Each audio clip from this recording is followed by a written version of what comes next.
Hello and welcome to today's stream. I'm Professor Bodhi, aka Mr. Bonnie John. Thank you so much for tuning into today's episode.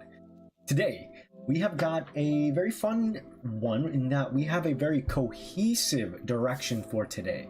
We're basically taking, as I was mentioning yesterday for the Ben 10 episode, taking the 3 eeveelutions, the OG, right? You guys know I do about 4 new mont a video, and I'm going to basically take these 3 eeveelutions and we're gonna do some sort of fun, silly, cool, cute little fusion, kind of incorporating the storyline of the burnt tower, and the eeveelutions that have long been a fan theory that kind of perished in that fire, brought back to life. So let me say hello to you guys here. Thank you guys as always for tuning in and joining me today, wherever you are, whenever you are. Hello to Alex, our mod Blue is made. Hello Blue. Rex here, Dingus, JC. Hello Gabby. What is older than Irish jigging? Nothing. It has been practiced since the dawn of dinosaurs. Ergo, Paradox, Eevee, and Co. Company could all be based on the Irish jig. Hello Shady, welcome in. I did my part and hit the like button. Mwah to you, JC. Everyone hit that like while you're here. Michael has made it early this time. And Lil Saga is here as well. Welcome in, welcome in. Our second mod, Cat's here as well. The campaign is back. We've got Gork over here. And hello, Gabby again. What is it, hairstyle on it? What do you mean? There's nothing to this hairstyle all the way down. Subscribe to that theory. Me too. Me too. I am way too excited to pull this off. I hope we can. So yeah, let's go ahead. You should tweet out to your live. Yes, that's true. That's true. Ergo, I know. Yes, welcome in, you guys. Let's go ahead. We'll take a nice little. I kind of want to put a nice illustration. You know what? Maybe, dudes, you guys can't look, but maybe. You know what? Maybe we'll just show on stream the. Koraidon Barbarian. I'm trying to think. What could we show all those people? Pseudo Legendary Paradox? No, those are done. I finished yesterday, by the way, the 4th Ben 10 character. So I have to actually go about pulling that up without revealing who the 4th is. So actually, this is what I'm gonna do. I'm gonna put that. You guys keep chatting. I'm going to pull up so you guys don't see who I ended up working on. Let's do Ben 10. I also actually, you know what, updated the design a little bit for Ripjaw. So okay, I'll show you guys this. I'll show you this real quick. Who's that? So a little something. It won't be anything crazy, okay? But just putting something like that over there. But you keep mentioning a Discord. I can't seem to find it. Is it okay to ask how? Of course, Shady. It should be in the description. It should be in the link. Or there, excuse me. There should be a link in the description. So go ahead, take a look over there. Thank you for that warning there, and thanks Alex as well jumping in for that. Assistance. Bonnie W, appreciate you, and Joe Johnny. So we've got that. I'm gonna be careful because I don't want to reveal who the 4th character is. I think if I scroll here, we should be safe. We should be safe. Oh, okay, good. And then I don't want to show you the new Ripjaw, but he's getting a little bit of a tweak. You may not remember exactly how he looked, but that's all I'll show for now. Cool.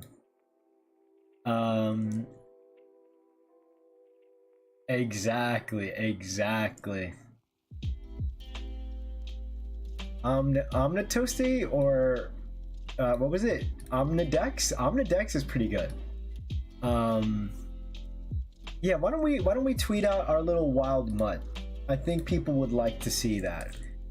Let's go ahead, we'll pull up the little reference and then we'll get started on today. Guys, while you're here, let me know. Let me know how your day was, if you did anything fun, cool. I actually ended up writing the Ben 10 video, although that's gonna come out after the Paradox Eevee one. Okay, so stay tuned for that. I'm slowly chipping away at the Legendary Paradox video that's going to be due up this week. So please stay tuned for that. I want to get it out ideally Sunday, since I put it in yesterday. Let's actually, you know what? We'll buff up the thing here. I keep forgetting I have to tweet out stuff. Ever since Japan, you know, I never got to get back on my speed. We gotta hit him with the piece. Get the nice smile in there. Yippee! Alright, cool.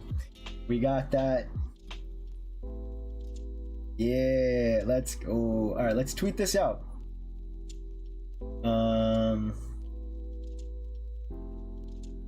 Right. Drop that. I know I've shown it off a million times, but this Bulbasaur card with the Bulbasaur in the corners is too cute. Just joined? Awesome. Good. Welcome to the Discord, Shady. Wild pup indeed. Let's see, let's hear. Justin has made it. What's up? Welcome in. I finally had my day off today. We couldn't produce anything. That's okay. I'm glad you said that's okay. It's okay. Sometimes all you need exactly is a rest. What up, Seals? Welcome in. Welcome in. All right. I think we can definitely get started now. I'm just going to quickly post this to Twitter. Make sure you like and retweet if you want. Live now. Link in bio for Pokemon art. Okay, cool. Let's go ahead and get started. So like I said, I have a very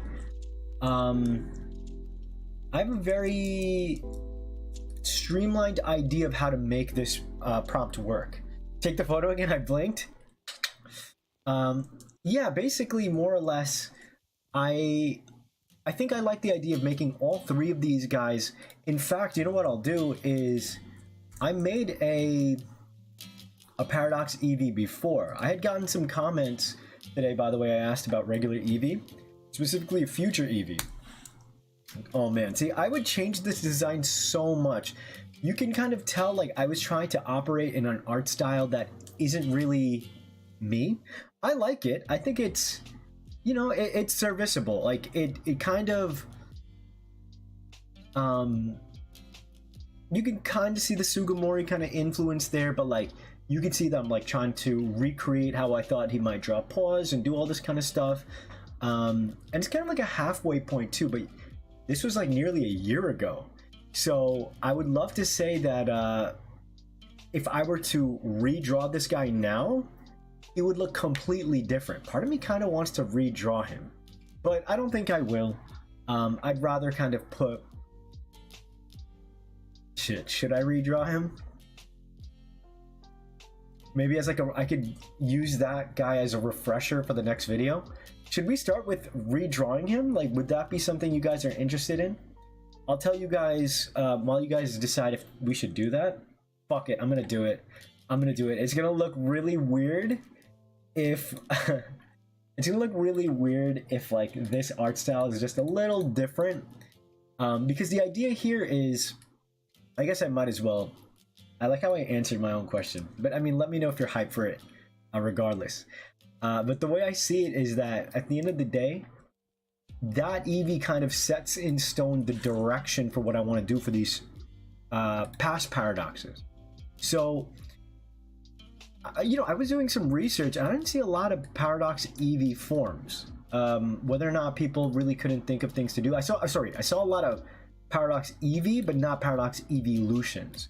And part of why I went in this direction is because, one, I do subscribe to the theory that the eeveelutions perished in the tower and then they were reborn. And so I kind of want to build on that. But the forms I'm going to hit, they're not going to be as majestic, right, as, you know, the legendary beasts. They're legendary for a reason, right? I want to kind of find that halfway point. Like, if maybe they're big cats, right, when they're starting, and these are like pet cats, right, the eeveelutions. Let's find that mid-stage, almost like a lynx or something, right? Hello, okay, let's catch up with you guys over here. Jazavonia, hello and welcome in. Bonnie, I'd like to ask what program to use and how do you get this organized layout with the squares for all your art? It's just Photoshop, and then I just build the background. It's as simple as, all I do is I literally do new thingy, 1000 by 1000 pixels, copy that, hit X. Oh, why is that here? And then I just bring these in, and I just like to make design documents because it keeps me organized and cleaned, because I'm doing like kind of rapid fire form, right? Like development. I'll jump from one design to the next, and so being organized like this is just really, really helpful. So hopefully that answers your question. Recognize it in the community post. All right, nice. That CV has those coming after you kind of eyes. Exactly. Gabby saying redraw it. Yes, yes, yes, yes, yes. Why does that past Eevee look like people call him Big Poppy Daddy? It's because he, at that time, I wanted him to be like the apex predator, right? I think there's like a fun juxtaposition there where he is like, when we see it in the modern day, Eevee's like this very cute, it's our buddy, it's our friend, In fact, when I saw a lot of the Eevee paradox stuff, right? Tell me how like all of them were like Iron Friend, Iron Buddy. So I like that kind of approach where it's like, what is, you know, maybe it's too strong of a word, but like Eevee as we know it has kind of been neutered, right? Down from its glorious ancestor, right? In the same way that you could say that like many dogs, right? Like pugs have trouble breathing, but they're descended from like badass wolves, right? So it's kind of the same thing here. It's like Eevee never, and I think that's kind of a miss with a lot of the Eevees that I've seen, with the paradox Eevees specifically. They'll always incorporate like stones, right? And at the end of the day, who cares? Let them have fun. You know, I'm glad they got the designs out that they want, you know? I'm not saying like it has to be, but from my train of thought, the idea was that basically, why would it have those shards? Like, it feels like more of a callback to the evolution method. The way my train of thought was like, it didn't need to evolve. It was at the peak, you know, at its, you know, time in life at that moment. And so it was an apex predator. What happens with evolution is that in nature, evolution is a gift given by nature to survive, right? You evolved to survive. And so once this Pokemon was kind of moved or displaced from its habitat as an apex predator, it became Vaporeon, Flareon, Jolteon, etc., as a defense mechanism to thrive in its new environment. And so that's why I kind of like leaned into like almost evolving Eevee back to its former glory, right? Okay, let's see over here. Maybe just the colors. eeveevil, that's a fun name. Chat seems hyped. Hell yeah, let's go. Ivani, I think you saw mine after stream. Nice. Eevee. In fact, eeveevil. What if there were legendary beasts for the other evolutions? I was thinking that, but I only want to do 4 for now. If this video pops off, and let's be honest, a lot of eeveelution videos do very well. So maybe, fingers crossed, you know. But I'm the one that created Eclipse Malice. Nice. Hello, Roxanne. Welcome in. Get Ice Age Diego to do an Eevee voice. I was gonna say Daigo, like the legendary Street Fighter player from Japan. It's been domesticated. Exactly. I kind of wanted to show like how far it's fallen, and not in a negative way. Hello to yet another one of our mods. My boy Seraph is here. Welcome in. Welcome in. Let's see over here. Iron Buddy would definitely take inspiration from that Polish cat. Polish cat or Polish cat. Legends Archie should have done like an undomesticated Eevee. That'd be cool. That's typical of the organization's why I asked. Gotcha. Yeah. To better and beyond. Hell yeah, man. Salute to you. My new life mantra. And let's sit down. Nice. Welcome in. Welcome in. And Dev has made it as well. All right. I've been chatting for a while now. I've now set the premise. We posted our little Twitter thingy. You can like that, retweet it if you want. Let's get started. We're going to go ahead and make this Pokemon very much updated into the streamlined form alongside the others. Eevee's DNA is very malleable, quickly adjusting to different environments. Evolution, I always kind of wish that made the evolution expanded more inches. I agree. I think they could definitely do that in modern stuff, although I guess they have made it work in its simple kind of way. Hello, Kanix, welcome in. I'd like to think that maybe this version of Eevee, not maybe, but this version of Eevee, more or less, it was fine, right? But as it continued to evolve in this world, maybe it always had this kind of what's the word, predisposition, that basically it was always going to kind of become, you know, if the gimmick of its stage and whatnot, or its family tree, would be that it can adapt. Maybe like compared to a lot of other Pokemon from its time, it was able to like kind of adapt it maybe a little sooner or faster than its the Pokemon around it. I wanted it to start as an apex predator, you know. So I'm gonna go ahead and pull up Smilodon, which is who I used as inspiration. I think we could do some cool stuff here in this revamp. I don't... how do you guys think I should address this in the video? Do you guys think that maybe I don't really even need to address it looks a little different? Maybe I'll put like an on-screen thing and say that like I adjusted the art, right? Maybe that's what I'll end up kind of doing. But yeah, I'm gonna pull up Smilodon as the reference point for this character, aka the saber-toothed tiger. I'm trying to find something that's a strong reference point. Ooh, I like something like this, maybe. Always use reference, gang. That's yet another tip I can give you. Scary. Alright. Let's see. I think I also do want to adjust maybe the fangs a little bit.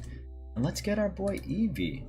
Eevee, I've talked about this on stream before. Eevee always throws me off because his face looks like a little boy.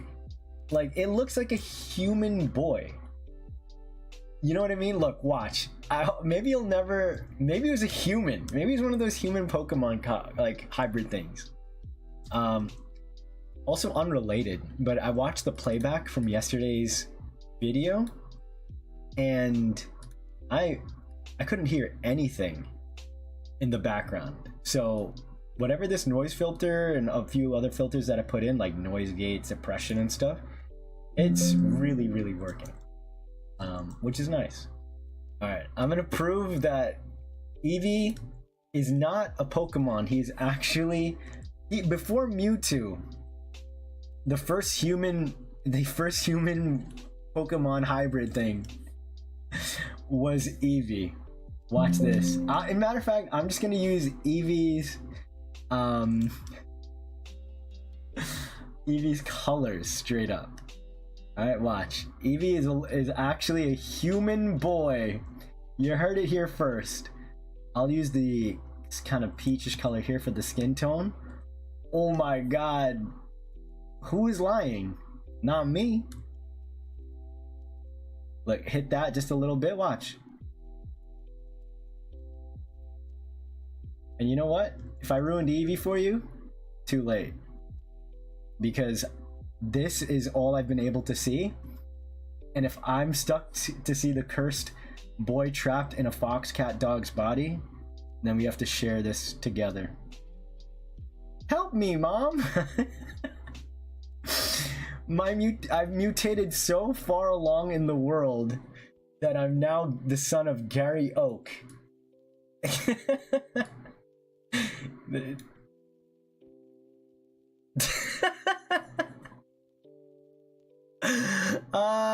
If I have to see it, you have to see it.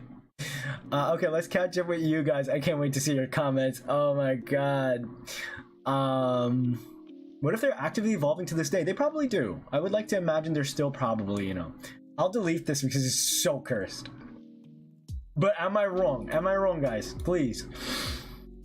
It's so crazy that PLA, Pokemon Legends Arceus, was like, we're not going to explain where the shiny charm comes. Yeah, they do a lot of shenanigans in that game. Very paradoxical events, so...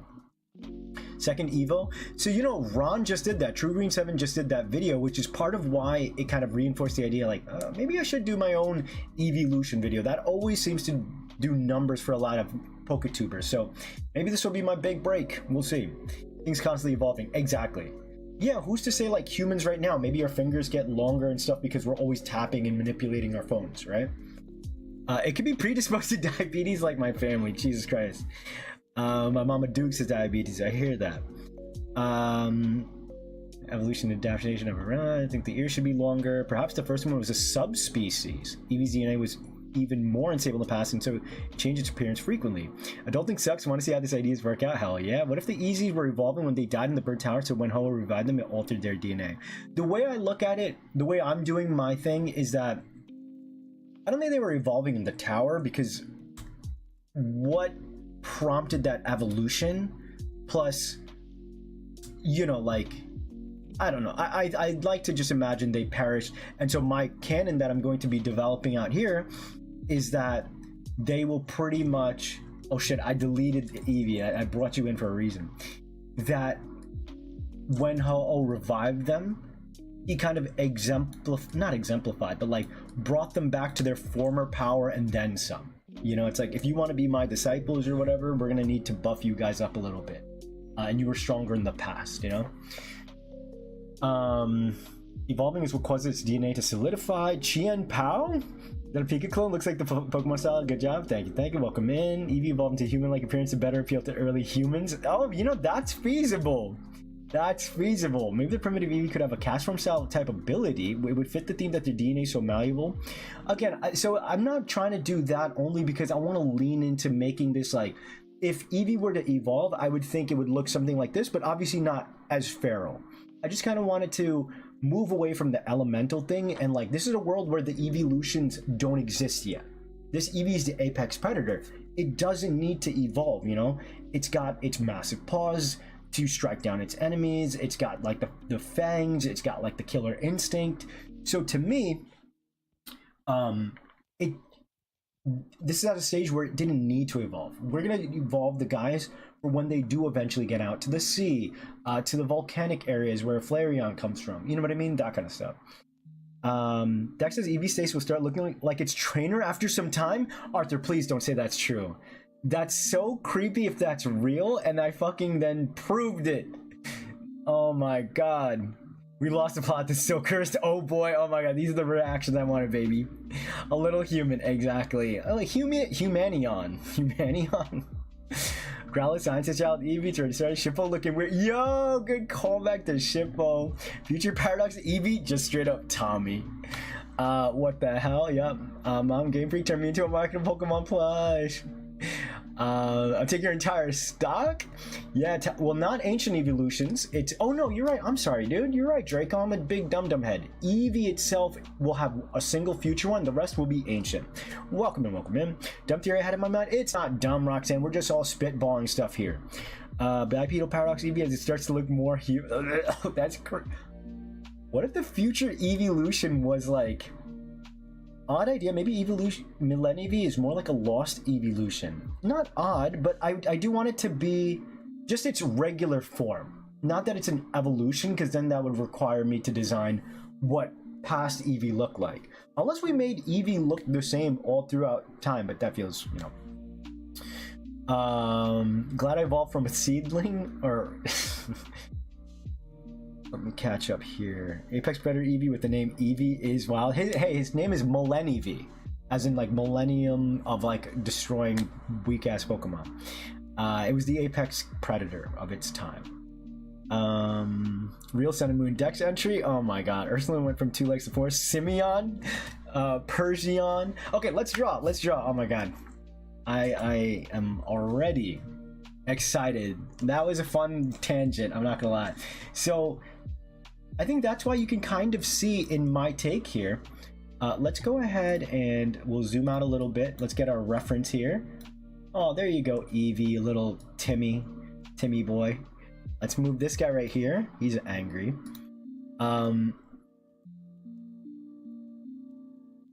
Let's see. Why does this feel awkward? For one, I don't like the way this part hangs.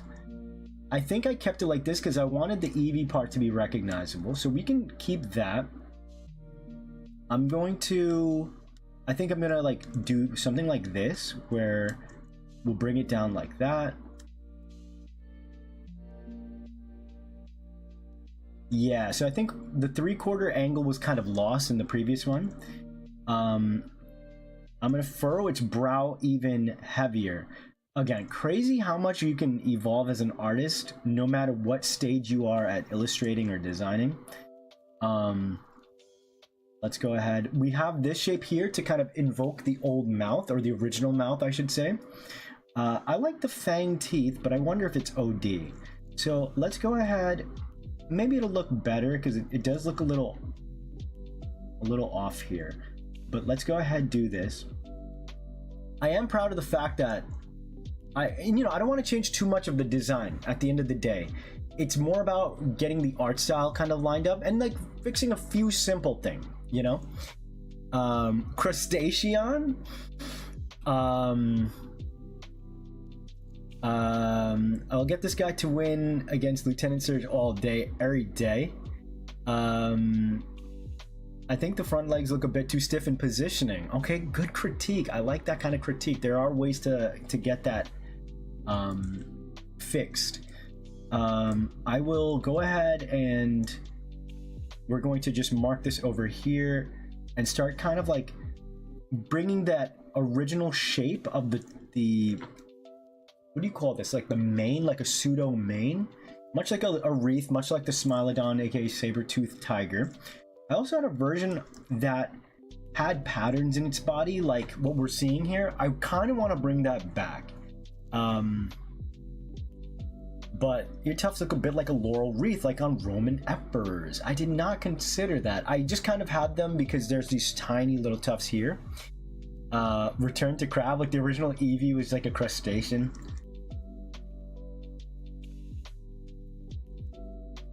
Had I not been doing this kind of like this more focused approach to kind of build in the lore, what if we like devolved the eeveelutions like into such crazy alternate forms? Craven the Hunter, yeah, exactly. Nefer looks a little too random. Oh, in the way that it was illustrated on there, I can see that critique actually. Qianpao for real? Wait, what is this Qianpao stuff? I think the bigger tail would also help the design. You know, I was kind of basing it on a bobcat tail and just kind of also, I don't think the Smilodon had a tail as well. I like the idea that it has a smaller tail because the bigger tail feels like a very cute feature of Eevee. I want to kind of like remove the cute parts, still, you know, revel in them, right? Within a reason, a reasonable amount. So let's keep pushing on and we'll see where we land. Cravion, Bigion, Cobalion. Remember seeing an anti-Eevee based on carcinization, whereas multiple armor that evolved into one form. Huh. Sounds pretty cool. Bobcats are so cute. They'll maul you to death though. They have big murder mitts, by the way. I think this is what I'm going to do here. Let's have him hunched down a little bit. He's got his head really high up. I have a feeling bringing it down like this just a little bit and we'll kind of tilt it. Let's give, using our reference, right? Let's see if we can kind of make that help us with the shape. Maybe the legs also kind of read a little, well, yeah, here's what reference is for. I'm just gonna kind of make the back half feel a little more life, you know? And let's also give this guy claws because we want to like make sure he's well equipped. I'm going to give him big ears just like his younger form.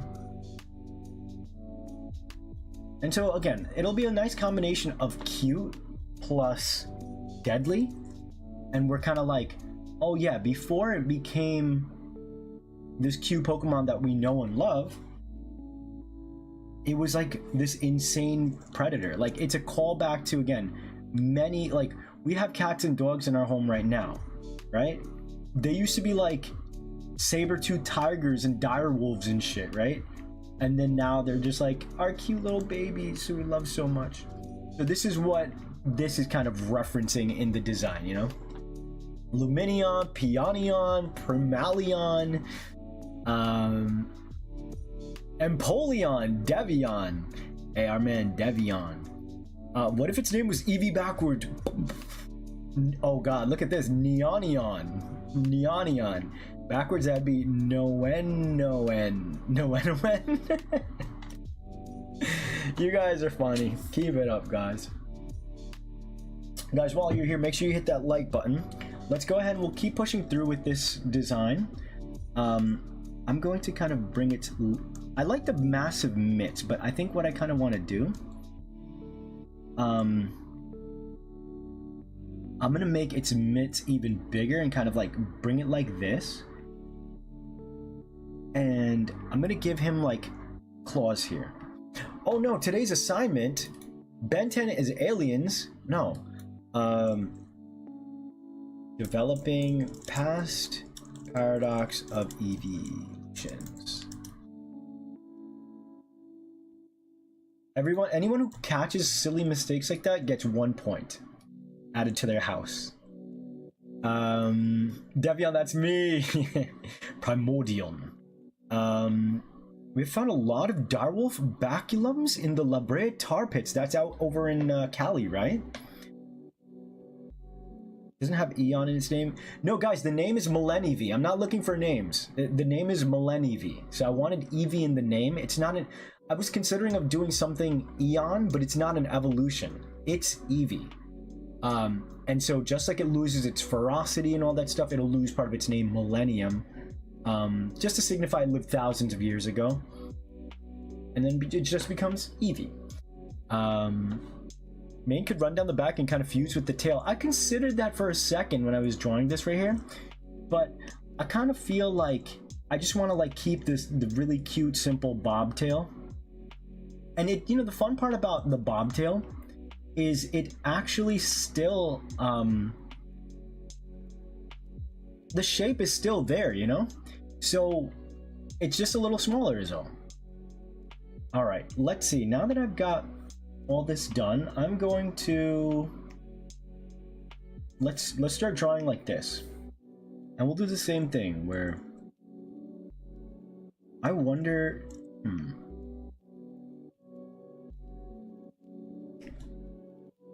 maybe what we also need to do is I think we need to widen out the eyes, because that is a feature of the Eevees. Oh yeah, that's already helping. Oh, why does it already look so terrifying? It's so cute and terrifying.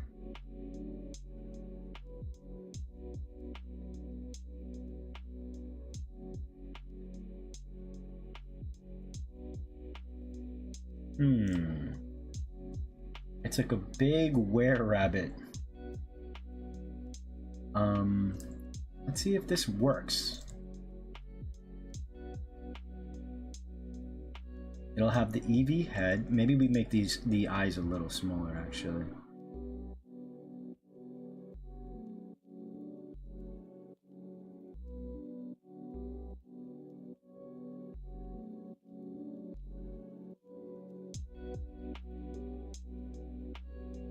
Oh, you know what? It could be the tiny nose that's what's throwing it off. Maybe we make it like a bigger nose like this.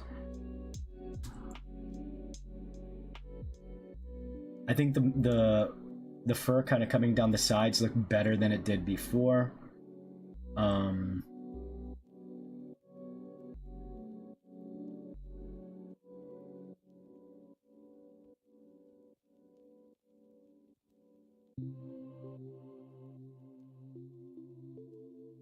I like the long ears. Maybe it helps it hunt, obviously, listening out for sounds and stuff. This mon says Ooga Boogs, 100,000,000%. Kind of wonder what a past paradox of Umbreon would look like. What do you think, Draco? What do you think it would look like? If these videos, the Paradox Eevee videos, do really well, I would definitely want to hit like a past Umbreon, Espeon, Sylveon. Oh, that'd be 5, right? Alright, let's bring out the main, this second leg.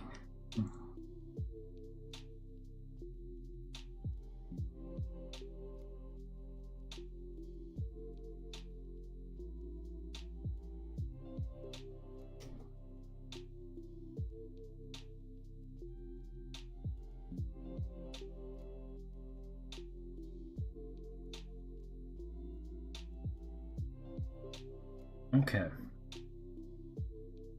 I guess, do we have to give Eevee's hair in the front? Because I'm trying to find the reference points of Eevee and kind of like incorporate it, right? Eevee has the mane, he's got the little hair in the front, the big tail is a big feature. Other than that, it's pretty straightforward, right? Big ball, fluffy murder, pretty much. Right now it's kind of looking like a saber-toothed bunny. Yeah, Eevee's got like bunny traits for sure. The House of V.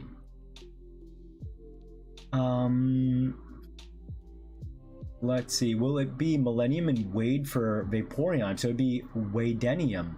No, I wouldn't do that. The reason why I chose Millennium is because Millennium fits as far as like signifying movement of time. You know, that takes for like evolution and such, that like this form lived millennia ago. I think we can come up with other names for the other guys. Like, I don't think it needs to be tethered with time per se. Maybe for their forms, I got an idea. You see how like this is a crystal on Suicune, right?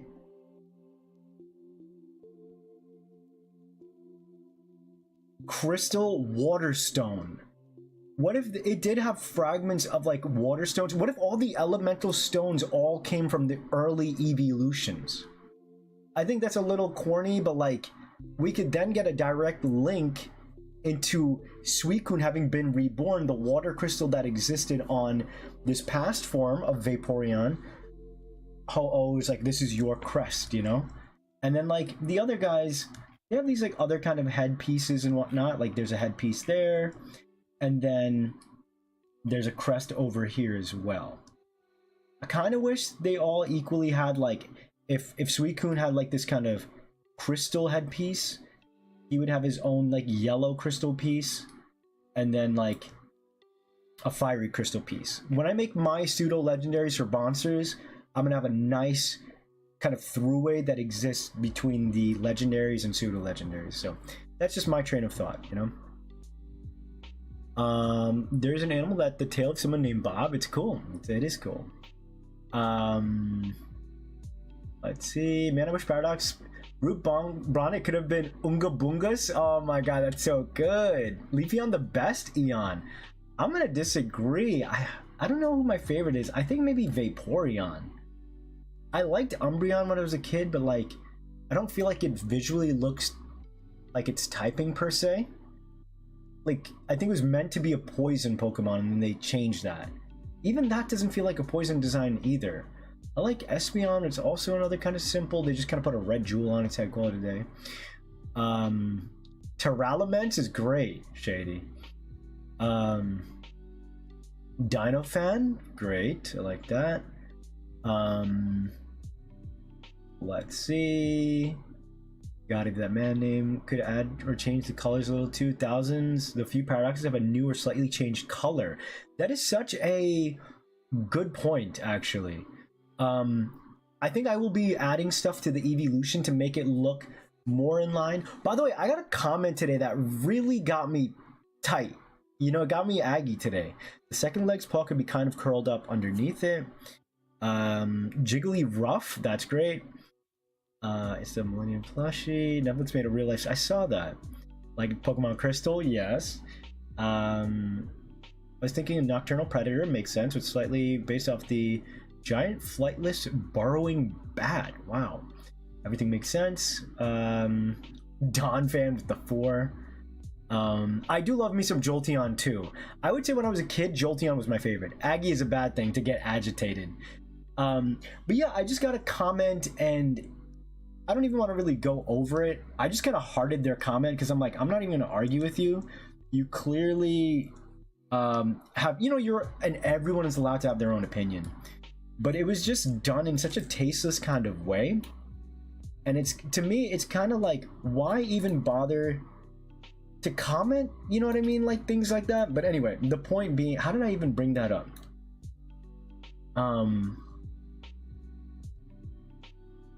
Oh, because, you know, this person was like, oh, this is, you know, the designs are really great, but like you clearly don't understand Paradox Pokemon or something. Like in Scarlet and Violet, it's like, you know, the Occult magazine claims they're blah blah blah blah blah, and I'm like, my brother in Christ, I'm playing a professor character in a La La Land 10-minute show that I put my heart into, you know, sure, but it's all fun, silly, creative things that I'm sharing with my community.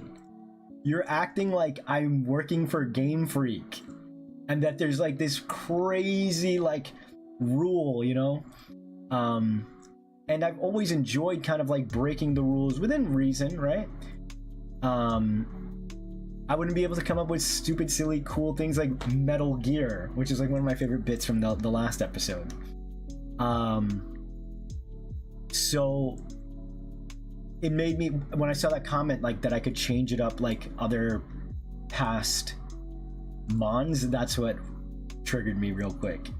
But yeah, I could definitely add things like, say, I think I'm gonna make this Eevee. There are a bunch of rules actually that, you know, past paradoxes follow, right? Like usually they have yellow eyes, they have like kind of like this like a mascara marking type of thing.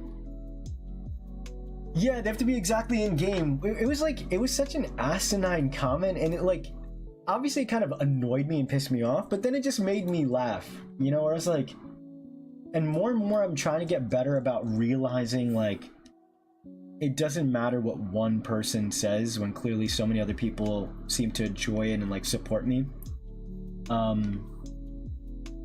Again, bro was acting like I work for Game Freak, you know? And he's like, but in the games they said the occult blah blah blah magazine says, and bruh, just go outside. Just go outside. Like, why are you doing this, bro? You took time to really say that? Like, really? My brother in Genghis Khan. My brother in existence. My brother in Christ. Yeah, I can't deviate from the rules. As my mod, please put me in timeout anytime. If I don't give every mon like 570 BST, if I don't call it iron something, if I don't like, and don't get me wrong, I get it. In fact, there are good things to be had for kind of breaking the rules, you know, or sorry, living within the rules, so like the work kind of gets an air of legitimacy, you know? I can definitely see that, but I don't want to do that. I don't work for Game Freak. I want to explore and have fun with the designs, and that means deviating from the norms they established. You know, that's just what I want to do. It was just so crazy to me. I was just like, really, Brody? Really? All right, he looks so cute in the face. We have to like kind of bring that down. Although like a massive Eevee with a cute face, like a baby face killer, like could be cute. But I don't know if I want to do that. You don't follow the rules, you being different. Yeah, my brother in Dialga and Palkia. Like, if you have nothing constructive to say, yeah, but you know what it is, Dev? I'm so with you, man, right? Like, there's like a time and place. It's just like, I think the internet is just its own place. And I would never say like, I don't like your comment, don't ever post again. I'm allowed to not like comments, but like, when you're clearly posting, like, knowing like, the context is here, right? Like, it's not like I was making mons for Game Freak, right? Or like for a contest, or it's like you clearly see I'm doing my own thing in my own channel, just having fun. Everyone's vibing in the comment section, enjoying, you know, participating. So then when I get a comment like that, I'm like, you're just harshing the mellow and like my creativity. That's why I kind of get annoyed. It's like, you're straight up harshing, you know, the kind of fun stuff that I want to do, you know? Shoot, I kind of want to give him even bigger. Yeah, we're going bigger.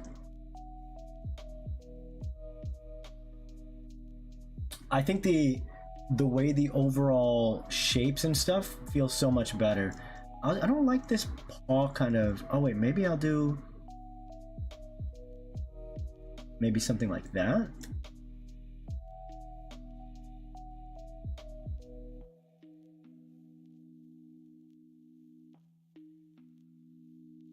And we can have its like claws out like this. Right? You know, it was so good that they thought I worked for Game. Hey, thank you, Jazz. Thank you. You know, like, it's an hello sun is here as well. Iron butthole. He was the iron butthole. Let's see over here. Rules are made to be broken. I know you said you didn't want a new name for the Paradox Eevee, but I just thought of Center Eevee. What does the center part mean? Like, it's the center of all the Eevees? Center. Oh, Century Eevee. Gotcha, like century maybe. See, I like that, but century is only 100, whereas millennia is 1,000. So I think millennia kind of does the job to say like a longer period of time in between, but good thinking there. Bro thinks he's Masuda. I absolutely love disobeying rules because of your grammar uses. And then you misspelled "your" with the apostrophe there, right there. No, you're good, King. I caught it. But let's see. I misspell a lot. It's okay. Deviating from the stuff they have is more unique than just taking Cupid Ledley how I work. Hell yeah. Server misspellings. Some yeah. I don't like the colors. End the stream. It's over. We're canceling it. But no, honestly, and so what I think this is also a good learning lesson for creatives in general, right? Who's in this chat, which a lot of us are. I always struggle with those kind of comments, and like, you know, the reality is like I just have to get used to them, right? And like that I can't always be coddled and stuff like that, right? But I think it just kind of goes to show you how beautiful and cool our community is, that like you guys have made it a very fun and safe, just a dope fucking place to be as an artist, right? With your support, letting me cook, we all vibe and thrive.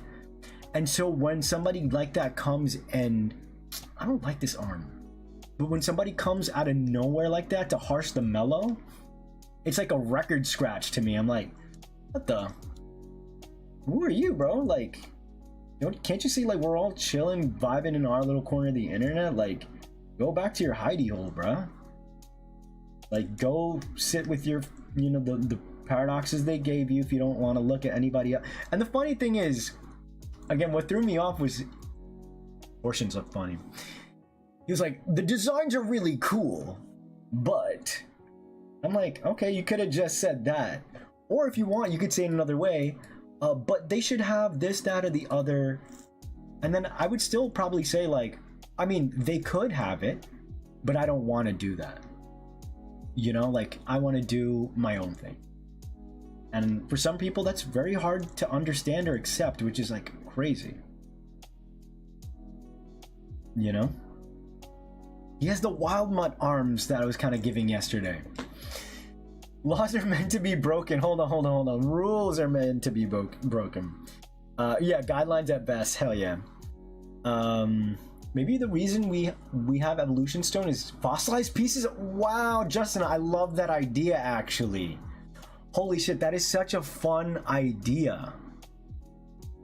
Maybe like their bones are so infused with like the potential, or you know what, maybe not so much Millennium, but like all the variations of, you know, of Eevee, the eeveelutions. I think maybe we gotta do the paw, something like this. That looks humanoid. Orange, blue, and yellow to reference. I don't want to do that because this is its own thing. There aren't any of those Pokemon yet. Like, this is like highlighting Eevee first and foremost, right? Basically, at this point in nature and time, Eevee hasn't had, as the apex predator, hasn't had to, like, evolution is a response to, you know, as a defense mechanism, right? For like all creatures, right? Like we evolve to problem solve, right? Giraffes, for example, they weren't born with big necks, right? They started off as a simpler kind of creature, and then as trees started to develop, they, I mean, we can kind of imagine they kept reaching up, and you know, it's not like it's a thing like this. Over time, as the trees continued to develop itself and, you know, grow higher and higher, these creatures probably kept reaching up, affecting their physiology, you know, their genes writing itself, right? To say like, we need to have a longer neck to be able to maybe spot predators from far away, to eat like fruits that are high above the tree, or leaves and stuff.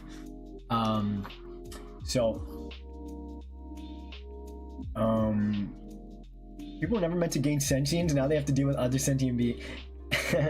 Listen, I mean, Apple, that's a very negative way to look at life. I do truly my best to be as optimistic and positive, be as positive as I can.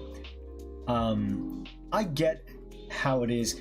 The world can be a dark place, but it can also be a beautiful place. If you like let it kind of stay a dark place in your mind. I'm not singling you out. This is just a message for everyone. It will kind of become this self-aggrandizing prophecy, you know?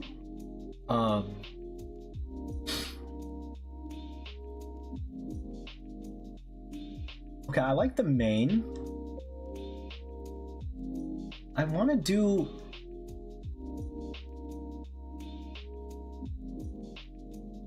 I kind of want to do the spots, like the leopard spots. And like we kind of do it in a very simple kind of way. I think that's going to really give it a very primal feel, right? Almost as if like they're kind of bred out of Eevee for its domesticated form over time to be more cute.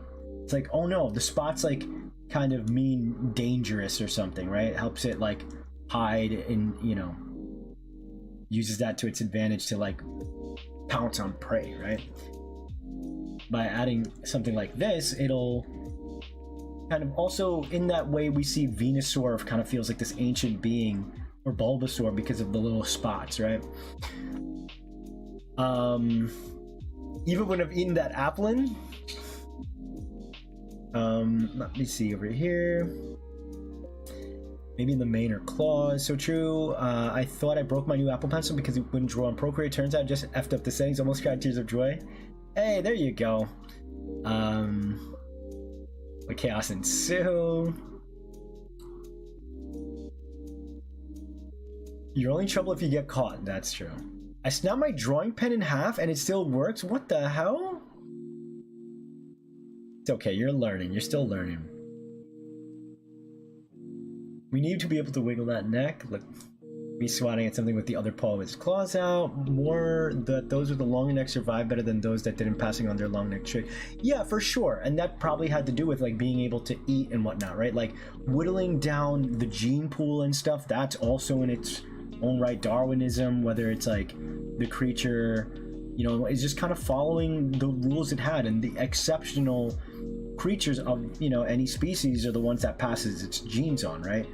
In a way, like the finish line for every animal, humans included, when you're finding a mate and you're passing on the genes, like you were selected for a reason, right? Like you brought value. With humans it's a little different because we are way more complex than animals. We offer so much to our friends and family and society,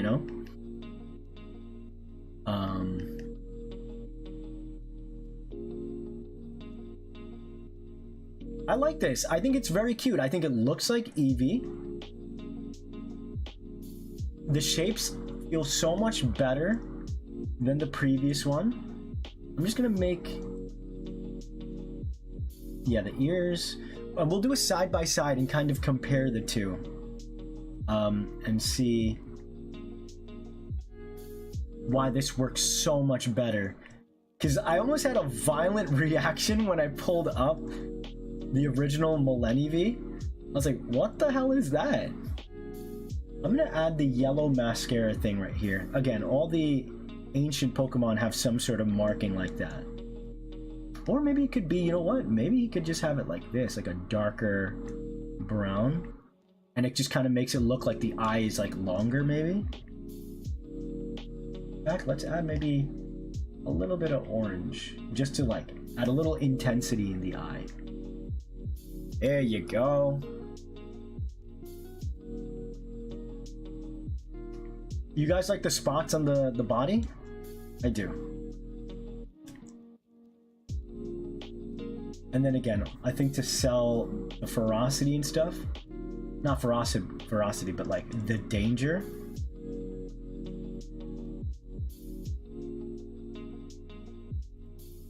You know what? Let's... I think in the original one, I don't think you saw the underside of the mouth, did we?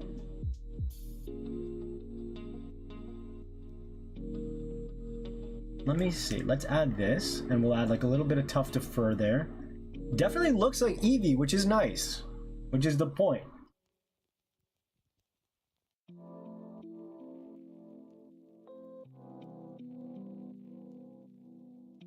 Yeah, we can bring the arm back here, actually, like it's kind of like strolling forward. That way it's a simple pose, doesn't have to do anything crazy, and let's give it...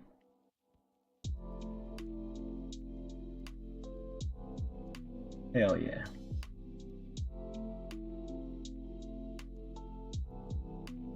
Something like that.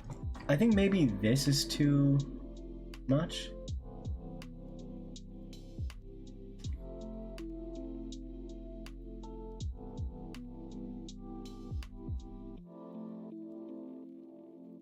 Ooh, I kind of like this more.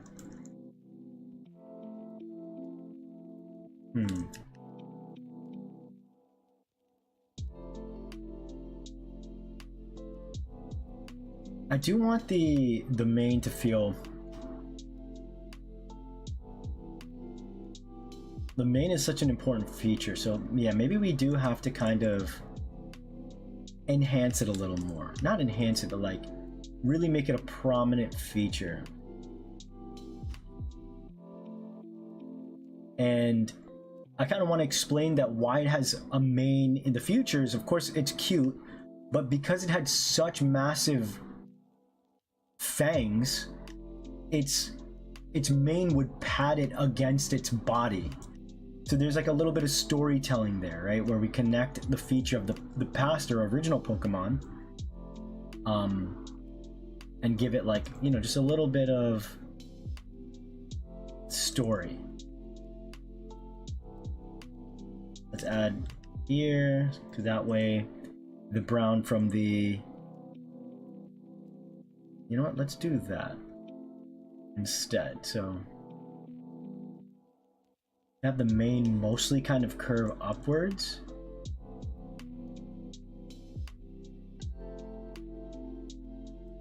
And then we'll have the tufts or the whiskers kind of shoot down. Kind of looks like a nor'easter or something. Which is nice because it's still evoking the shape of the original. You know, it's like giving us very lion-like kind of feel, which is like another big cat slash creature we'd be afraid of, right? King of the jungle type beat, even though they don't live in the jungle.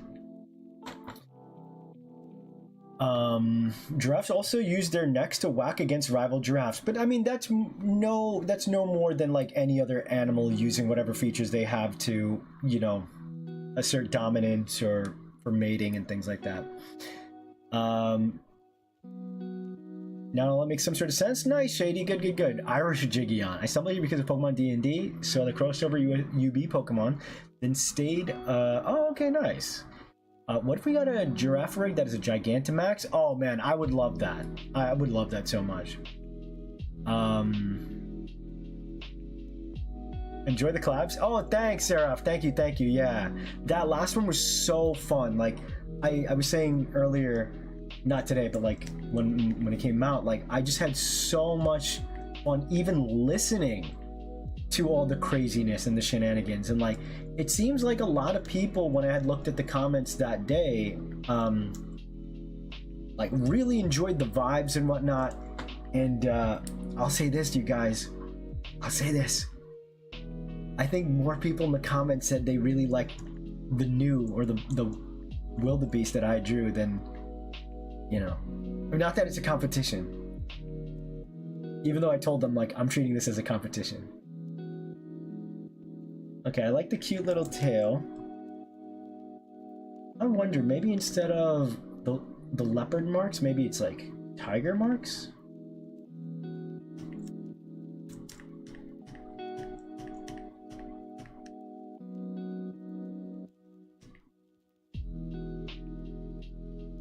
Oh, maybe we get Arcanine vibes.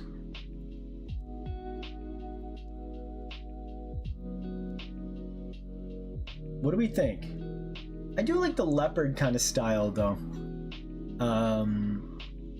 The face might look more intimidating with its mouth open like in the picture. I think so too. Sitting on my pen on accident. No! Tongue whooping out.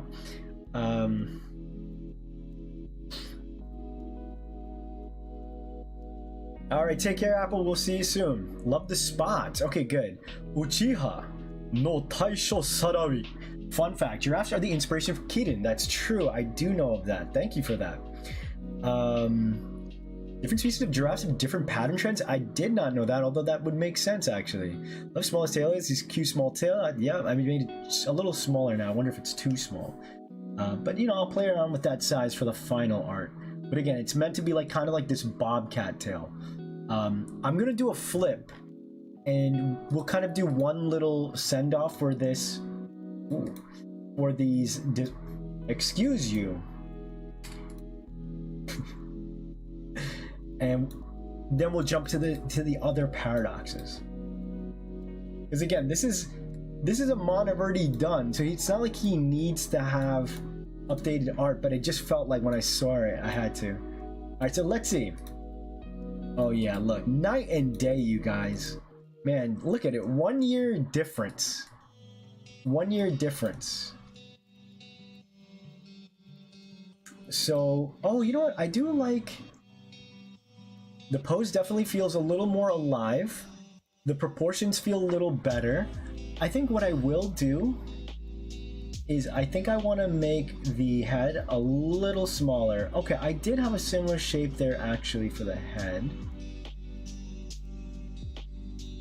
Oh, it's... Ooh, that looks better.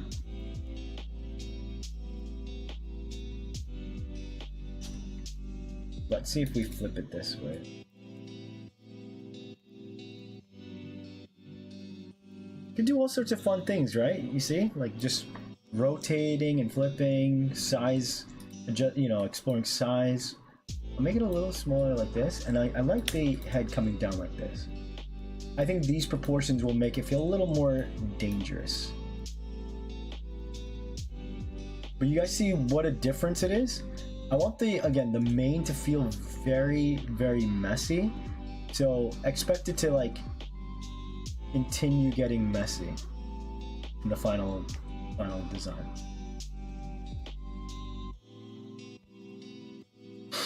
Yo, take care, JC. Thank you for hanging out with us today, man. We will see you soon, okay? Alright, take care, Shady. Have a good one. Have a good one. Let's see. Oh yeah, I gotta take a look at Crypture there. This is the kind of puppy I want? Hell yeah. Why does this guy have the face of a grown man? You know, Rec, that's a question I ask every single day. Upturn definitely gives him more fair wild. I think so too, Kay. Benjamin Buddy on. Spots are so cute. We do like the spots, right? I think I got the wildebeest was fire. Yeah. I know, the inverted color thing was crazy. I kind of want to redesign the wildebeest on stream at some point. Maybe I can bring them over to Monsters, you know? Preferred leopard spotches, kind of like the stripes better. They can be red as scars as well. That's what I was feeling when I was looking at the scar. The pattern could be your credit card number and password. Yeah, 1 second. Maybe a little strap over one eye or a strap on his face would looks better. I think doing one would just kind of make it look like main character syndrome than anything. Leopard, definitely. Stripes give it a Jolteon feel. Interesting comment there. I like the big head though. It's like an apex predator, but also barely bigger than a large dog. Millennium looks badass. Hell yeah. Looks extremely better. Okay, we'll keep messing around. I feel like its head is still big, you guys. I think maybe it was just a little too like cartoony big. This feels good, and this is why you flip, you guys. Like, you see how, you know, already I can kind of like see where I want to come in and make those adjustments.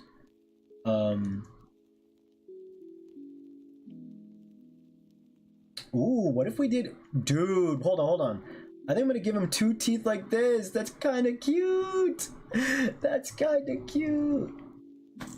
That's what I'm gonna do. Millennium, the adorable killing machine Pokemon. Bro, is that not cute? This Millennium, I'm gonna give him a pronounced like protrusion to really give him that unga bunga feel. Bro, what was I smoking? Like, look at this. Who is that? You can get more neck arch if you can get more neck arch if you with the smaller head. Attempt to sew those pieces together. I can't read today, you guys. Also, Bonnie with an Eevee. Eevee now is Bonnie's face. No! I would like fade up the mane and stuff. Technically, they are rosettes, not spots. Thank you for that. I didn't know that. Technically made of pixels, which are small dots. Oh, you guys. I think I do kind of want to go with the rosettes, actually. As much as they look cool as scars / stripes. I forgot who had mentioned it, but like, it's kind of like that Bulbasaur thing that like make it look prehistoric. I think it's more of like a unique pattern.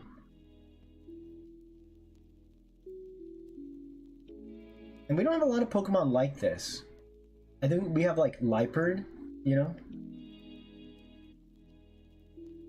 I do like this part. I'm gonna bring this back. I'm gonna get like the peachy kind of undertone, kind of like a tiger paw, you know? Cool. I think it's way better. Shapes make it look too busy. Tusks, yeah, double tusk, four tusks, 2 baby tusks.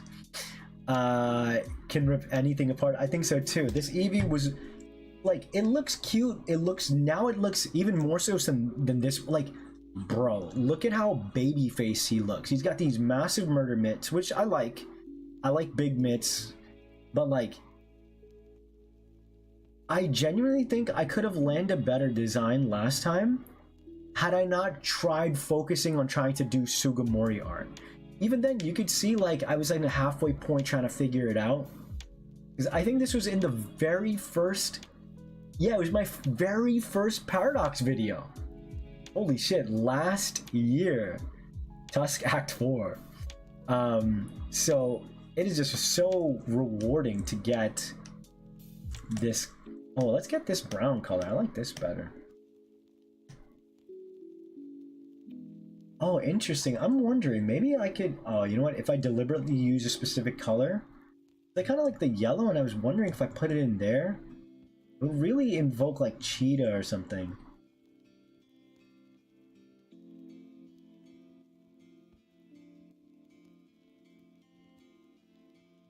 Yeah, maybe I don't do the yellow. I don't want anyone to be like, it's electric type now.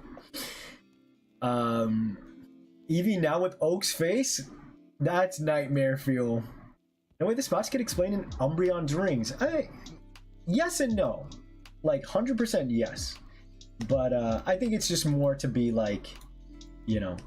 The only reason why I wouldn't outright say that is because then it would be a little strange that like not every part of its body would then not be able to, like, oh, what part ends up becoming Flareon? I guess you could say the main, right? What part becomes Jolteon? What part becomes, I guess the most radical, which I think is why I like Vaporeon, is Vaporeon. He feels the most radically changed. Where like we see that mutation in full swing, you know? Alright. I think this is done. What a huge difference. The cream color in the spots and oh yeah. Hold on, maybe for the eye. Oh, I like that there. I don't know about for the rosettes. Hold on, you might be cooking. Putting on the rest of the turkey? Nice! We didn't have turkey at my house this year, meaning because I went to my sister's place and so the turkey is there.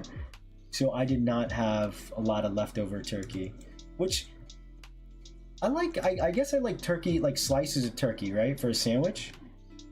But like, I'm not like the biggest fan of turkey. Like, I'd take chicken every day of the week, you know?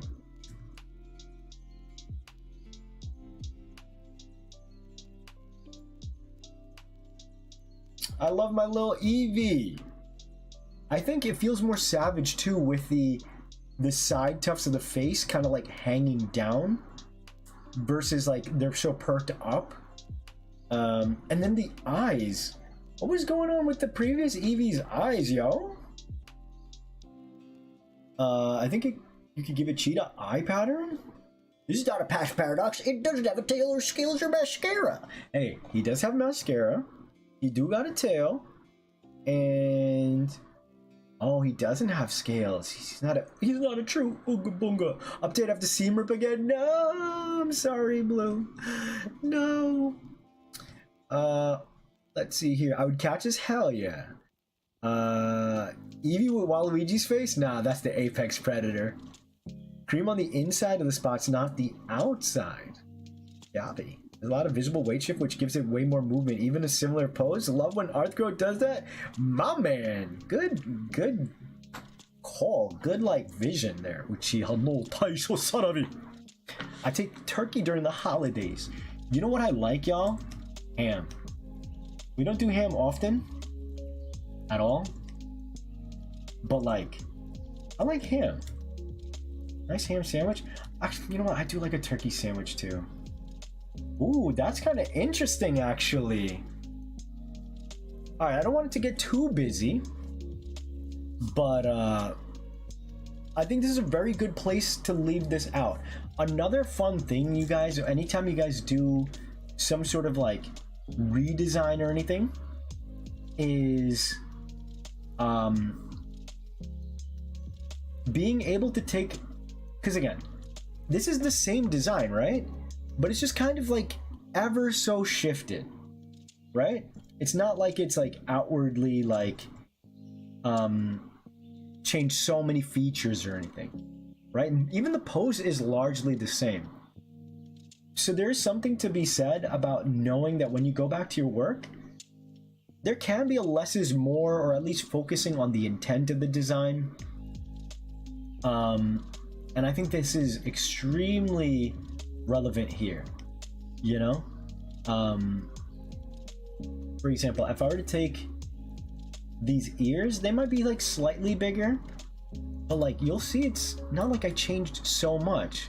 Look, the old ones are even just a little smaller, yet the way I position them, alert, gives a lot more. There's storytelling here, right? Like, what is our guy listening out for?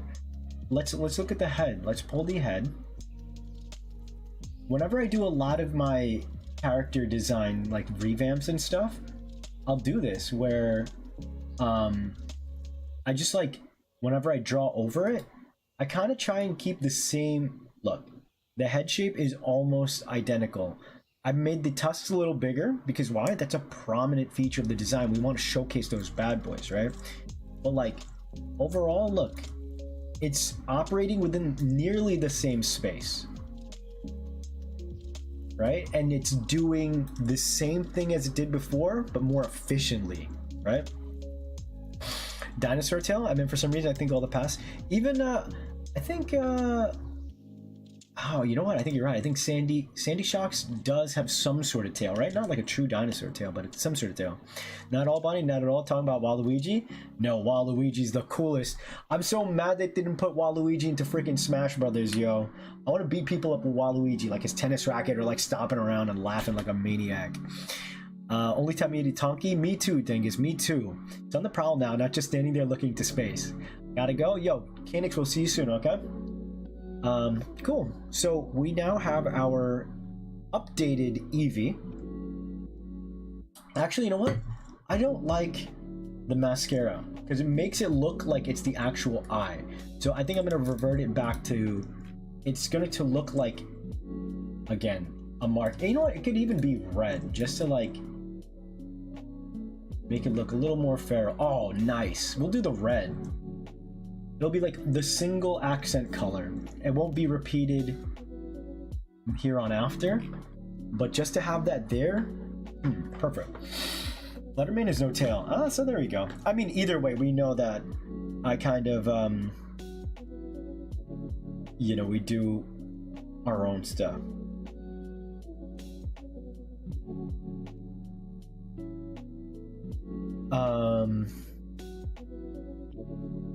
Cool. God, this is so bright. Let me see if I can lower it from here. Sakurai just hates Waluigi or something. I think so. He put Daisy before Waluigi, bro. I like Daisy. But I think if Daisy makes it, I need my bro Waluigi in there. And then his moveset could largely be like the sports thing, right? Because they could pull from all sorts of Mario stuff. So, man, when we get a new Smash, it's gonna happen at some point. Mario could have like an updated Odyssey moveset. I would love to see like Paper Mario somehow folded into there. We'd have Waluigi, hopefully. Let's see, yeah, again, if I can alter the brightness from here. Device settings. Oh shit! I think I can.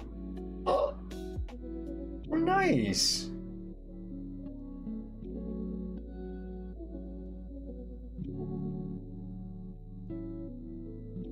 I didn't. Okay, this is tight. I can. Oh, yeah, it makes sense when you lower the brightness all the way. Wait, so in that case, maybe if I put my little Deva boy. Yeah, it's a little more readable as my mascot. It's still kind of bright.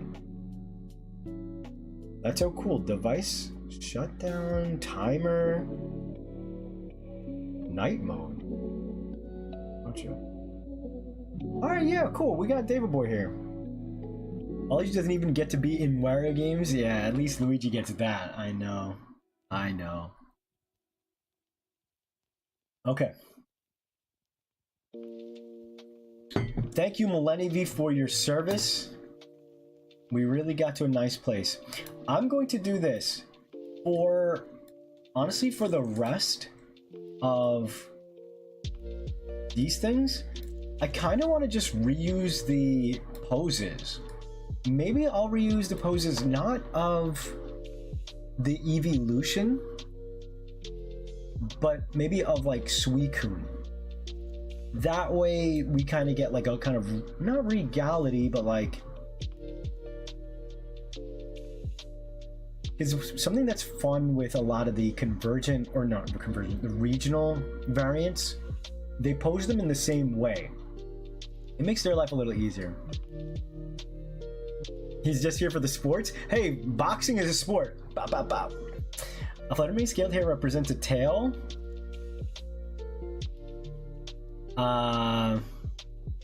He hasn't earned it. Well, Wario hasn't earned it because his own games, but like Waluigi has been around for so long. That's my opinion. Yeah, it's your opinion. You're allowed to have your opinion. Yeah, but I feel like Daisy's never had her own game. So,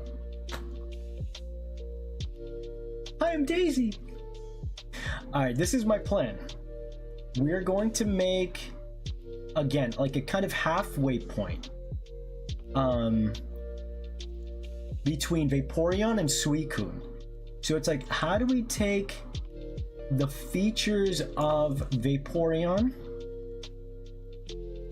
and, again, when Ho-Oh revitalizes when he revitalizes the eeveelutions that perished, Vaporeon, Jolteon, I want Ho-Oh to have like, you know, his sacred flame kind of like attempts to bring the Pokemon back to their like former glory. But like, since they're like heralds of this like legendary Pokemon, they end up looking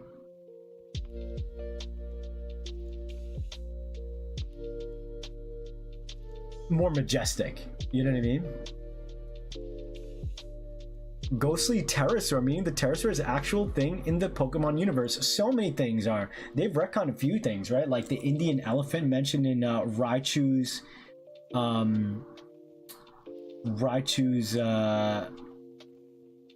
Pokedex entry, and now they've updated it to Copper Raja. So I already know it because of its name, Copper Raja. Raja is like king in, Hindi, and a lot of other Indian languages. So they will do an Indian region at some point. We have Copper Raja to thank for that, right? That name is decidedly East Asian. And like story-wise, we could say like Galar is, the UK, Britain, and more or less what that means is when they colonized, they brought over the Copper Raja. So, and they even mentioned that I think it's from another region. Likewise, the story of why, what's that one mongoose Pokemon in Sun and Moon? He's got like Donald Trump's hair. I believe that's a reference to mongoose brought from India to eradicate like a pest problem in Hawaii. So I believe it's even in that entry in Alola where they're like, they just straight up say that. How did it go? It's from like another region. What's up, Jay? Welcome in, welcome in. Past Paradox, how old be a T-Rex since it was that is legendary Beastmaster? That'd be so epic. And then like Lugia could be like this insanely massive sea beast, would be so sick. I unironically like Waluigi's design. Yeah, I think in the beginning we all kind of hated Waluigi's design. But then he just kind of became a meme.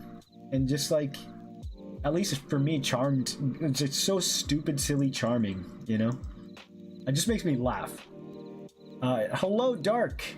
Galar felt too much like England, which is a shame. Would have loved a bit more Scottish and Welsh. Yeah, I'm with you there. Respectfully to, other places, I think more so say Wales.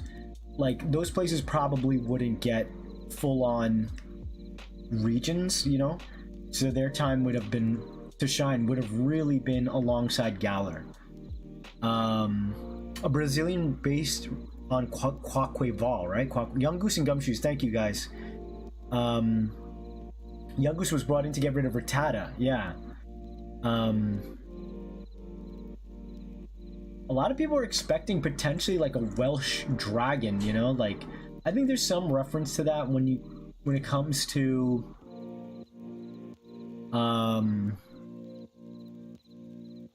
Drudigan, because Drudigan's got like the straight red face, which to me reads more like it's this like dragon, it's very beastly, and so it's like blood, obviously that's too grotesque, but I mean we've seen worse in this franchise just because it's a kid's game. But I digress. You know what, I don't like the face like that. Let's do, should we have Vaporeon looking at the screen again like he's doing, but this time he's like kind of like a scary predator?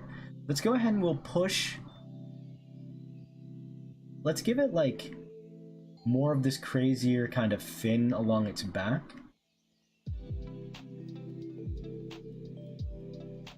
How do we get the Suicune part in there? Maybe, okay, maybe you could have the white here.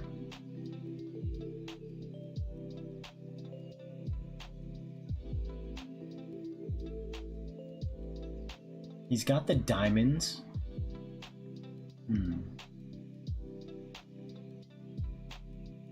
Oh, you know what? Maybe you could have like the antennae of. Oh yeah, you know what? We'll design all of these kind of together in a way. You could have kind of the start of Suicune's crest, and so that's why when this Vaporeon perishes in the tower, when Ho-Oh brings it back to life, the crest kind of stems from the original crests of all the early forms of like Jolteon and all of them. Every time I hear of Gumshoes, I think of Detective Dick Gumshoe. Yeah, that's exactly what they were going for, right? Dinosaur Times, I think they mentioned old Dex entries. Past Paradox mentioned the time of dinosaurs again. It's crazy. Knowing Japan, I'm worried they love Brazil over there. Is that true? I didn't know they were big Brazilian fans. I know they love France in Japan. For Galar thing, I would have loved its reference to our national animals being new Pokemon. England is a line and Scotland has A unicorn. I guess, yeah, we have... That is interesting, right? Because we didn't get a new lion. Although a lot of people said it would have been fitting. What's crazy about that is a unicorn has a horn. It could easily be a sword. And then a lion as a mane, that could have easily been represented as a shield. I would have preferred that over the two wolves, which, don't get me wrong, I love dogs. I love wolves.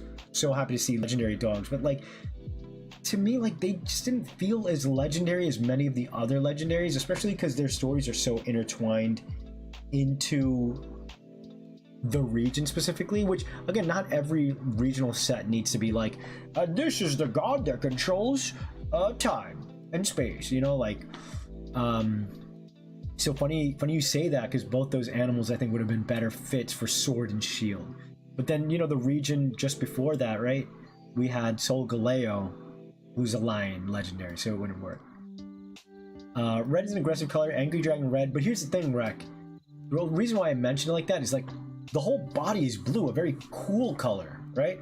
Angry Dragon red makes sense, but think about it, it's only the entire head is in red. It's such a stark contrast, so that's why, to me, that red is almost like it's just eaten something, it's just stained, you know?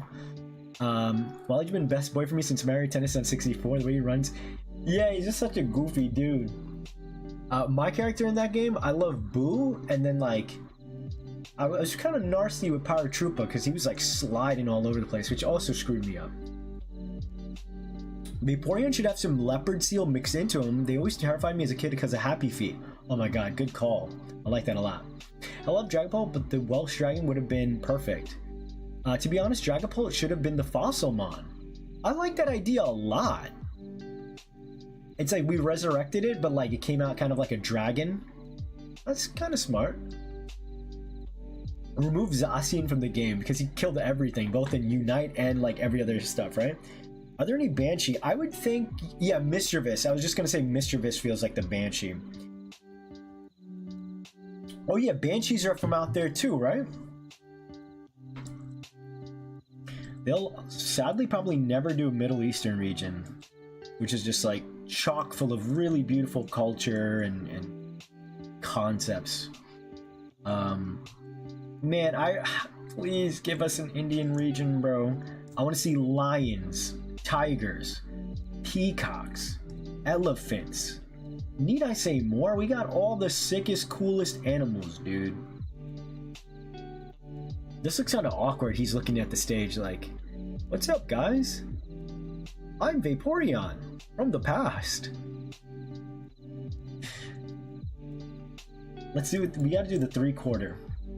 It's funny because we have side profile with Vaporeon, and then we have 3/4 with, or sorry, straightforward with Vaporeon, which you don't really see much these days. Oh, you know what? Maybe we can color the back half of this Pokemon like purple. To kind of look like, not only would it make it look like waves, like the blue part would look like waves, but it looks like the waving hair of Vaporeon, you know? Hell, you know what? It could be a pattern where it continues with white, like this undulation. Welcome to the party. Rydcar, thank you for the subscribe. Welcome aboard, mate. Came out as dragon. Don't you mean come out as ghost? My fault. That's what I meant. Because clearly Dragapult part back then was part water type. So you know what? In that case, maybe it should have been water dragon instead of water ghost as the fossil. I guess knowing Pokemon, they would have done water rock or dragon rock, or they could do ghost rock and just have it look lizard-like, right? Trupa was my main next to Boo because the sliding. Yeah, you go like that. Left of Unova's map. People are expecting a new Unova game this year for some reason. I don't want to say for some reason. There's like some precedent, but like people are like really, really convinced, like feral about it, like foaming at the mouth. Okay, so here we have Vaporeon. I'm gonna give Vaporeon its really cool eyes. Let's give it the mascara thingy that they all have. You know what? I feel like tusks would work for this guy too. Right? Like a seal? Seal walrus. Sloth bear Pokemon? Yep. Who has disturbed my slumber? What up, Zach? Diploqualis is an amphibian, but I get what you mean. Gotcha. Diploqualis. Looks like Gen 8 hinted at what the Black-White remakes are going to be called. Hey, what are they going to be called, do you think? The feral Unova fan has instantly arrived. What did Gen 8 say about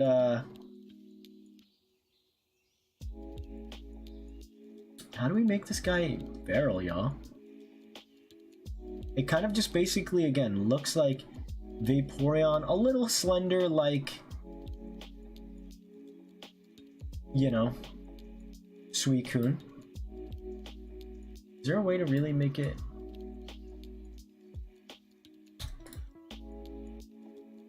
Just maybe make it look angry, I guess. That's the play. Ooh, okay, I'm kind of liking that.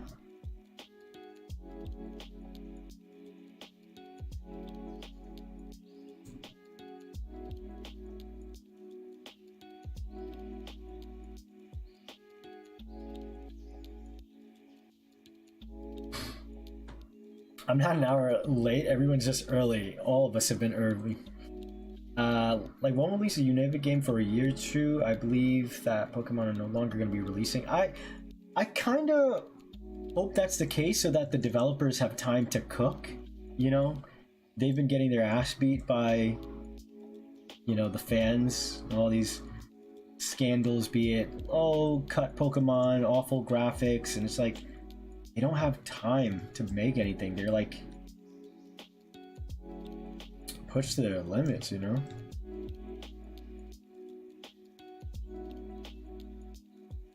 You know what? Why don't we make it like more aquatic or something?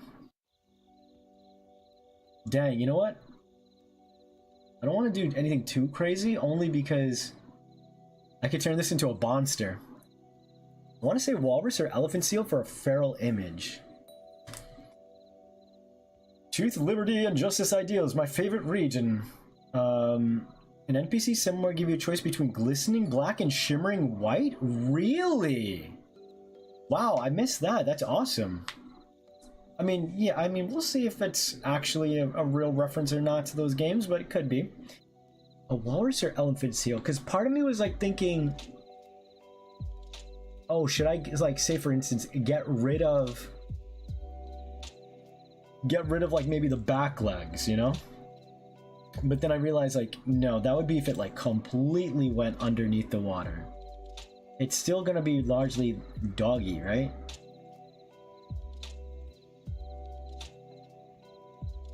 You know what? I wonder if it doesn't work out with the whole legendary combination. Elephant seals, oh, those are gross. They look like big schnozzes. Imagine for the next game we both get Unova and Alola. Kind of like you, I don't know. I can't see that happen. I think Alola is too soon. It would be insane, but I can't see a world where that would actually happen. You know what? Yeah, we'll keep it simple. We'll keep it simple.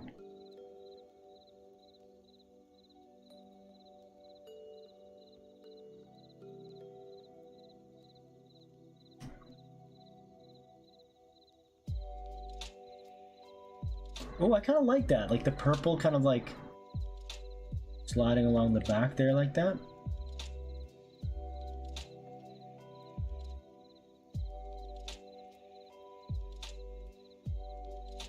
Actually, you know what? This could work. I think we'll keep it simple.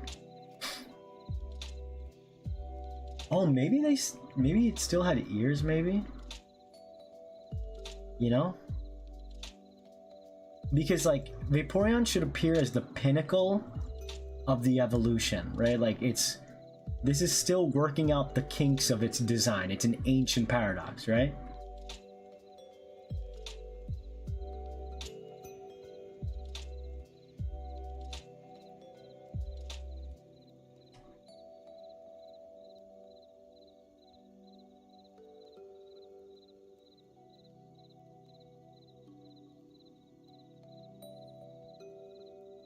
No, you know what? I'll do... Maybe it loses the wings here once it, like, it's a better swimmer, but, like, it kind of immediately adapted it for, like, help, you know? And then I'll take, again, the crystal color from...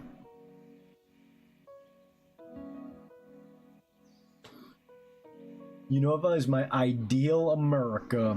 Trunkion! Echo sharks are cool? Way cool. The big sail pattern makes me think it sit on types of the waves in pods, basking while looking for prey. Dope. I believe Game Freak said something about cooling it on release frequency. Yeah, I think it's better for them, so those guys can actually just relax, right? Unova better than actual America? Yeah, I mean, I'm kind of with you there, mate. I really like Unova and Alola be kept separate.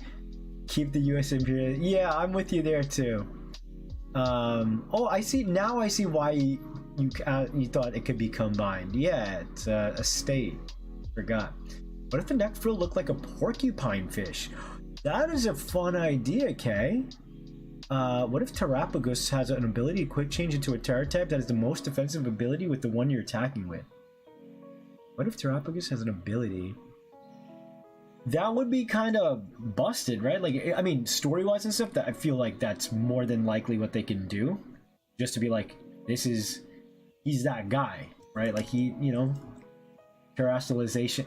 I'm just really excited for them to kind of go into the story of it all, you know? We can figure out, like, where terrestrialization came from. I'm expecting full-on answers to Paradox and stuff. Like, I don't know if it's asking for a lot. You know what? I won't continue that alone there. I'll just cut it off here.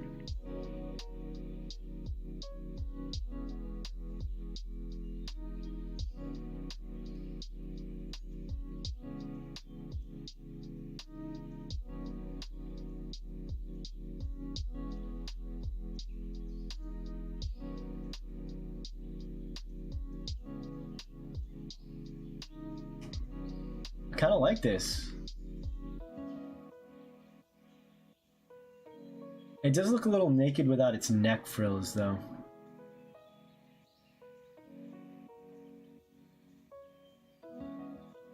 Maybe we give it, like, frills like this.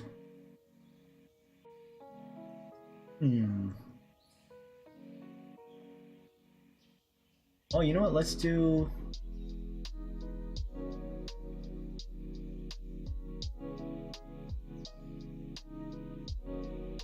It's kind of reminiscent of the old Eevee ears, but they eventually transform into the frills we know. Oh, it actually could look like the end pieces of Suicune's thing too.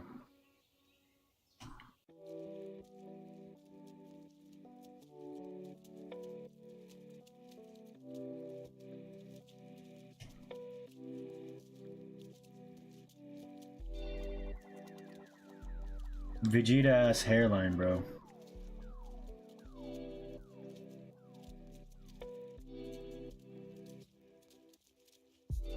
The undulating pattern for the hair plus the waves.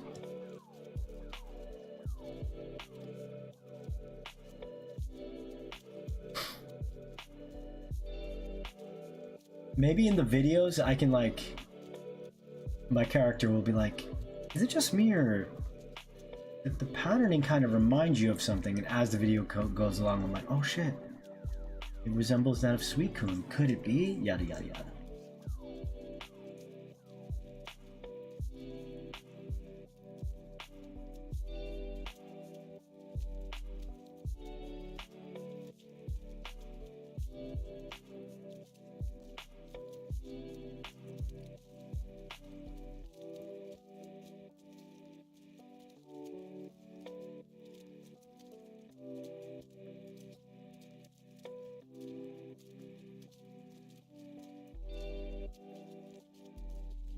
I feel like Alola's kind of big, right?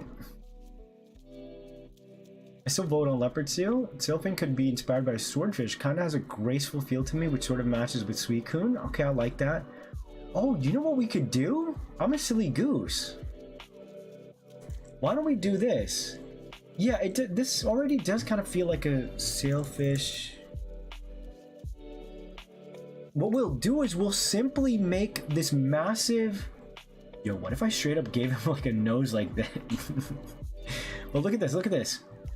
I'm a goofy ball. Look, you go like this. We make the sail Suicune purple. That's its quote-unquote hair that gets revamped. And so looking at the sailfish here, they'll have one big thing like this, and then we'll have the rest of the sail kind of follow through here.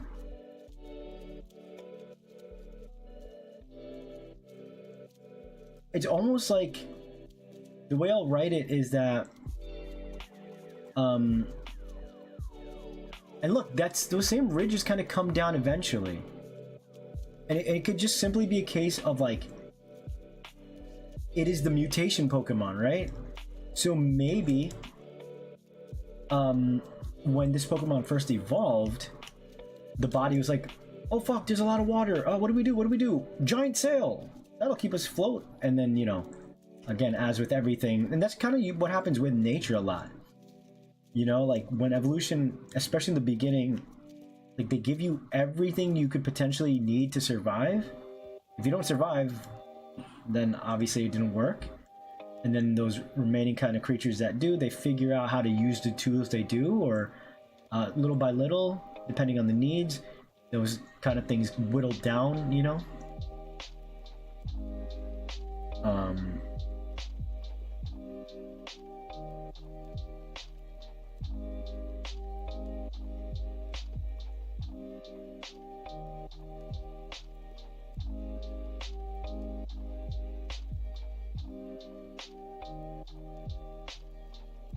So we have now we have the Suicune Aurora Waves. We have the green crystals of the Suicune here. Is there anything we could do with the ribbon? Suicune's ribbon. We have the mascara piece that all the eeveelutions tend to have. I mean, eeveelutions, the Paradox Mons have.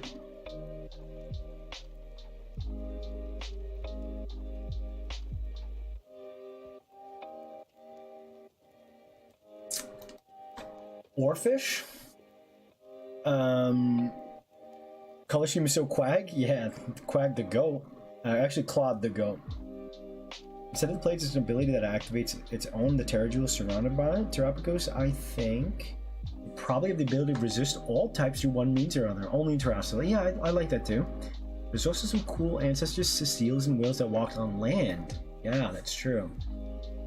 Explanation for Paradox, really, so you can keep making them however you want without comment just telling you that you made it wrong. Yeah. Oarfish patterning and or coloring. Will Lola be really small? Maybe. The Quag has been removed. Bap looks a little naked now. The purple back reminded me of Quagsire too much. Maybe get Suicune's diamond markings. I was thinking that, but the diamond feels very much like I am like a legendary Pokemon. These diamonds feel like diamonds are in itself like an exquisite, you know, symbol of like richness and you know whatnot. Like I want to see if I can make it feel more ancient slash, you know, feral, and I don't think diamonds would necessarily. If anything, what we could do, maybe that leopard seal markings or whatever could be white, akin to the same kind of like rosette spots that Eevee had, right? Because that would definitely feel very, you know. We'll add the purple here. I'll take the green. I'll add the green here as well.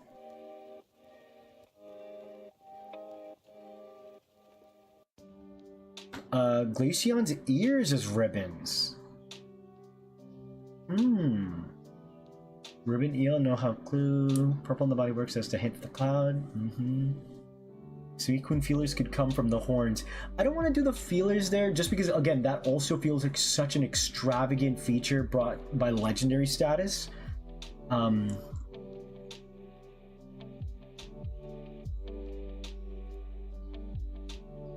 Let's see.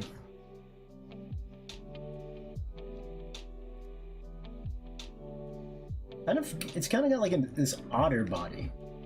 You guys know what I'm saying? Can you see it?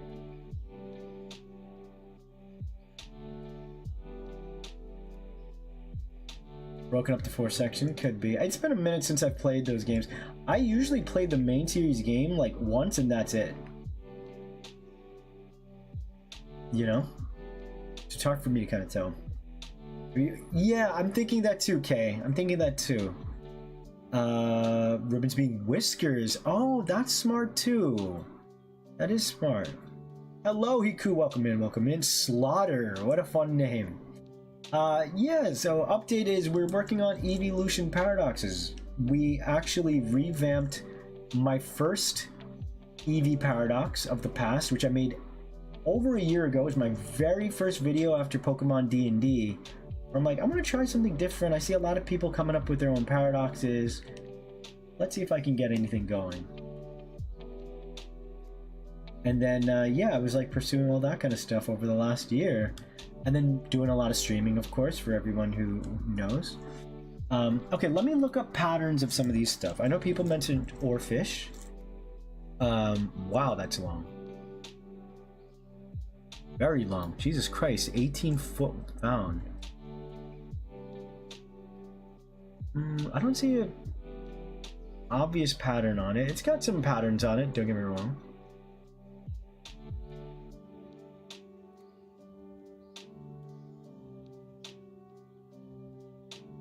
It could be, let's see, and then leopard seals, right?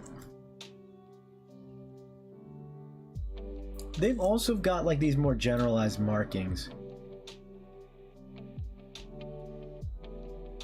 You know what? I think another thing we could use is fangs. Just to like add that ferality to it, you know?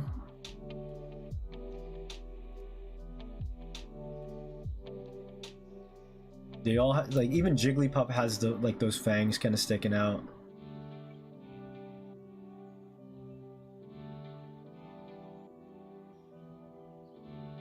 Maybe we could add like this walrus kind of element to it with the fangs.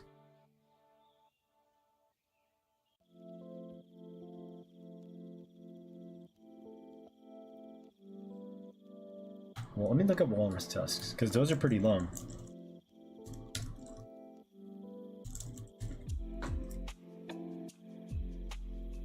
God, reminds me of this movie I seen. Oh, interesting.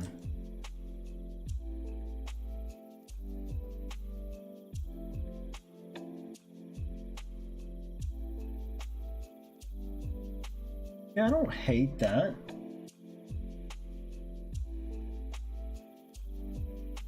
Maybe they could all be like fanged beasts, you know? Oh, maybe for Jolteon, with Jolteon having that saber-toothed tiger thing, really keeps Millennivi's tusks, right? I think we could do marks like this. Oh yeah, that's what we'll do. All these marks here, they could kind of resemble like diamond, like, yeah, that's all we needed to do, gang. It just needs to kind of pseudo resemble diamonds. It's just, yeah, there you go. I think you can clearly see it's a Vaporeon. I don't know if I like the tusks actually, you guys.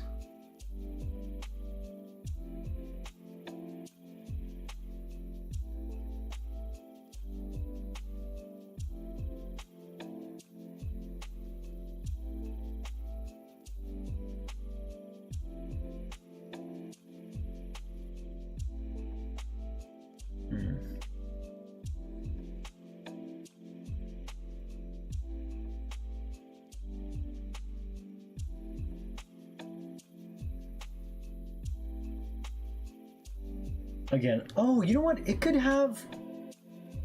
Oh, wait, guys, we can kind of give it like almost like catfish whiskers. And it kind of looks like the ribbons, right? In a very simple kind of way. Oh, flip. I think this is it, gang. So it kind of looks like the whiskers without overkill. Right?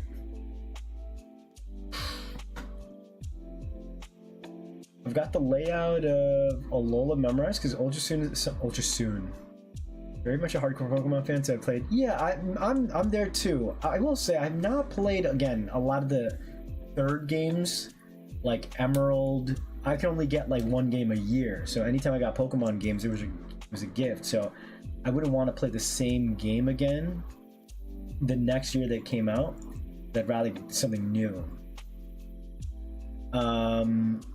Reminding me of Amora and Aurora's, nice. Which is awesome because Suicune's hair is supposed to be like the Northern Lights type of deal. And Aurora and Amoris have that same vibe. Let's see. I've got the layouts. I do think it needs a slightly bigger muzzle. Yeah, I think you might be right. Thick forearms for swimming. Hiku, I think that's right as well. You did like the walrus mouth? Maybe a seal-like head. Maybe, right? Looks awesome. Thank you, bro. Whiskers are good. All right, let's see. Let's add everything that you guys are mentioning because I agree with it. I do think it does kind of feel like more house cat-like, and we probably need to...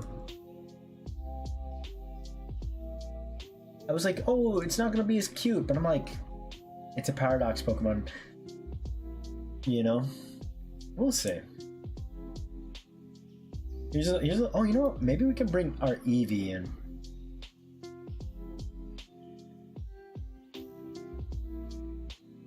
And then we'll put the Eevee next to here.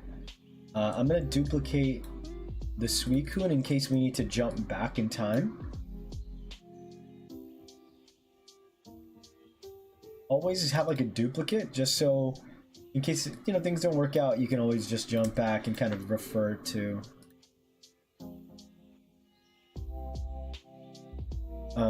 let's see here. I'm gonna look up Seal Face. Seal Face. I guess Seal Head, really. Ancient Seal, maybe?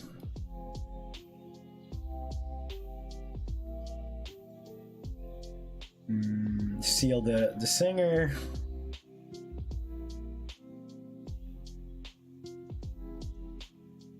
Seals are so cute! At this time of day, in this part of Johto, localized entirely within the burned tower.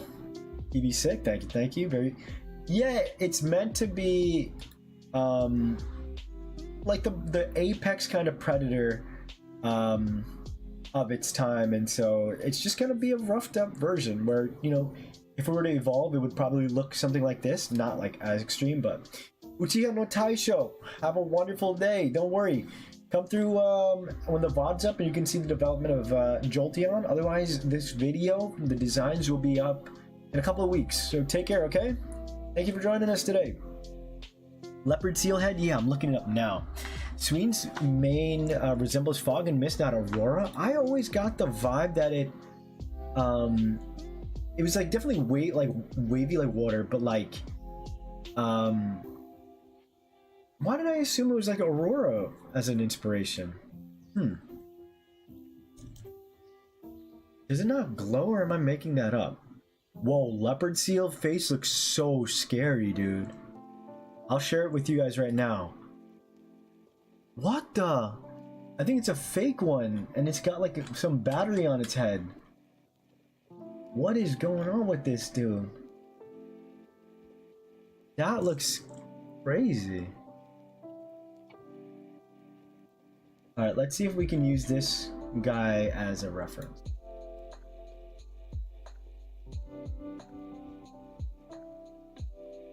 Thanks, Dark Knight. Welcome in for a little bit.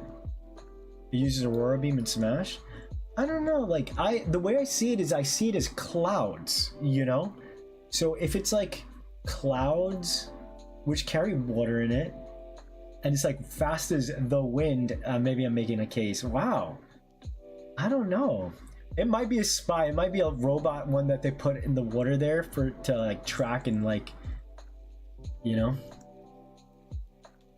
All right, so let's see if we can.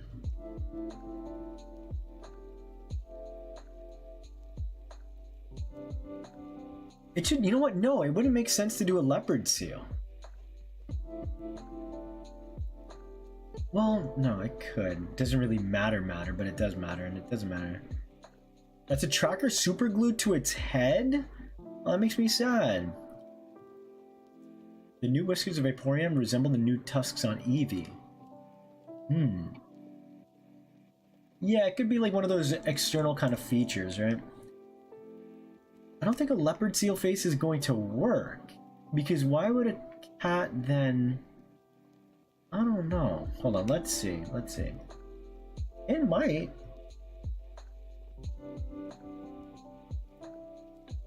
Oh, wait a second. Hold on. Maybe it will.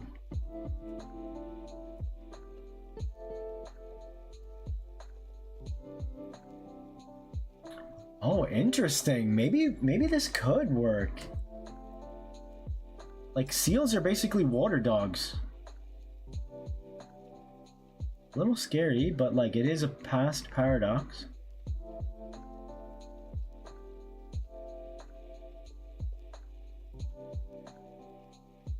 How to Train Your Dragon looking ass, bro.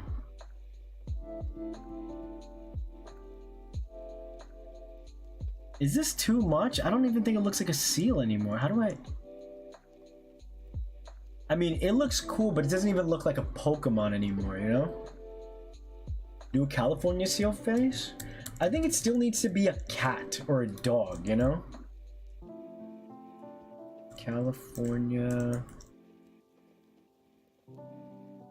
I got the seal of California, like the state seal. Sea lion, would they have more delicate looking faces? I do like that it looks scary, but it doesn't look like a Pokemon now. It looks more like an alien or something, you know? Y'all have never seen Happy Feet before in his shows. I seen it once and only once. Better for hunting fish and waterbird Pokemon. True, true. But it's, you know what? At this point, it's not like it's the apex of its region, you know? Like, it's only just kind of... It's evolved due to its circumstances, right? Like, wherever Millenniv was, it got chased out, and it needed to adapt to a water environment, you know?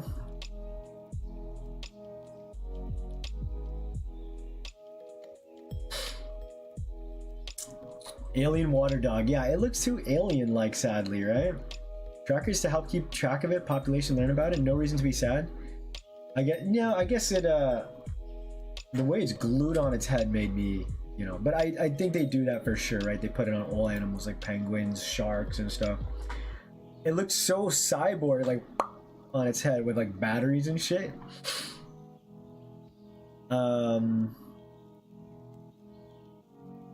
Okay, yeah, I don't know if this is the play.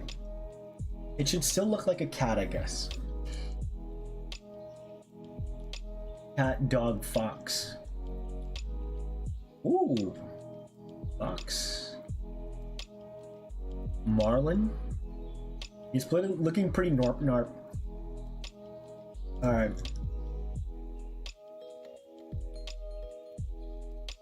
We're undoing all of this. Okay. I mean, look, I do like this face, but yes, I do think it looks a little too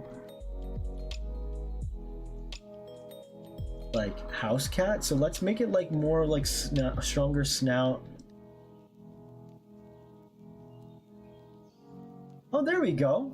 That feels a little more right. A lot of times fall. Yeah, I gotta imagine, right, with all the water and stuff. It felt like the eyes in the evolution look like crystals and stones. Maybe their eyes resembled the respective stones. In what way though? Like the shape, or? Because I don't think I could really evolve the design of those anymore in like a meaningful way, you know?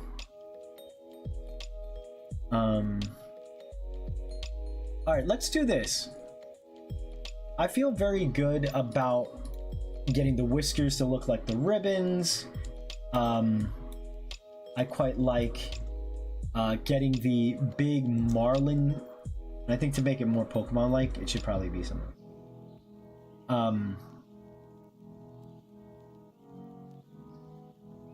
Yeah, cool. So this is a very strong first start. I think for me to be able to find the true direction is understanding and realizing the design cannot finish until I know what the others look like as well. And the common denominator in the look feel of the rest of the Pokemon will dictate, maybe if anything, maybe we could add like flippers here or something.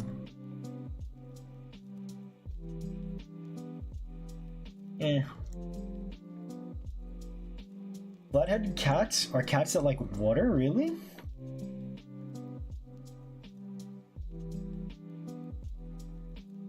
I guess that stereotype is like cats hate water, right? Okay, let's do Jolteon. Oh, our buddy just left, but wanted to see Jolteon. Alright, so knowing what he looks like, let's do...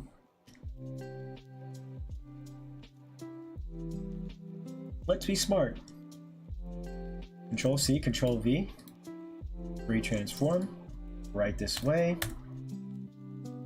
This is kind of how I did my Dex Neo versions of the eeveelutions, which desperately need a retouch.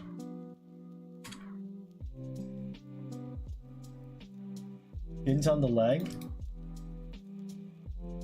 I was thinking that too for the front.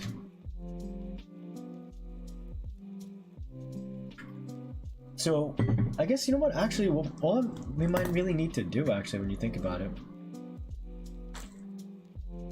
Calling me brave for loving Jolteon? That's hilarious. I love Jolteon. That was, I think, my first favorite eeveelution. And then, yeah, again, I think I went to become a Vaporeon boy. I had a little Jolteon, or was it Vaporeon? It was like this super rubber bouncy ball. And there's like a little Jolteon on it. Guys, I don't know what it's called, but like, I was thinking about this recently.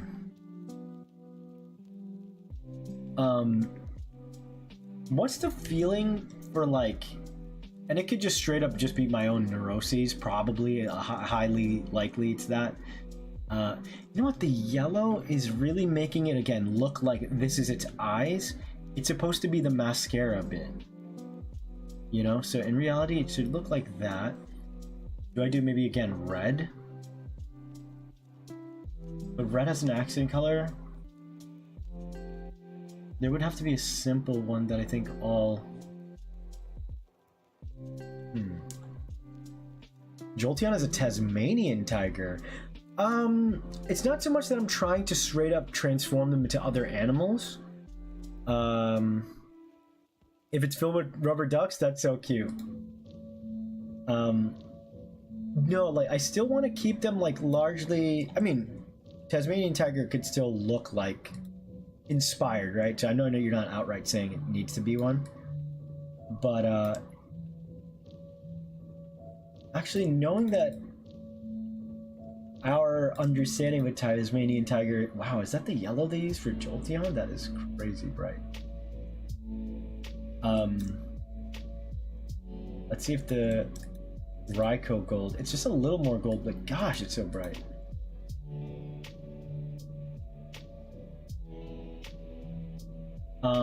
Oh, you know what?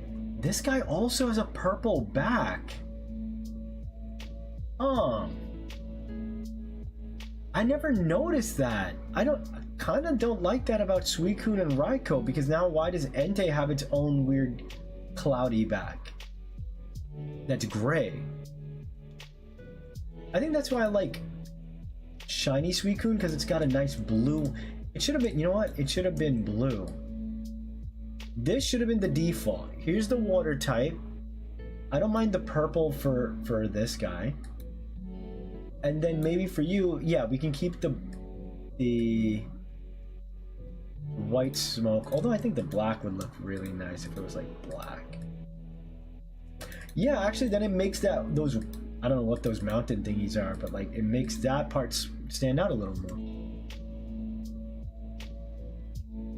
Interesting.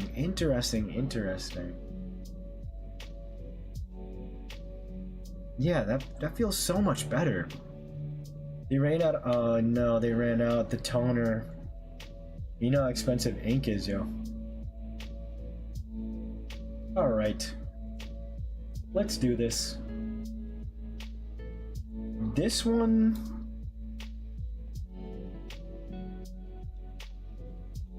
Okay, we're trying to find a nice fusion, basically.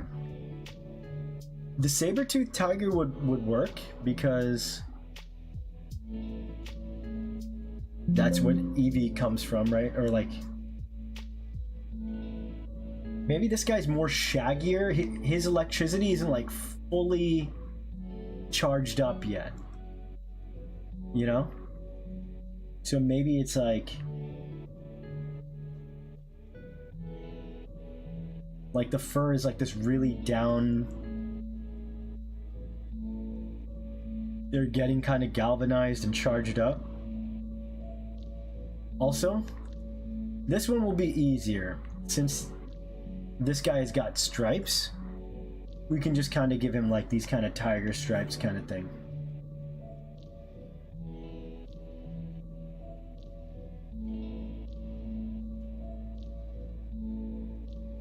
Hopefully this concept and direction really works. Like all three designs kind of land.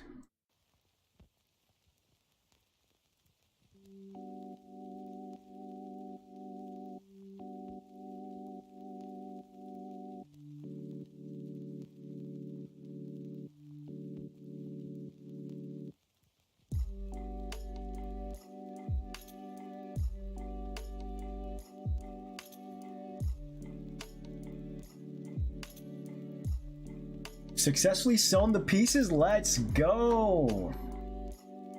Shiny Suicune has been obliterated. Sweetblue. If he's shaggy, does that mean he can eat giant sandwiches? He can eat whatever he wants. Any secondary typings? Yeah, let's talk about typings. Let's talk about potential names and stuff, like the naming direction. It doesn't have to be called like Jolteon with Suicune and it's called like Jolteon and Raikou. So it doesn't need to be like Jolko or Raikion. I wonder, do I give them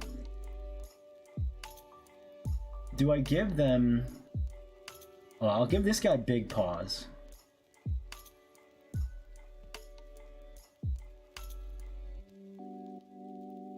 Oh no, he would be the lithe one. You know what? I think we do give this guy the bigger, swimming, meaty boy paws.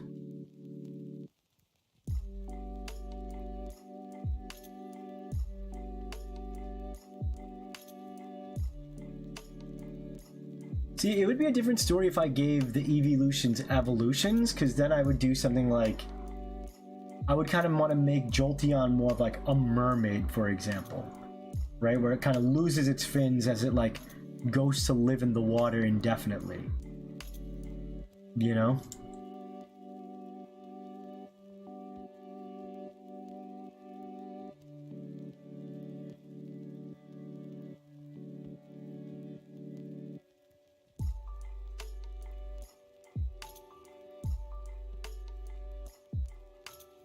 Oh shoot, you guys can't see it. Crap.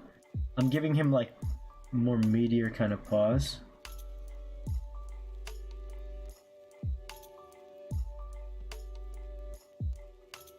I think I'll push the mustache a little bit like this.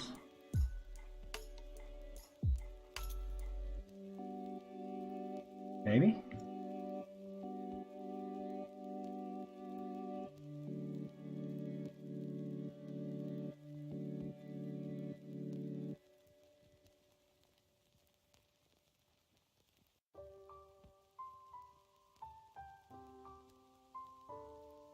No one mentioned that I did not draw this man's leg in the background.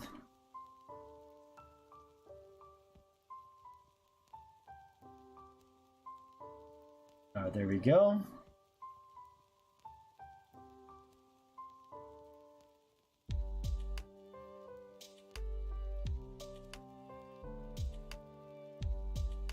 Links for the body shape and or fur design. Oh, Roaring Thunder for a potential placeholder name. Hyena. Oh, a hyena?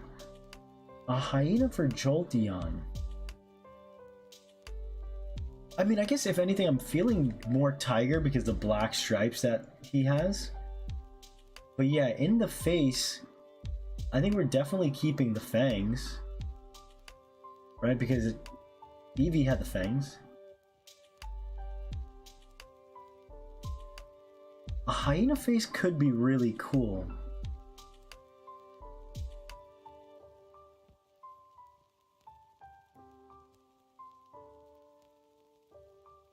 What are we doing with the back half without the clouds? I want that purple to show up, you know? So we have that purple, and then I'll take whatever this is. Maybe. Oh, look, so Jolteon's got this spiky bit, and then he's got like these massive jowls. Maybe.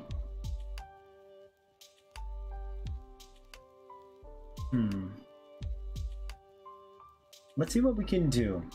So we have that piece from this guy.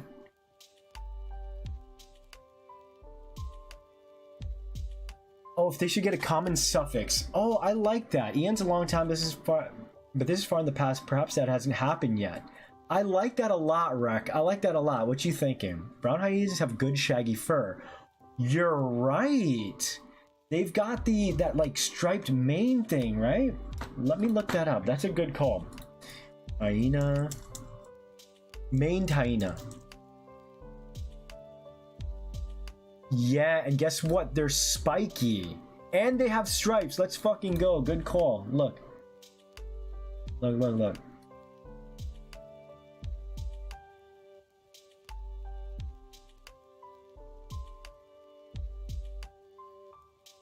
Alright, we'll use this as our North Star. Hello, little hyena. Paradox should be called Finion. I see what you did, Dingus. You saw your shot and you took it. Entei and Raikou have saber teeth, so it evens out with the purple on Suicune and Raikou. I guess you're right about that, although I don't prefer that. I would like each one to kind of feel unique, but still contained, you know? Raikou's mutual friend. Hyena are actually a part of Fila. Yeah, this I know. This I do when I did my research for my hyena. Very cool. They have a lot of interesting quirks, actually. Some pretty creepy and terrifying. Yeena! Eevee's already tiger, so Jolteon should either be a hyena or a Tasmanian tiger. Let me look up the Tasmanian tiger. I know you mentioned that earlier.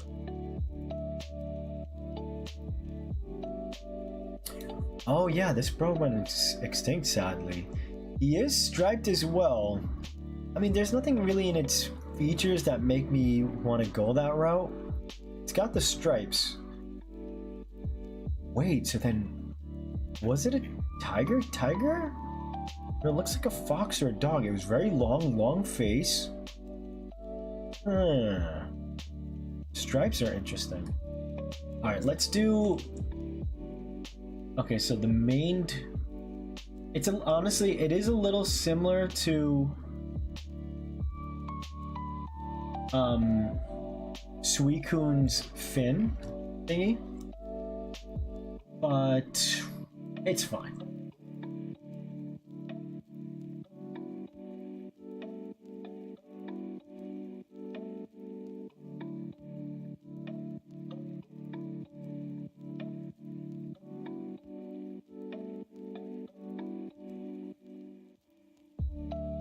Raikou is fast. I mean, the legendary beasts are all fast, but that's because they're like legendary.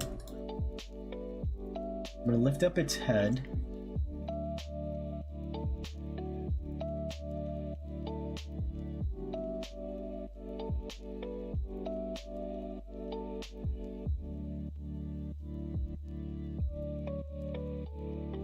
Raikou has this really like thick kind of space around, not space, what do you call it? This thingy, like jowl?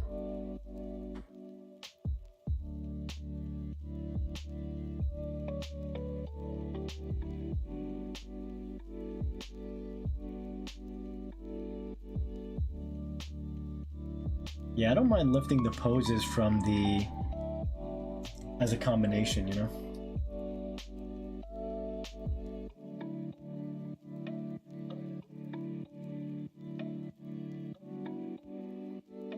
Mighty no line are related to Jolteon? Oh, you know, that's an interesting way to look at it. I mean, so truth be told, it could be, yeah, they could be descendants of this version of Jolteon if that were the case, but I think more so it's probably like, probably another species. But I think above all, I don't, because, you know, again, we're talking about like what makes my little world tick versus say, and I tend to treat like the Paradox Mons, like I try to give them credence, which is what that one commenter was like going like crazy over. Because the idea is like, yeah, they're paradoxical, it doesn't need to make sense or hold a lot of truth, you know. I like this face here for because it kind of looks like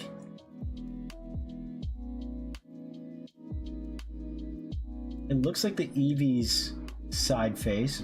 We've got the tusks.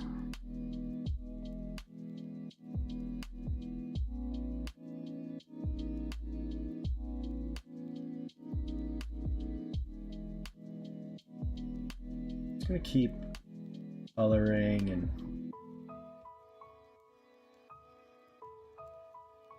so instead of all the crazy spikes along, you know, it'll just be, yeah, something like this.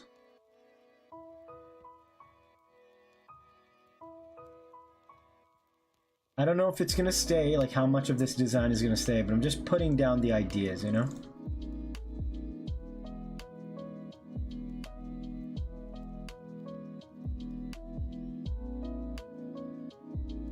Oh, wait a second, it would have to be purple. Yeah, hold on, it would have to be purple.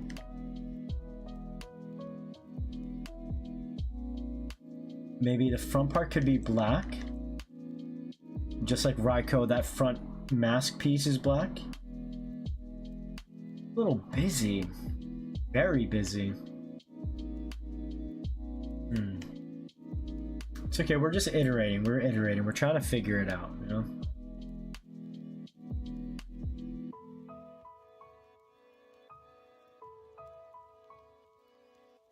Maybe he could have the more... Yeah, wait, his paws don't have to be...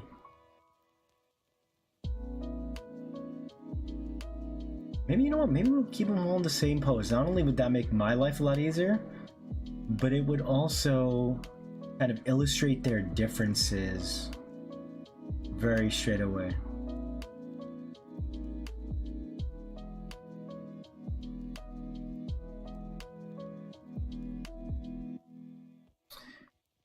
Actually, Felidae doesn't mean that they're cat, it means they're cat-like. There you go.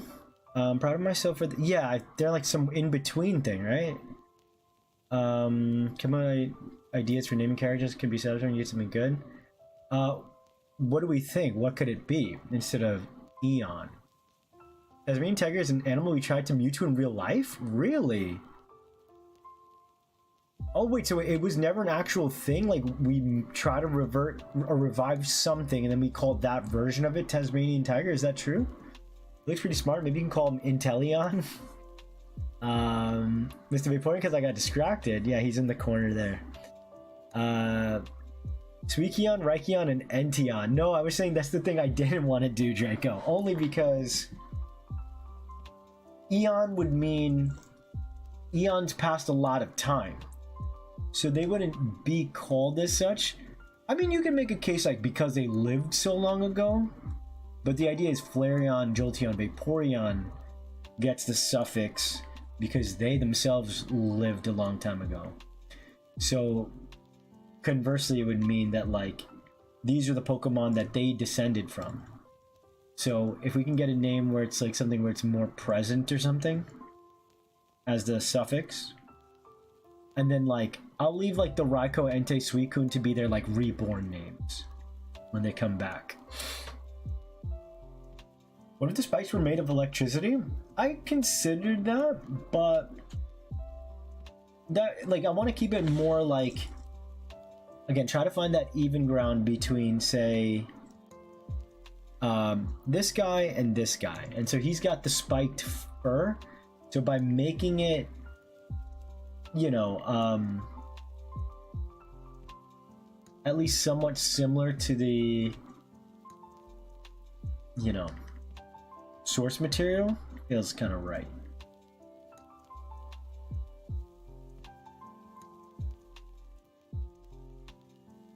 I don't like this in the front.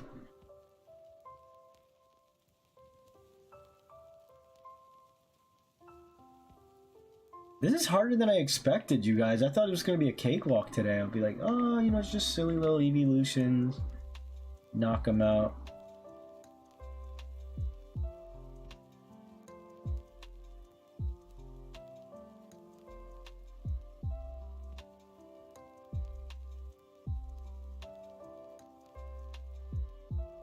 It looks pretty cool though.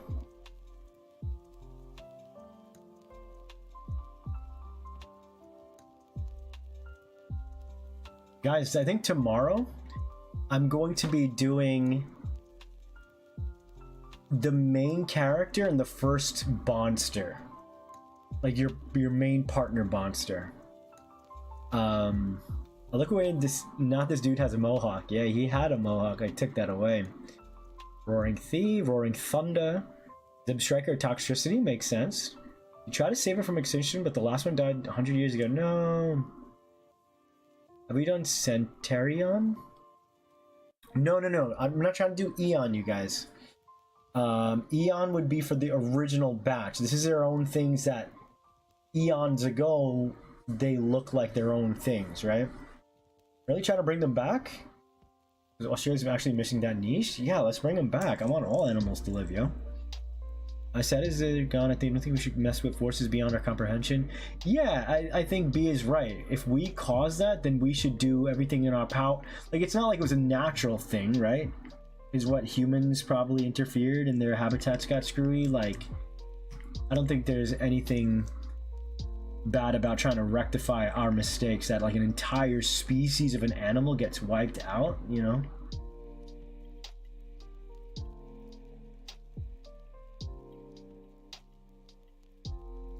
I mean, I like this guy better than...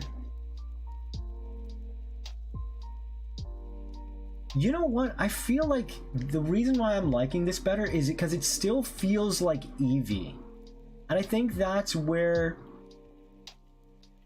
it's going to be important to land, because the idea is like when they're finally like Jolteon, Flareon, Vaporeon,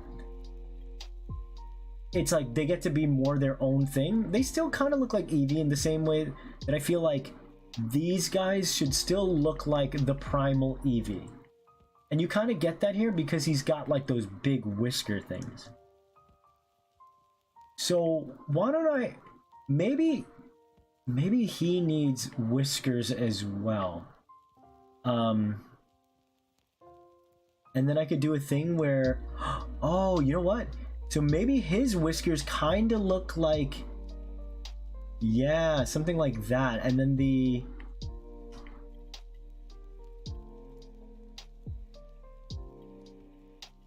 So it's still the tuft of fur, and then it still has the... I mean, I don't know if I love that, but like...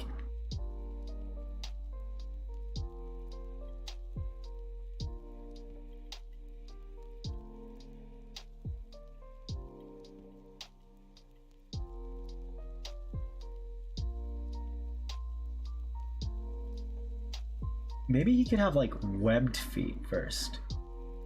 This kind of reminds me of like the way I was doing my Dex Neo design. So maybe I might bring these back. Kind of like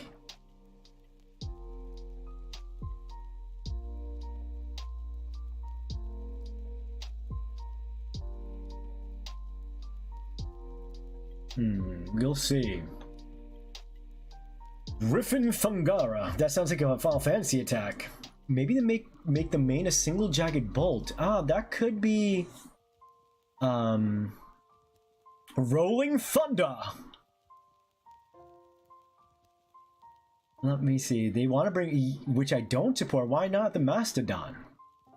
They were, I think, alive during the time the pyramids were being erected, right? The single bolt main I don't dislike, but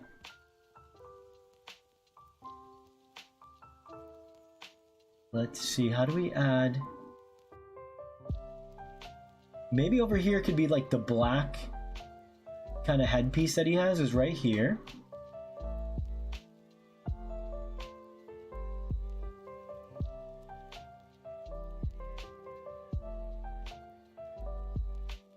This looks just like the other one though.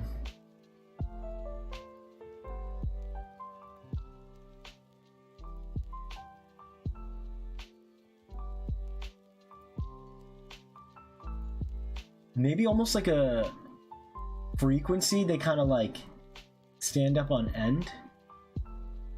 You know, it's like the hair, the mane of the hyena, and they kind of like shoot up like that a little bit.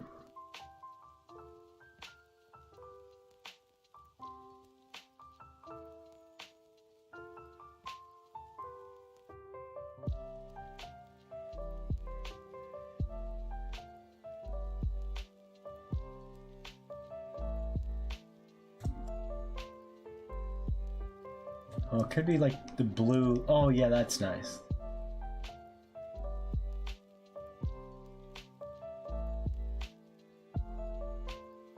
That was my main in Street Fighter 4. One of my mains. Rolling Thunder. Savage Tide for Vaporeon.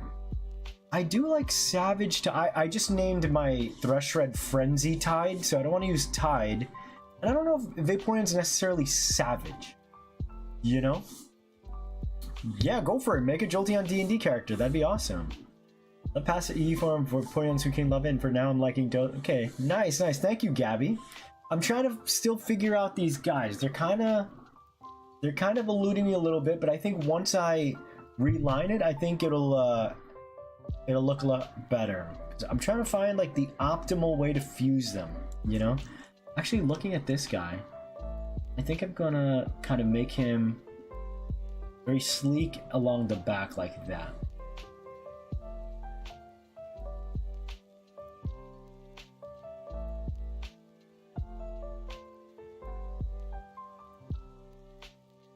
Dang, part of me... Yo, what if... What if I went the other way? Where I'd make future paradoxes, but they wouldn't look like robots, but it's like Vaporeon living in the deep sea, and therefore, again, losing their limbs. Could I do that? That would be interesting.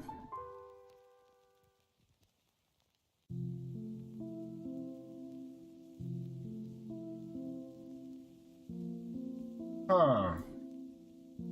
Sparking Pin. I like that. So Mastodon extinction is not really our fault, but some scientists believe it'd be good for their environment.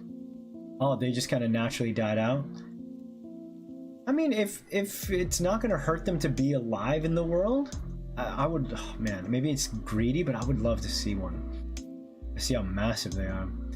They similar to Vaporeon. So what if we took the beginnings of the legendary beast name and give a common suffix? To emergence, Rimergence, and Enturgence. Emergence could be turned to emergent as well. Wow, I really like that. Sweemergence. But no, see, rather than the sweet part, I would rather do like Vapor, Jolt, and because it's their emerging, right? Again, I kind of want to leave Suicune, Raikou, and Entei as if that's their kind of like reborn names, you know? Maybe this past Jolteon was the reason why we have music in the first place. They're the ones that invented music. I wouldn't go that far, but I see what you mean with the frequency thing.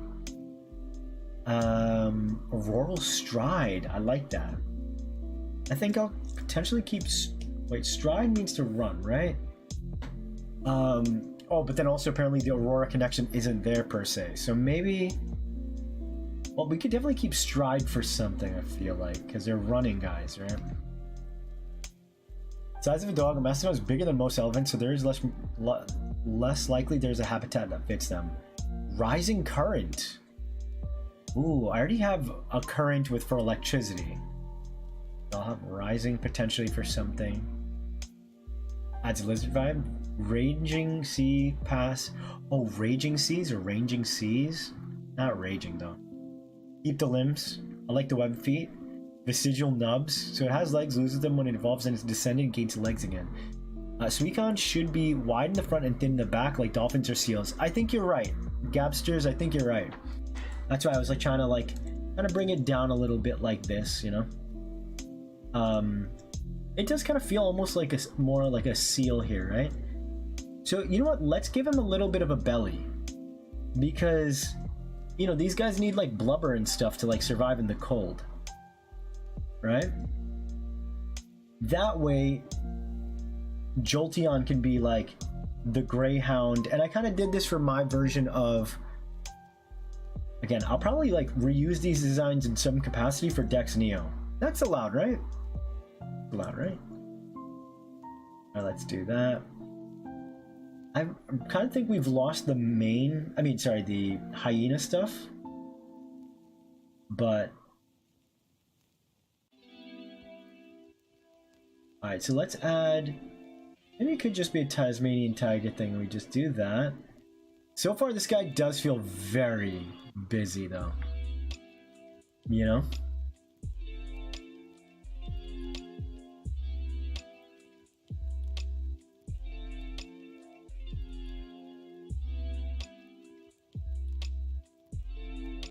Dang, how do you do the main? Because again, I'm trying to make it look like... Oh, you know what? Maybe the main starts here?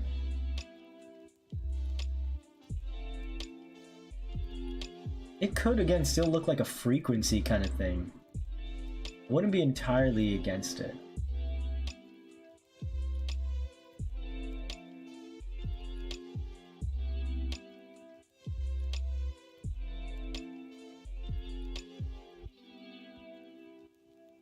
And we color it like this. Again, that purple is so close.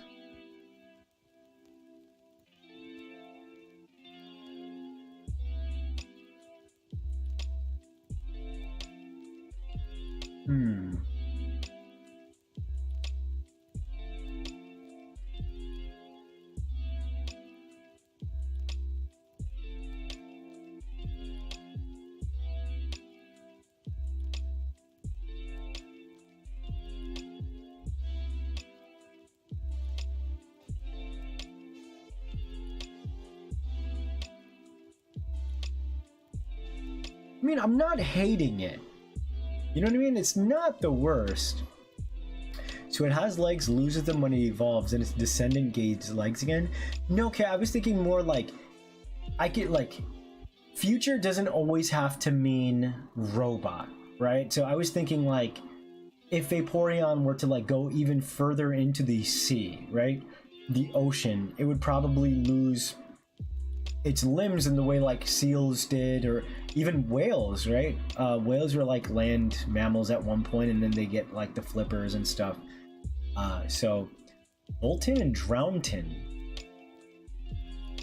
Why tin? Some. Not really about hurting them, it's more so the unknown consequences it could have on us.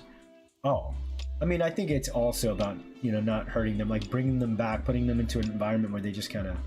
Vaporurgents, Jolturgents, and possibly Flamergents. Flareurgents, yeah. More blubber, yeah. Vaxing frequencies, I think too long. The doc suffix, I think a vowel needs to be at the front to where Jolt docs. I will say this right now, I think Mastodon Mammoths should be brought back. I'm going to head to sleep. Take care, Alex, have a good one. Maybe use the blue from Raiko's face and tail for the back spikes. Raiko's face has blue? Oh, I guess... Oh, you're right. Like a very subtle blue, isn't it? Yeah, we'll do that. I think that's a good idea. That way the... Nice, good call, good call. Because in that case, the white can kind of, you know, live, meaning of the tusks can kind of like live a little more peacefully and kind of stick out a little bit. That way, the tail, which is like, you know, it's got that... Ooh, what if the tail looked kind of like this? Where it's kind of like that shooting star motif that Raiko has. Maybe for this one, maybe this is the one where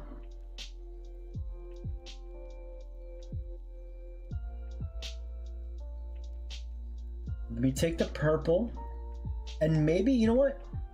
Maybe this is what we do, you guys. Look. Let's take the purple, make them the stripes. Right? And then that way, we can just say that the purple stripes become black.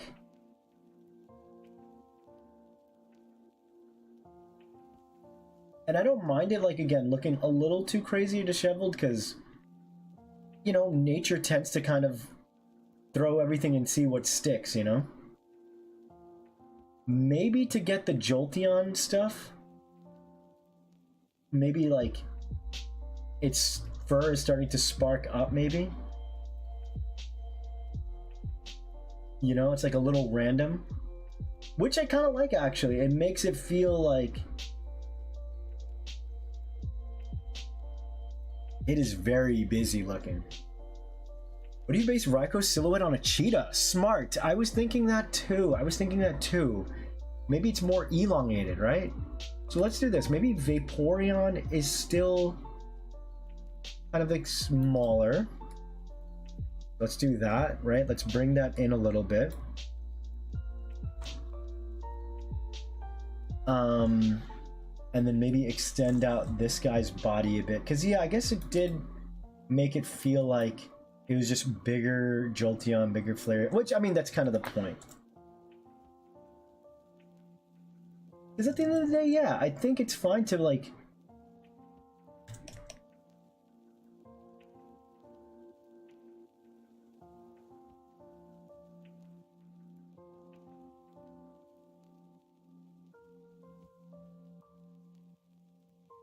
Because, you know, they're supposed to look like these really big, strong, powerful creatures, right? And they kind of devolve down to the Jolteons and stuff that we know. Cheetah or Greyhound? Yeah, I think so as well. Take care, Alex. I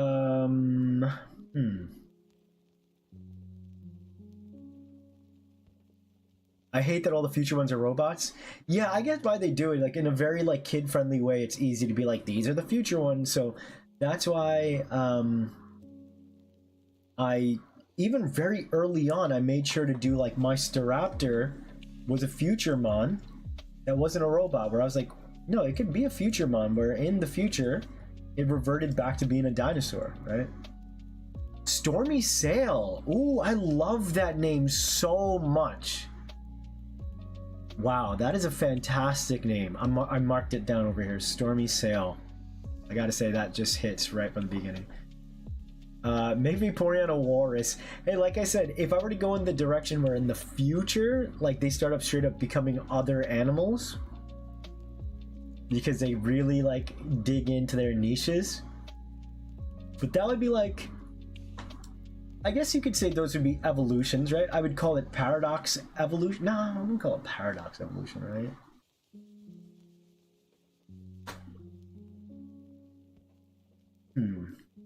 Maybe he is the smallest of the bunch.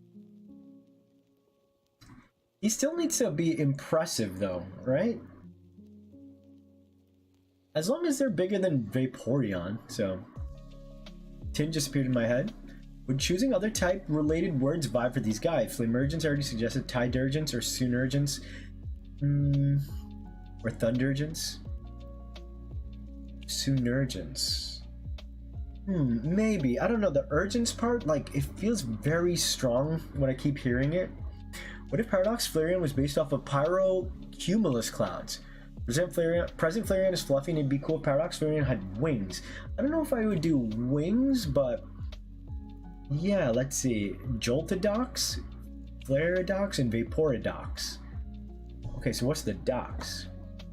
Once Surrounded by is so gender, they made the ultimate gender Pokemon. Iron Valiant. Yeah, I know, right? We got Sea and Land. What if we made Power Flareon the Sky? Hot Air Rises. I don't know. I don't know if I'd want to do that because the point is for Flareon, right? Like, its body's transforming to fit in its environment, right? What would be happening in the world below for it to start needing to fly per se, right? Let's do that. Let's start drawing. This feels exactly. And guys, at some point when we get back to Dex Neo, and I'm gonna like retouch up Jolteon, Flareon, all of them, we're gonna go through the same thing, trying to find what works perfectly for them. What other non-robotic future Paradox Pokemon could there be? Oh man, honestly, I feel like you could do any one. Like, you could do nearly anything for any Pokemon, like forward or backwards in time, you know? Non-robotic future Paradox Noivern, where it takes the role of an apex predator. See, I just say that, right? But I would rather Draco make a new evolution for it than do like a Paradox version of it, right? Because Paradox should be like in like an alternate timeline, like how does things affect it, right? So when I think of a non-robotic future version,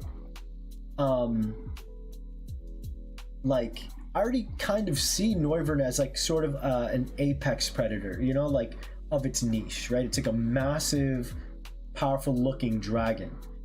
To me, actually, funny enough, I feel like Noivern as a future robot would look so cool with the boombox speakers and stuff. But I don't think making it a future mon would make it cooler than it already is. You know what I mean? Yeah, I think that makes sense. So, for example, I wouldn't really consider making like a normal future fusion or a future evolution for, say, Flareon, or let's go to Vaporeon would be the best bet, like a Seal, right? If I were to evolve Vaporeon one more time, like in the games, I don't think I would make it a Seal. But because we have like future Paradox, I think you can kind of make that case. You know what I mean? I'm thinking, guys, what if the answer is all these guys have like these sick beards? Like, manes are the answer. Because I feel like I can see I feel like I could see the manes being a big connection. Something that's kind of lost on the other. I don't know, they all have manes too, right?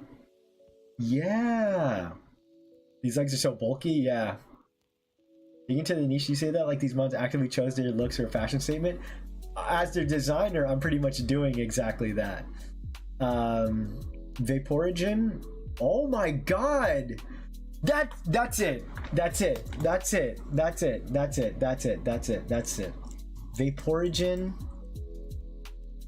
Sounds like Virgin, but I don't know. That's Jolt Origin and Flame.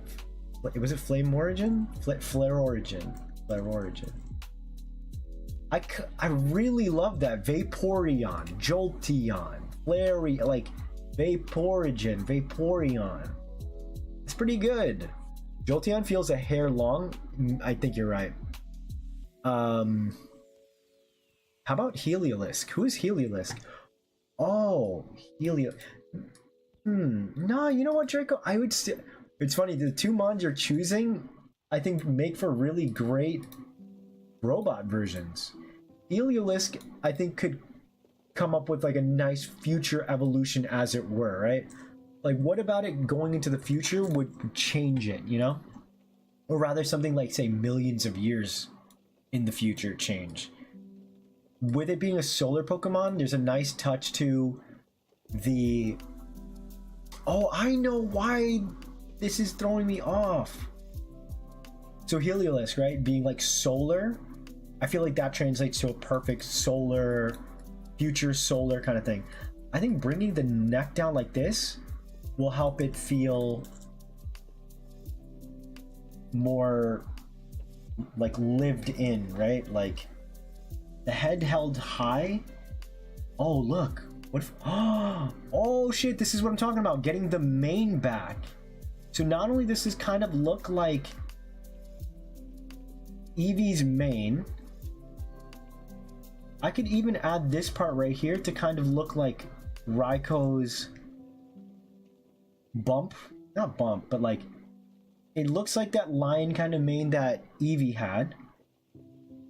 And the spikes of the ear also, obviously when I properly draw it, it'll like be more tamed.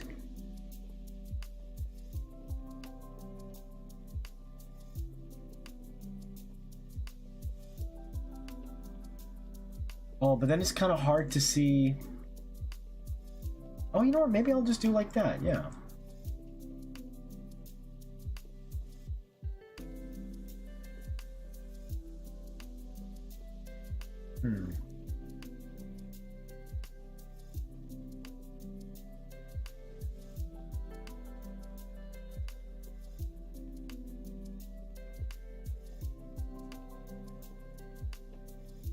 Let's try bringing this guy's...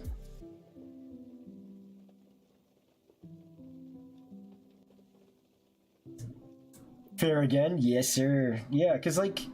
Yeah, think about it. Like, both Pokemon that you mentioned, I was able to quickly kind of think of a future form that fits, right? Audio, then one solar energy. I think, again, doing something like a bird transforming into a dinosaur makes sense for like a future. Oh, maybe I can extend his neck. That could be a cool...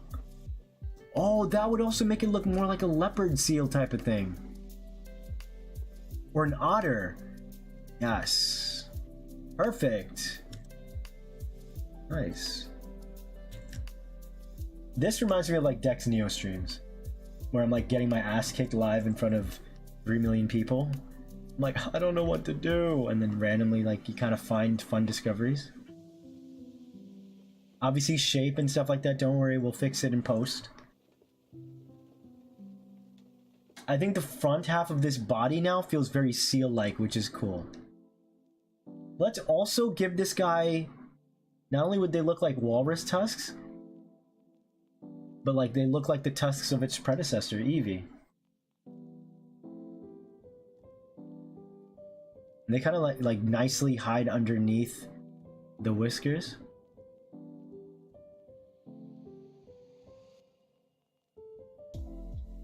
We could be like the ribbons flap in the wind, and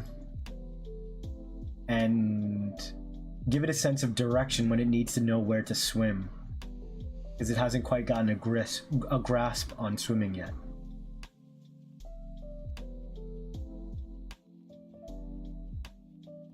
Sucker for butterfly shapes, love the name. I like the race head on Jolteon. Hear me out, Flareon is a post-apocalyptic guard dog based on the Tibetan Mastiff. Funny enough, I think my Dex Neo version of Flareon really feels like that. Okay, what reptilian Pokemon will work as a future Apex Paradox? I really don't know. I felt like I was able to, for example, make Staraptor a raptor because it's a, you know, a bird is a dinosaur. So I just kind of reverted it, you know what I mean? I don't know what kind of reptile would meaningly, if anybody wants to jump in and just kind of like, for fun, we're just chatting. What meaningful way could a reptile evolve, like, say, in the future? You know, like for me, the concept for Staraptor was like, Staraptor, if it had an evolution, which it couldn't, right, because it's already the 3rd stage, it would evolve into some sort of bird. But by making it kind of evolve, not in the Pokemon sense, but like over long periods of time, you know, I was able to like revert it back into being kind of a dinosaur. So that's where that evolution strikes, right? The long-term evolution, and not so much, you know, like oh, it's glowing and then it evolves into a creature. You know? Like, for example, Noivern is a 2-stage line. It could theoretically evolve again, but I don't think it would benefit from getting a future evolution. Like, what would be the difference between, like, a future Paradox and then a future... Or just, like, a second stage evolution? This guy is meaty legs, holy crap. But let's see. Oh my god, he looks too massive. Tibetan Mastiffs have good first year, which might work for Flareon. Yeah, that is true. Flareon's Paradox got Volcano Elements. That would mean he could have caused the extinctions. Oh, he would have caused the extinctions of its peers?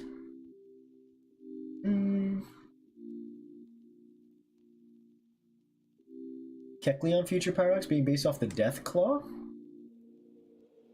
I don't know what the Death Claw is. Charizard, because it's from Genswell and sells merch. Don't tempt them, it's coming. I'm assuming. Again, no spoilers for the next DLC. I think it's just dinosaurs replace mammalians or avian niches. Yeah, I think that's it too, Hiku. I think that would be it. But even still, right? Like, what would that look like? Like, or specifically, why give it a, say, future Paradox in that way, right? Like, for example, so going back to the Flareon thing, it makes sense. Oh my god, look how massive this guy is. Let's give him the orange mane that he has. I'm gonna give him like this big Flareon kind of thing.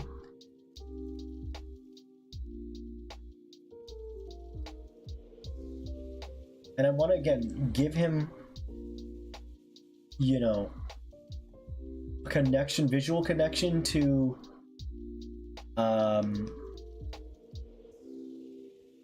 Entei. Sorry, his name got lost for a little bit.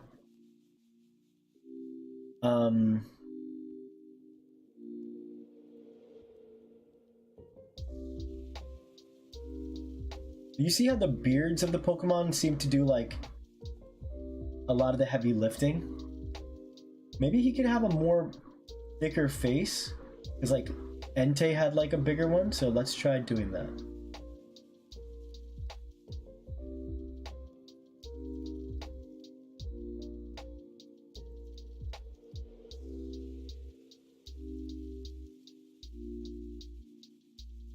Shoot, should we really lean into like the big cats maybe? He's also kind of got like that saber-toothed teeth, right? So we'll put it on the side there.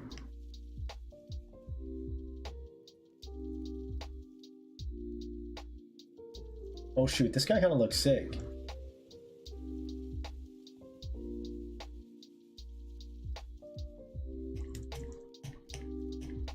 You know what all of these designs sort of kind of remind me of? The Super Predator that evolved from the Jackson Chameleon? Holy moly. I just realized something. This actually reminds me of the beta. Guys, I should incorporate elements from the beta designs of Suicune, Entei, and Raikou. Yeah, Lion's definitely the obvious choice. I think so too, yeah.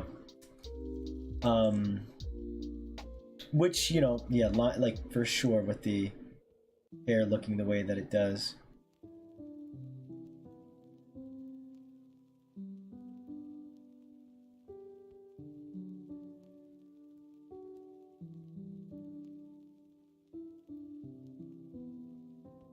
And you know what? Why don't we give him like a lion's tail? And then I'll kind of have it like smoking off like the gray of the back of this Pokemon. You know, something like that.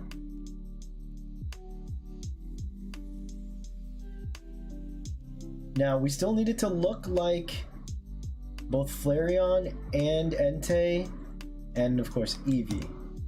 So the balancing act is not lost on me. I can maybe grab the gray here and add that as the underbelly. Oh, Raikou and Entei. That's so interesting. This is what I don't like about their designs.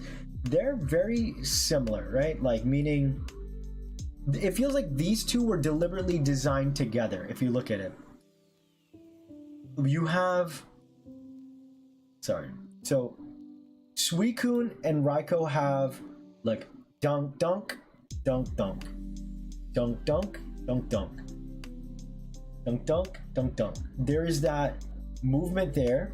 They have the same white fur that goes about halfway here, right? Same thing with the back leg. That is consistent, right? They have the same purple kind of clouds on the back. But then when you get here, he doesn't have the same white fur. Like, I kind of wish it was a little more consistent. And again, these are the kind of things that I will be doing for Bonsters. I've been, again, collecting a lot of reference, getting ready to build out a whole bunch of stuff.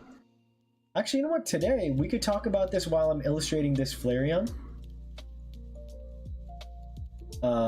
Ooh, you know what? I could do this, where I could have, you see how Entei has this kind of three-pronged marking on his face? I could have that be Flareon's thing, and so when he's brought back, it becomes like the crest. You know?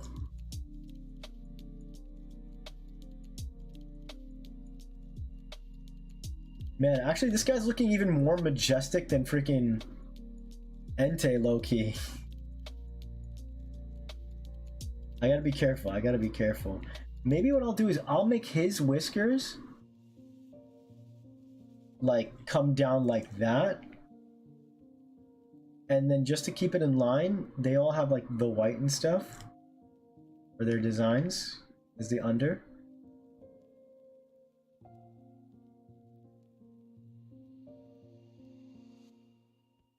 Yeah, the designs are admittedly are still a little messy, naturally. So forgive me as I'm...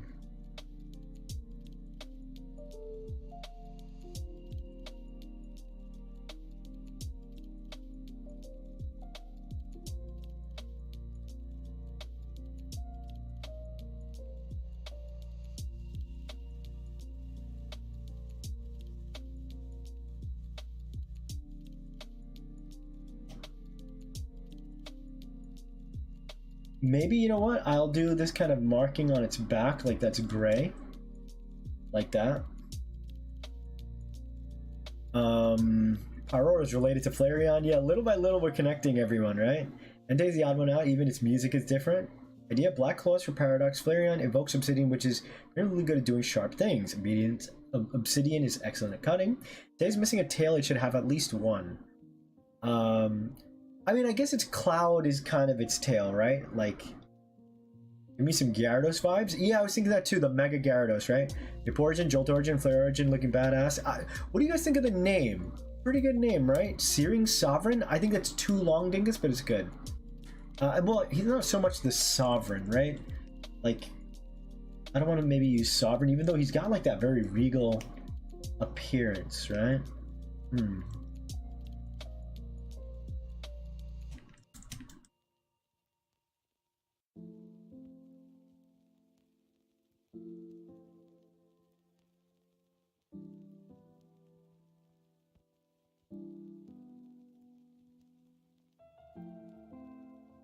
Alright, now that at least I have like this kind of starting point, I think it'll really help going forward. Because I do feel like... Does he look like...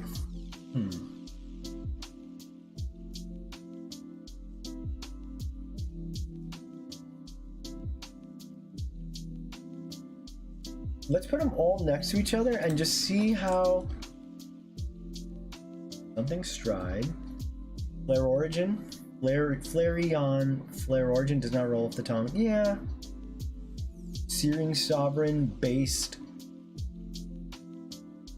Future Vaporeon becomes something akin to Gyarados. I don't think it would reach Gyarados levels, but I would want to do like a cool leopard seal, something like that, right? Gabby, you like? Thank you, thank you. Royal Flame. Searing Stab. Regal Blaze.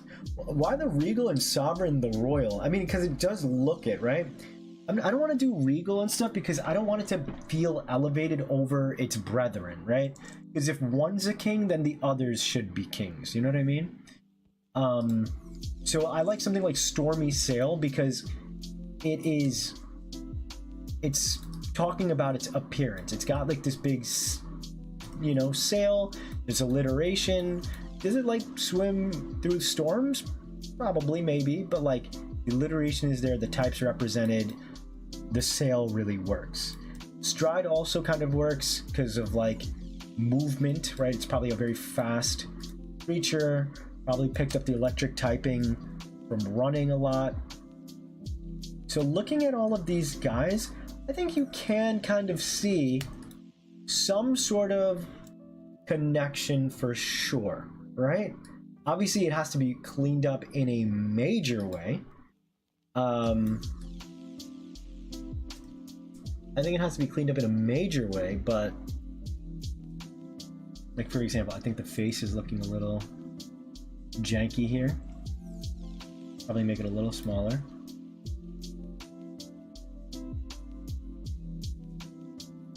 And I think he's also too big. Let's make him... So the way I see these guys is that they're bigger than the eeveelutions, but not bigger than... maybe they can be as big as... They can be... You know what? I do like these guys. I think Jolteon needs a lot of work. But I think I can finesse Vaporeon enough. Entei's alright. Like, I see what I'm trying to go for. But... Jolteon, yeah. Okay, I'm excited. Molten Fang. Yeah, that's cool. Blazing Stride sounds about right. Yeah. Hello, Void, and welcome in. Welcome in. Talon Flame, damn you, Zach. Regal Blaze sounds too lit. Again, the Regal part is not what I'm vibing with. Coronal Stride. Coronal's also like King. I don't want any King from one guy, you know? Stormy Sail. Static Stride? Ooh, I like Static Stride a lot. And then... Searing Soul? No, Soul is too strong. Searing is kind of good. Searing Step maybe, because it's got big paws. We'll see. We'll definitely see. So we have a good... Alright, so here's Jolteon. Okay, let's put it like this, and maybe it kind of helps us...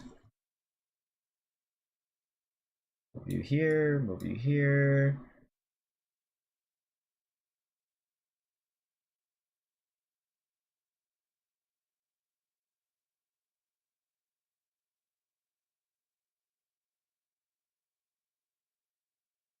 This one little hyena right here.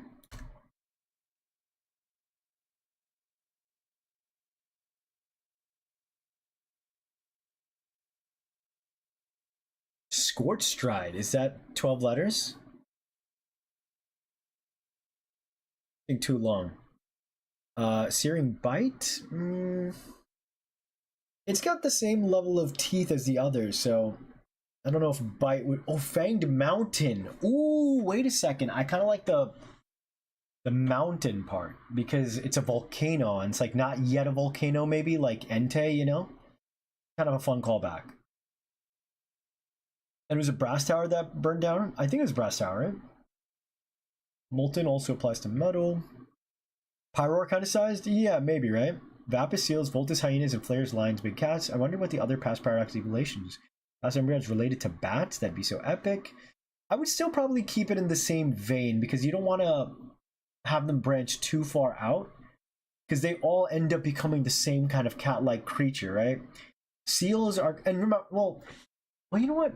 Bats are kind of like a dog. Sky rat dog. But like these guys, like they have a little leeway because the Vaporeon connection with fins and stuff like that kind of lets it lean in that direction. Jolteon being more so not a hyena, but I think cheetah is probably the best bet, or a greyhound. Again, I think living between dogs and cats are the best bet.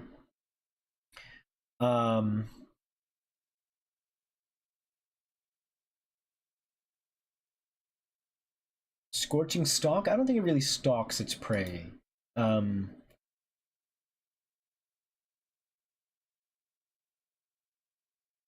So what's up, musical? Welcome in, welcome in. If mountain, fire, ground, flying foxes exist, that's true. But I guess nothing about Umbreon really screams bat-like to me, you know? Just trying to make a connection. Foxbat, yeah. I guess what feels like a dark cat or a dog, you know? It secretes poison, right, Umbreon? So maybe there's a connection there with some animal that like maybe sweats poison. I mean, obviously it doesn't have to be super realistic, guys, right? All right, so here we go. I think this is a good first step. Again, I don't know about the names. Nothing is confirmed. Even if I really liked it on stream, even the names I'm just kind of marking. Burning Bark. Oh, not confident. Yeah, got you. I got you. Yeah. Actually, what's funny is I'll say this. You said Burning Bark, right? One of the Paradox Pokemon that's coming out this week, again, hopefully Sunday,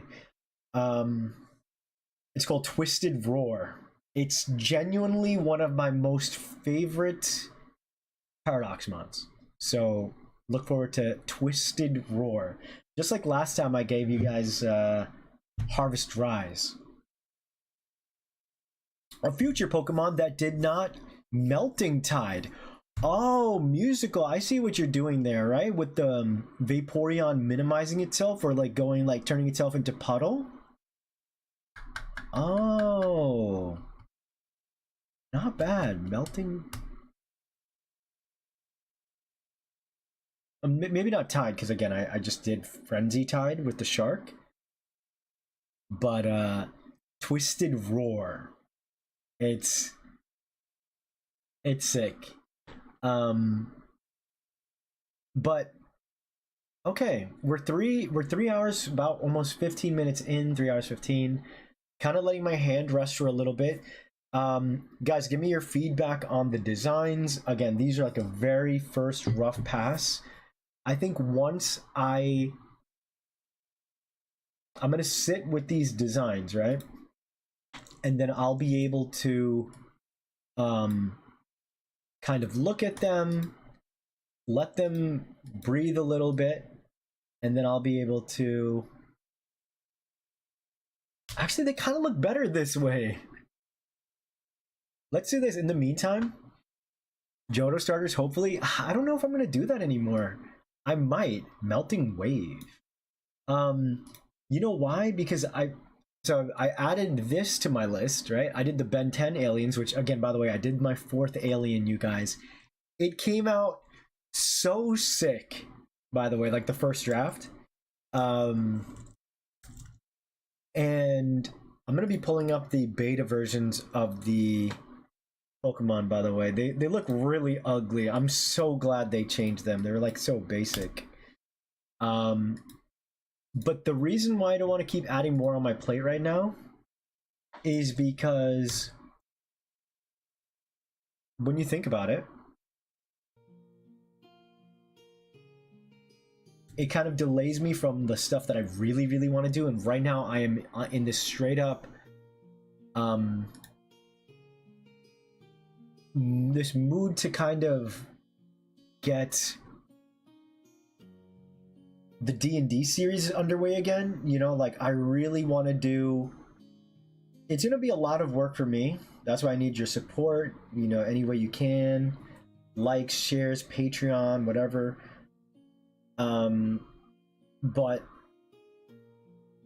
I want to work on the Pokemon D&D Kitakami side quest. That'll be about, I think, 5 episodes long. So it would take about a month and a week, right? Because I would hopefully get month out, right? Or a week out. After that's done, I want to like sit down and record 40 minutes straight of about 40 minutes straight. It's not, no, it wouldn't be 40 minutes. It would be like what, 6 minutes, 5 minutes times 4 of chapters 9, 10, 11, 12 of the original Pokemon Cross D&D.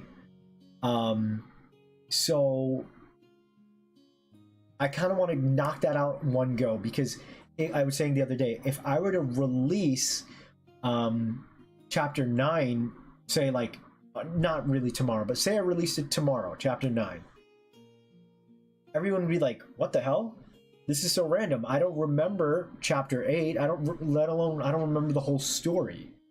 So if I record chapters 9, 10, 11, 12 together, and then I compile it all in one video and I release it, and you guys can help me with like coming up with a title and a thumbnail and stuff, but it would probably be like the complete Pokemon Cross D&D campaign 1. And then like it could have a story like The Legend of Curtis and the Legendary Six or something, whatever the story's name is, right? Then that video, people can sit down and watch and binge through it, and everyone who's waiting for the ending gets to get it all in one go, So I think they look epic and strong. Thank you, Draco. Burning Bark is the signature move of one of True Green 7's Fakemon. I think that's the Dalmatian one, right? Wasn't I in that video? I think. Funny that Flaremon Paradox is off center now and it's killing me. Please move it to the right a little. Is it good now? I didn't see this. Did I move it? Flareon? The beta versions are just dogs. Dogs with hairdos. Except the one in the middle. That boy is bald. Like me. Straight up, the chick on the side, the water one, straight up looks like the Ring. Like, it looks horrifying.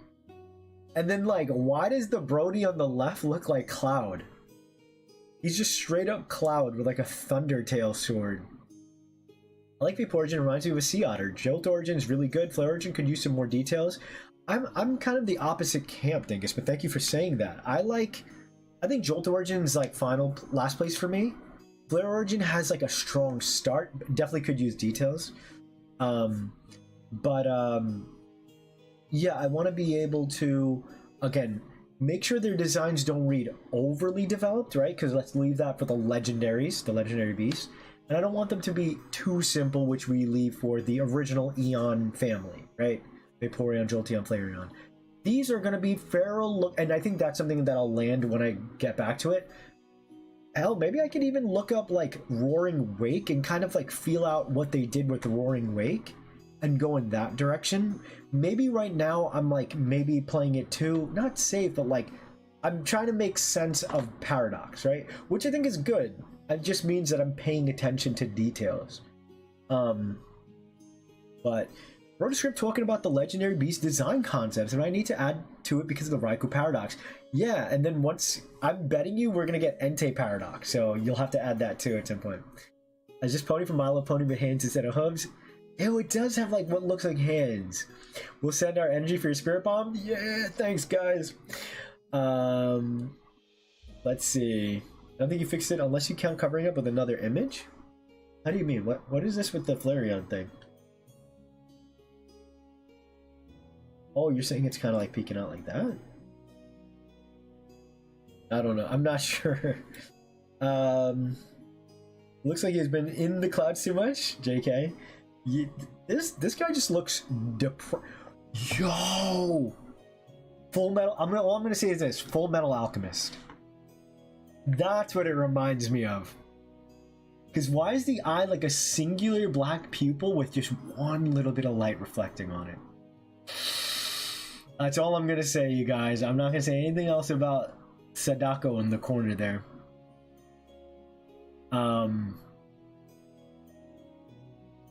Okay, so let's see.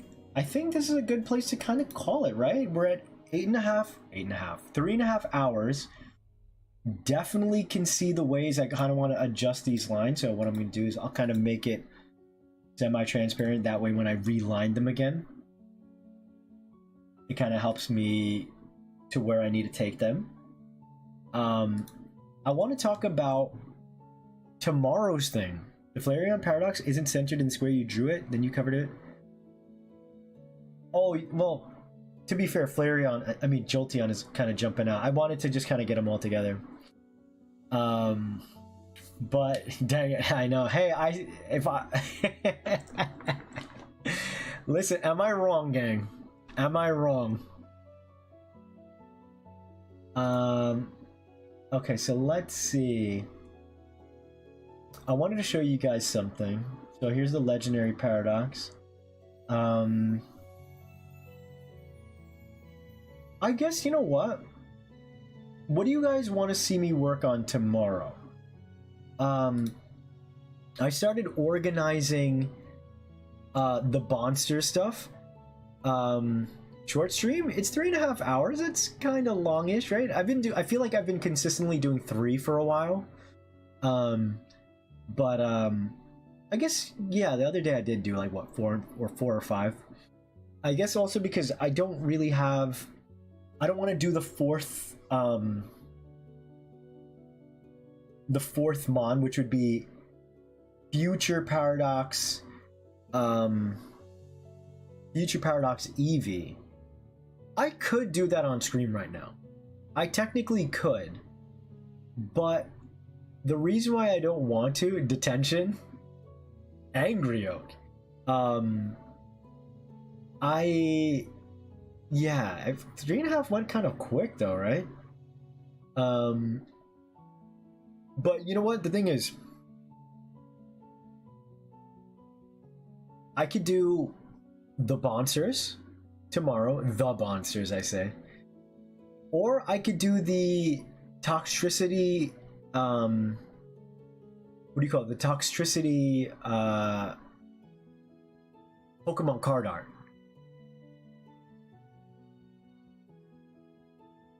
I think I do want to do Bonsters, just to kind of introduce it out there into the world. Paradox Eevee, I call it Iron Genome. Nice. I think doing something with like the DNA and the evolutionary thing is probably the play. I have an idea in mind that's kind of similar to it. Without, I mean, like, it's not really a spoiler, and to be fair, a lot of people have done an Eevee like this too. So I don't mind kind of jumping on the train as long as I can do it my way, aka I can do it maybe better, hopefully. Trust me, Draco, you're gonna love it. I think all of you guys are gonna love it as well. I really feel like that design, it stands out in a really good way compared to the other ones I made. What I'm really happy about is each alien feels very different from each other, right? One was a planet with gravity, you know, another was like this dog, the other is a anglerfish, and the final one is, you're not getting that out of me. But they all feel very different, you know? I'm always here for Toxtricity. Gang, Iron Genome sounds so baller. It is, yeah. I genuinely read that as Iron Gnome as well. I'm not gonna hold you. Like, in my head, I'm like, Iron Gnome? Well, Eevee is a small little gremlin. Now, but my Eevee, I think I'm gonna kind of lean into making it kind of like a, not a Tamagotchi, what do you call it? Like, those like Robo-Dog companion things, you know? Paradox Zorua, not Zoroark? I know it's a bit long. Iron Illusion to fake mine. Yeah, exactly. Your rules. I'm Valiant and Mixed, Normal, and Hisuian. Okay. I feel like I could do, you know what, I think I'll do Monsters tomorrow, because like, as I've been talking about it more and more, I've been like finally feeling ramped up to like want to work on it, especially after I talked about yesterday being able to, you know what, I could I could do something in the meantime right now. I can kind of show you guys how I kind of plan pages and stuff, and we'll do it so we can set the tone for how I might focus on pages in the future. Because if I can treat it instead of, say, you know what, I'll do it to about half size. So as long as I keep it, this is, by the way, this document size is 8.5 by 11. So I'll go up to it like kind of like, yeah, we'll do that. That way, whatever I work in this space, I can make larger. And then when I'm ready to, say, publish this book through Kickstarter or whatever else, I'll be able to, guys, monsters, we're finally getting to it. So I'm gonna treat it like, again, kind of like a book. So let's say I'll put like a tiny little space.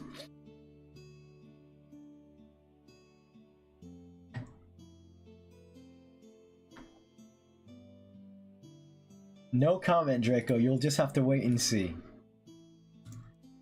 I can't wait to work on Pokemon Cross D&D again, you guys. Like, as I've been chatting with my IRL DM, and, you know, finally getting... I gotta get my dice tray ready, blow the dust off of that thing.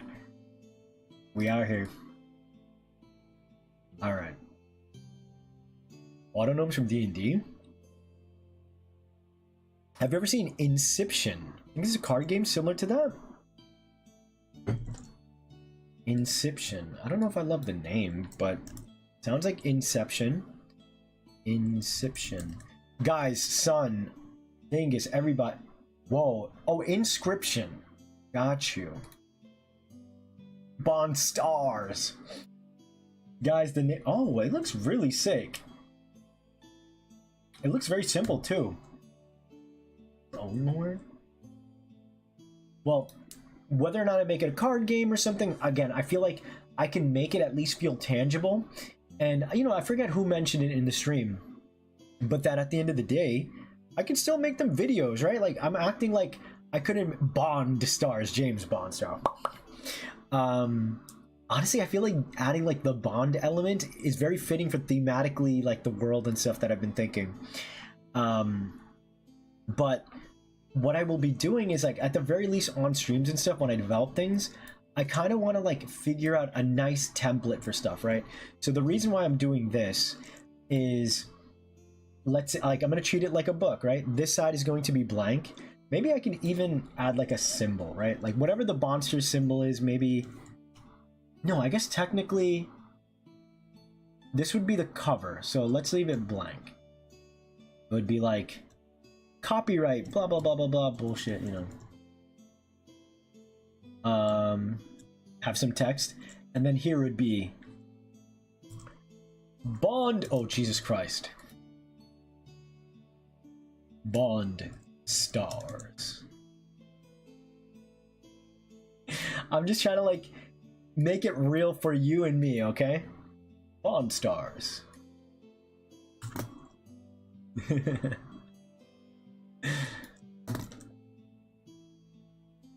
By Bonnie John.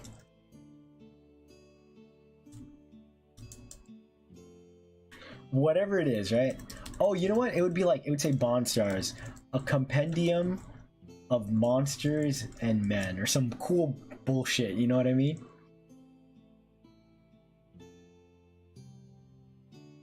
We'll do that. And this is like fun graphic design stuff, right?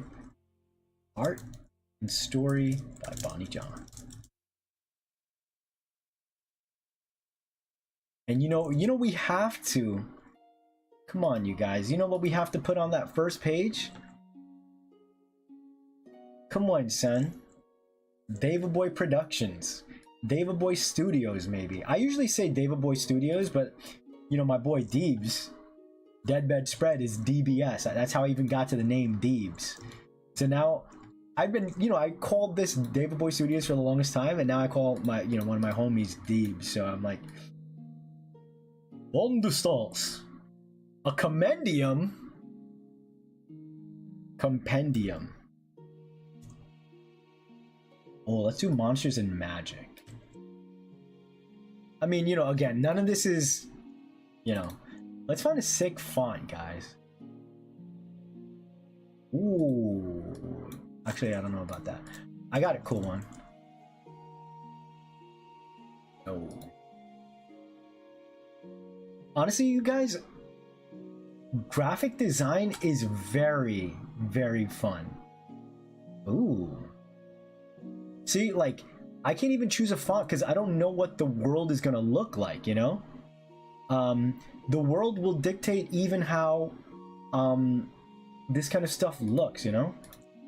Bond stars. A little too strong. But you guys can kind of get a look into the world of how I like try to approach these things. I want it to be like this ancient world, you know?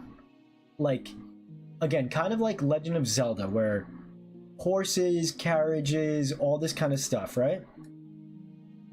And then you're kind of like able to like have a little bit of technology in there, you know? In the sense that, okay, you know what? We'll stay on for a little bit. This is fun. This is like, we're setting up tomorrow's stream, and I hope this energy and excitement I'm feeling, you guys are gonna feel. It's an amazing game if you've never seen it. Yeah, I just seen it. It's pretty fire. Really cute mousehole variant I commissioned where these tandem mouse, both male in my headcanon, have adopted an orphan mousehole burn scar. Traw mouse? The name is a little strong, but it's a very cute idea. Traw mouse is sad, brother. Bond for both tone and puns. Bondsters. I'm here. Hello, Embre. Welcome in. Now on Steam. Just kidding? Take back that just kidding. We want to be on Steam one day. Let's will it into existence. It was very D&D of you, Bonnie. From how you explain it, it gives me a high fantasy. Yeah, it's definitely going to be like a high fantasy vibe, I feel like. Get this. I'm just kind of messing around with this concept. But I also wrote down, you know, I was reading you guys like some lore and story stuff. Maybe I'll stay to like 9, so that way I can get back to some other art stuff. Well, I got to get this video out for you guys on the weekend. Here, let me read it for you. You guys, you're gonna have to get used to me babbling about lore and shit, okay? So, if you do make this card game, the resources should be food. Honestly, card game, again, feels very reasonable, but I would want to sit down and, like, really take the time to, like, obviously make it fun. I would want to go kind of lean away from Pokemon with type advantages and stuff and do more of like a Yu-Gi-Oh thing.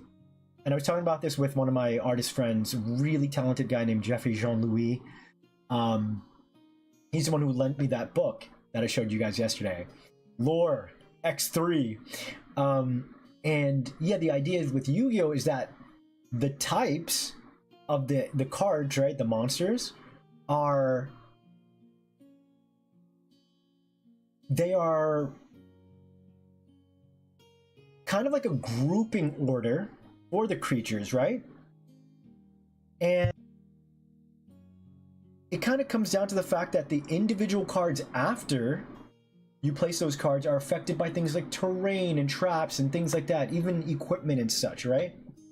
So I feel like I kind of like that idea better, because types is such a Pokemon related thing, and it is a very easy and simple thing to understand, but like I don't want to be confined by it either, right? Like, also it is very much a Pokemon thing to like take to you know, I'm not dissing Pokemon, I've said this before and I'll always say this over and over, but I don't want to make take a buffalo, add fire on its horns, and I'm like, it's a fire type, it's colored red, so you have to choose the frog with water for its hair. And oh, guys, give me 1 second. I will be right back. I gotta take this call. It's a little important. Talk amongst yourself. I'll be back. I'll be back.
Okay, I'm back.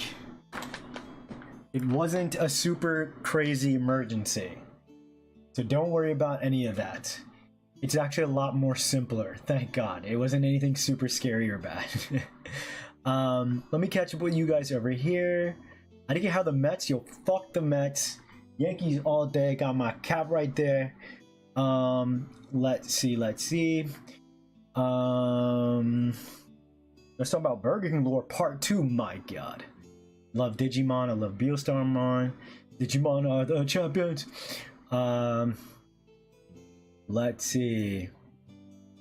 It's dead as Uncle Ben. Oh no. Kabuterimon is really dope.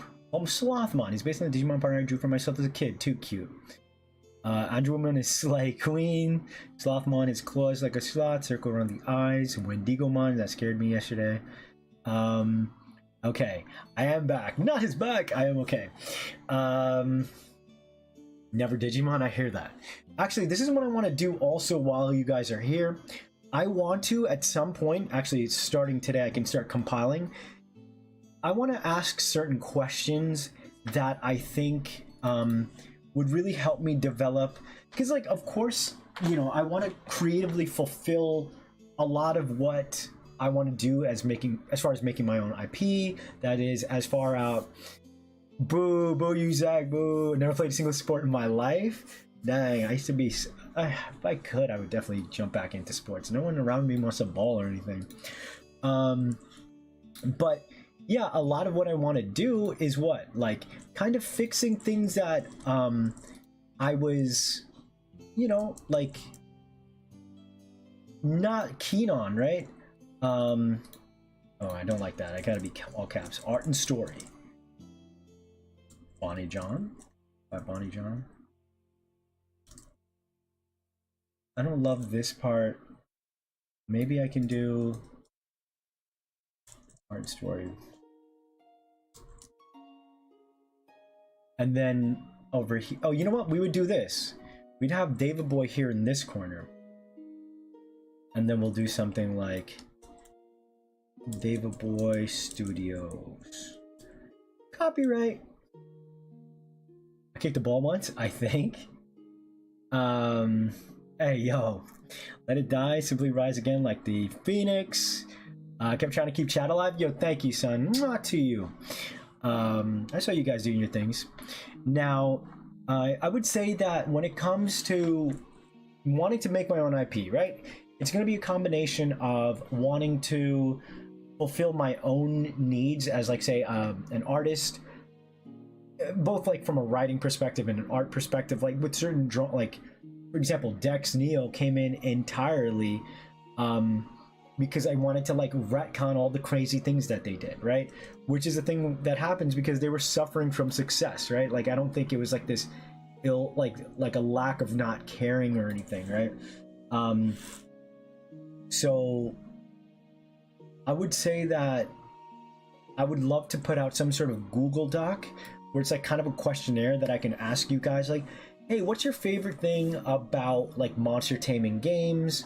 And just kind of gauge where my audience and people in general are at. Like, what are they looking for in like future games like this? Like, do they want things similar to Pokemon? Maybe do they want things to change up?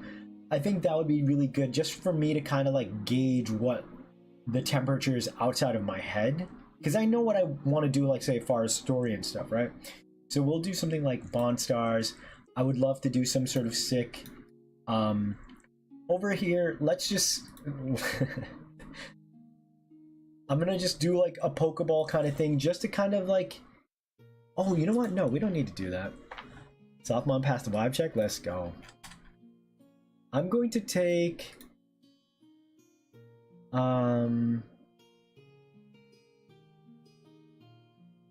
I'll take this. This is like my intended Pokeball thing. I'm gonna dedicate like whole streams to figuring out certain things, right? So we can talk about on the stream right now. What is it that we need to do on stream and off? You know, like, what are the things that I need to get done for my world? So I'm trying to move this thing. I will bring this up here. I just kind of reorganized this thing today, kind of blocked out each area section for like the mons that I've kind of come up with. None of these are guaranteed to make it in, but like I could also go through a lot of my Paradox and other kind of Pokemon that I made that I think we can bring over. Let's say I kind of like this idea of on the next page we see the Bonstar's title, and then we see my equivalent to the Pokeball as like kind of like, it could be like in a nice cute little illustration right here, and then here it'd be like in large letters index. And again, I'm doing this as much as it is for me to kind of keep on track and have like a nice order to how I'm developing things. But then it would like it's also going to benefit me because like I'm building out the actual building blocks to a product that I could sell, right? Because I have to make a living and survive. That's part of why I want to make my own IP than rather, you know, just do like a Fakemon thing. And not that the Fakemon thing would belong to say Nintendo, right? But you know what I mean. Like I wouldn't be able to like make money off of it you know. Let's do something like, the first thing could be like the world, and then maybe it's like subsections like setting or something. The world,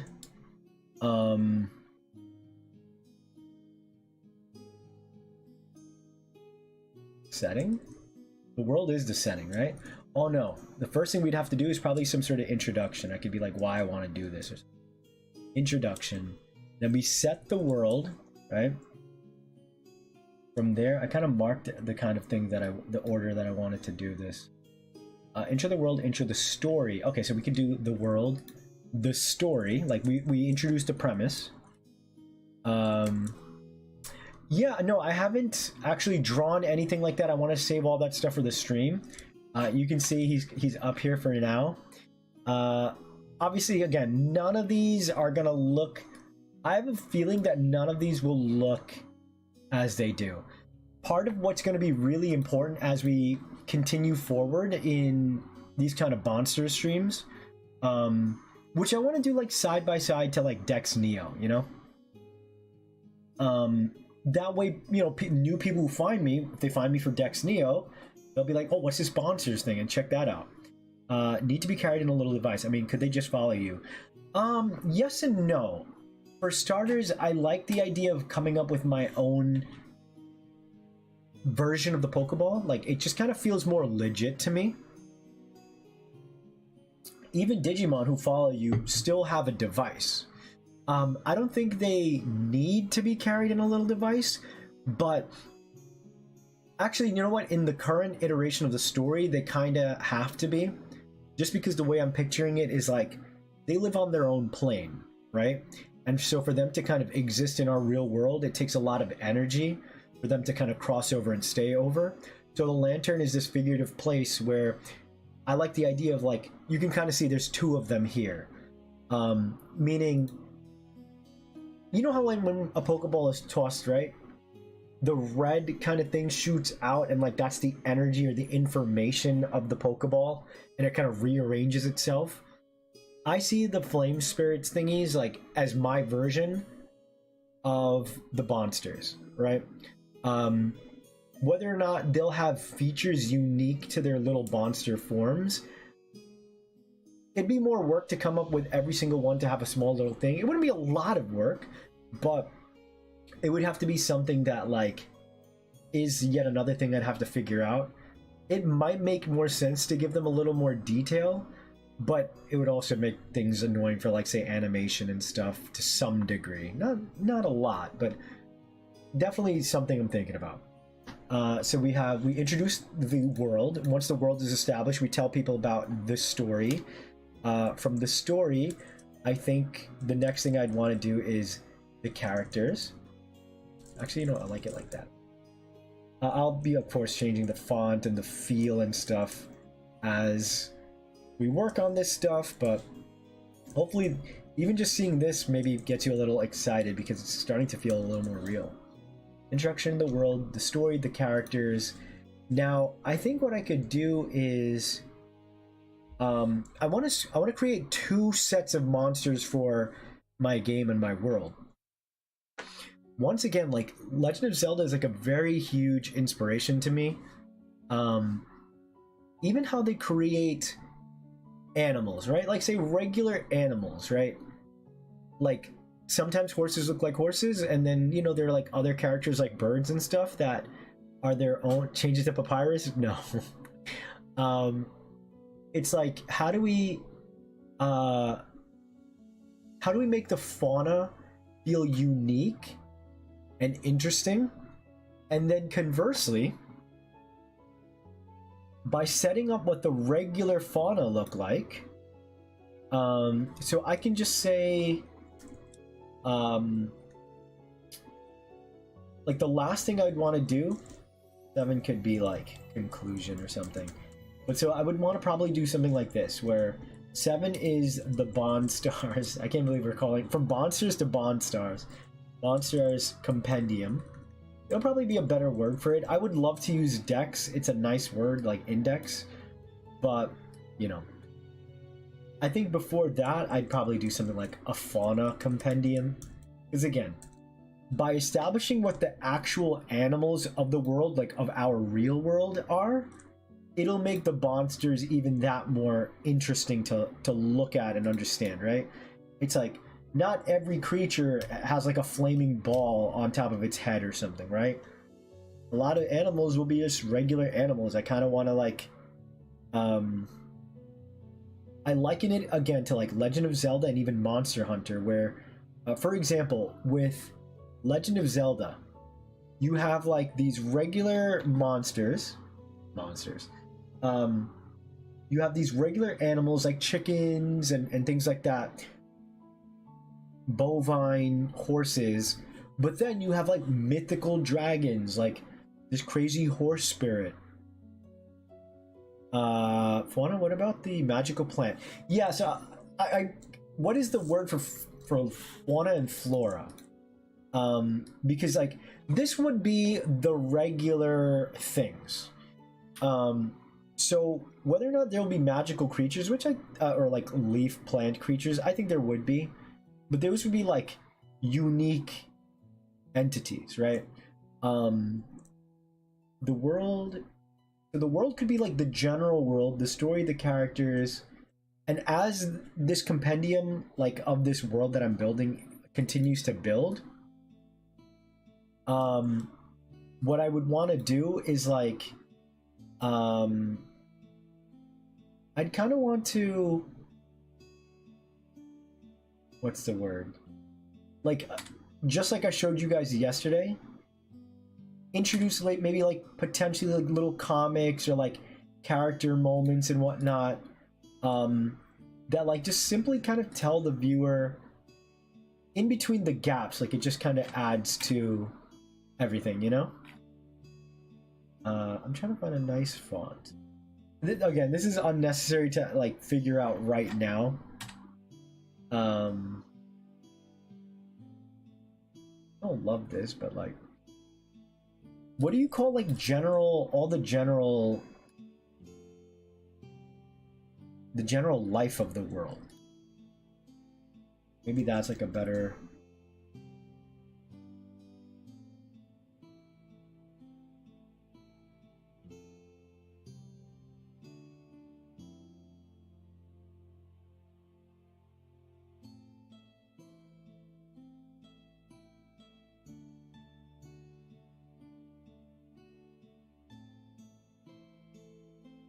And obviously there'll be some really nice flourishes and stuff on the pages once everything is kind of sorted. Like there'll be nice like detailing in the corners, and you know, where I can, I'll just beings compendium though. You're not wrong. Organisms isn't wrong either. But like, you see how I'm trying to separate it, where I'm like, maybe it could be combined. No, but they're different things. Ecosystem compendium. Yeah, you guys know what I mean though, right? Like why I kind of want to separate it. So say we have that kind of thing. Um, I'll do like a simple page over here just to kind of show. Oh, you know what? Maybe there could be a section near the end after the compendium where it's like concept art.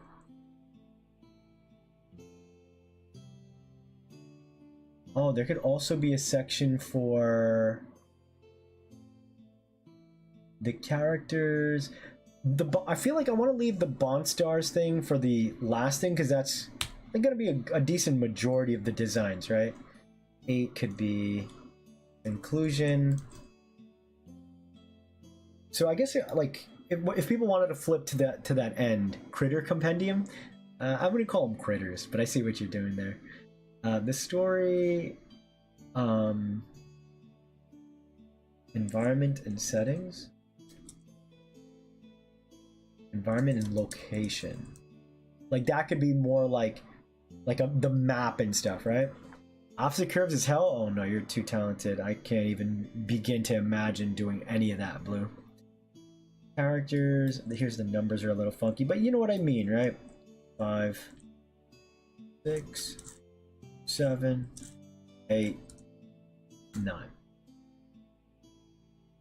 So here we go. The book is coming a little bit together, huh? Bond Stars. Whatever the cover is, you flip, you see this? Low-key, I kind of want to make this small.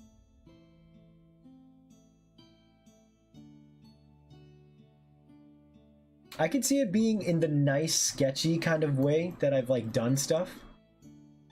You know? It'd be nice to see it like that. So let's just say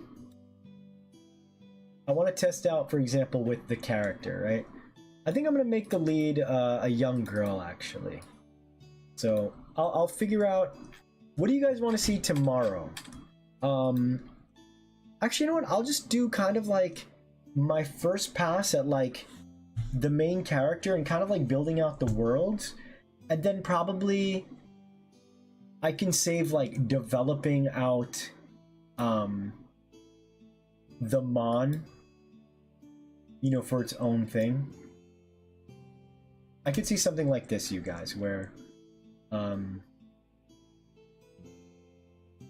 what's her name? What's up, JC? What's up? What's up? I'll call her Asha, because that was a name I was going to give one of the other characters. Oh no, we can't do Asha because we have Ash from Pokemon. What am I going to name her? Maybe Divya or something. Or I can come up with some cool other kind of names that aren't like really tied to our real world thing. Let's just say her name is like Divya.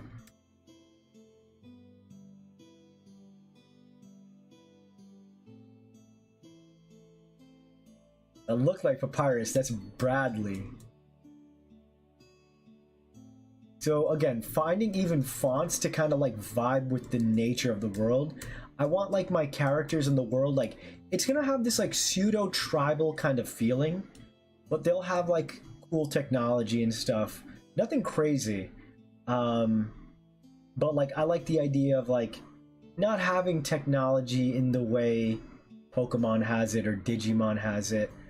I could change my mind for all we know. I could make 100 Mon and then like, I don't really like the world. Let's do something like that for now.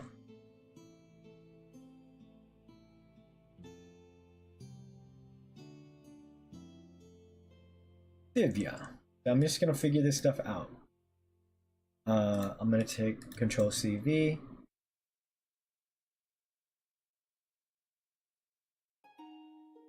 And then it'll say something like, player character.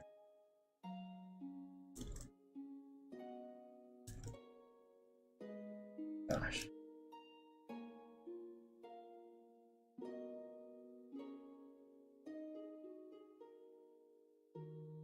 Man, the graphic design elements are going to be really fun to do. I can already tell. And like, I don't have to do that stuff, but like, you guys know I'm like a director. Like, I like to make sure everything's kind of like under my thought process and just all that kind of stuff, right? Vivia is blah blah blah blah blah blah blah. You know, fuck it. Maybe I'll start typing some stuff now.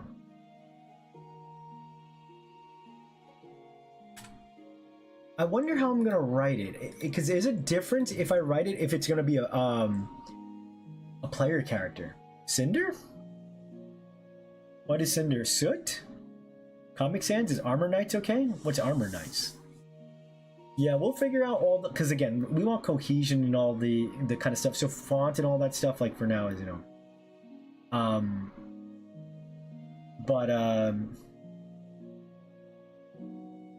Let's do Divya is a young girl who lives in the blah blah blah blah blah village from a young age. She is always felt the need to prove herself. Her older sister was recently elected to become tribe leader. Her life is turned upside down when she meets a Bond star, whatever those are. Hana, Japanese for flower. Oh, you guys are coming up with names for the character. Cinder, Sit, Hana. The Bonnie Village. When she meets a Bond star who becomes her partner. So, okay, obviously, is this like peak graphic design? No. But I'm just trying to, again, get the vibe of all this kind of stuff, right? Maybe it could be this nice thing where it like goes across the page. There could be like a sketch of the village or something right here, you know what I mean? Armor Knights type this is purely for OC purposes. Armor Knights, but what do you mean though? In reference to what? Hello? Oh, are you guys pitching names? No. I'm not gonna take like names and stuff just because again, like this will be my IP, right? Like I want to be, and I'm not trying to say it in a greedy way, like this is my thing, but like again, I'm not trying to have you guys sue me. Her life in the Fire Nation, yeah. It's more like with Dex Neo and stuff, I don't mind doing that kind of stuff, but like I don't want to like take anything and then again like I catch a case like 5 years later. I'm always down to hear say feedback, right? Feedback is one thing, but if you guys say something like use this or you should call it this or do that, I am more inclined not to, just to protect myself. Again, it's not that I don't trust you guys, but like in reality, that's what this kind of thing is, right? Like normally I would be doing this like completely by myself as I'm like iterating and figuring things out, you know? And hello Tenma, welcome in. So, you know, for example, whenever I end up putting anything out on stream, like it's always what's the word, like subject to change, you know? So yeah, character, scene of character. Oh, okay. So yeah, I could do a nice little thing where you flip the page. I wonder if we should keep this stuff on this side maybe. Ooh, that could look kind of interesting. Maybe it's like we do something like this, Divya, and then underneath this is like the subtitle of the thing. Like I could say instead of player character, I can say main character or something. And then like for the next one, if her sister, you know, is the next character, it would be like tribal leader. And then hear about the world. I'm curious of the nature of these little monsters. I'm trying to figure it out. Will there be characters named after the supporters? Which supporters? What does that mean? Take care, Rec. Oh, you mean like you guys, like the community? I might do a thing, I guess for my Patreon, like they're actually like, I mean, of course, I love and respect and cherish all of you guys, of course. But I think like it feels right that if if the Patreons are kind of giving money, maybe I could do something like that. I have tons of things that I could, you know, give shout outs, you know, but I don't want to outwardly disclose any of that kind of stuff. You know, what if we have like a person who is really cool, right? And then next thing we know, they turn out to be like a wild buns crazy person, did something really bad or whatever, and then I'm like, oh crap, this character is that. And to be fair, all I'd have to really do is just change the name. But it could be like a fun thing where, yeah, maybe I do. Oh, I kind of like that font right here. It's a little hard to read, but yeah, it could be a fun way where, like, on my Patreon, I'm like, oh, if you guys wanna, you know, as a thank you for supporting me, you know, and of course support means different things, right? There could be fun ways to like incorporate our little community for sure. If he is, yeah, man. So you don't want to obviously do too much with like font and stuff. And you get, once you kind of get the look feel, like once I figure out what the designs of the characters are, like that painterly stroke feels kind of fittingly for characters like, see, this wouldn't, this feels too digital, for example, right?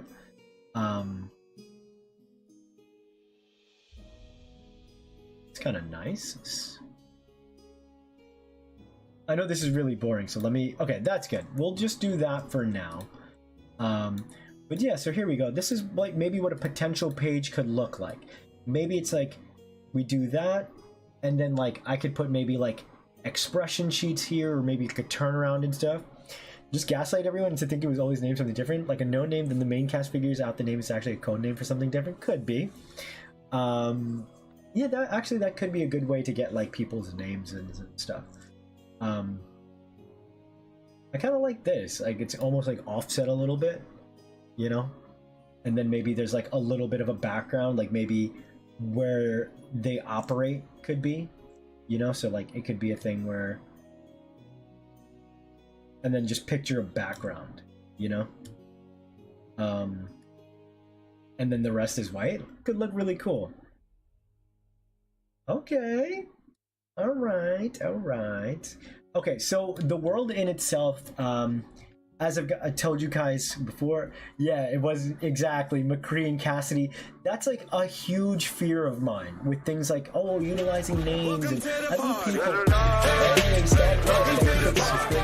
welcome in. Yeah, I really sit there and think about moments like that in an era where a lot of people are being called out and doing this and that, the other. We don't know if people change up or not.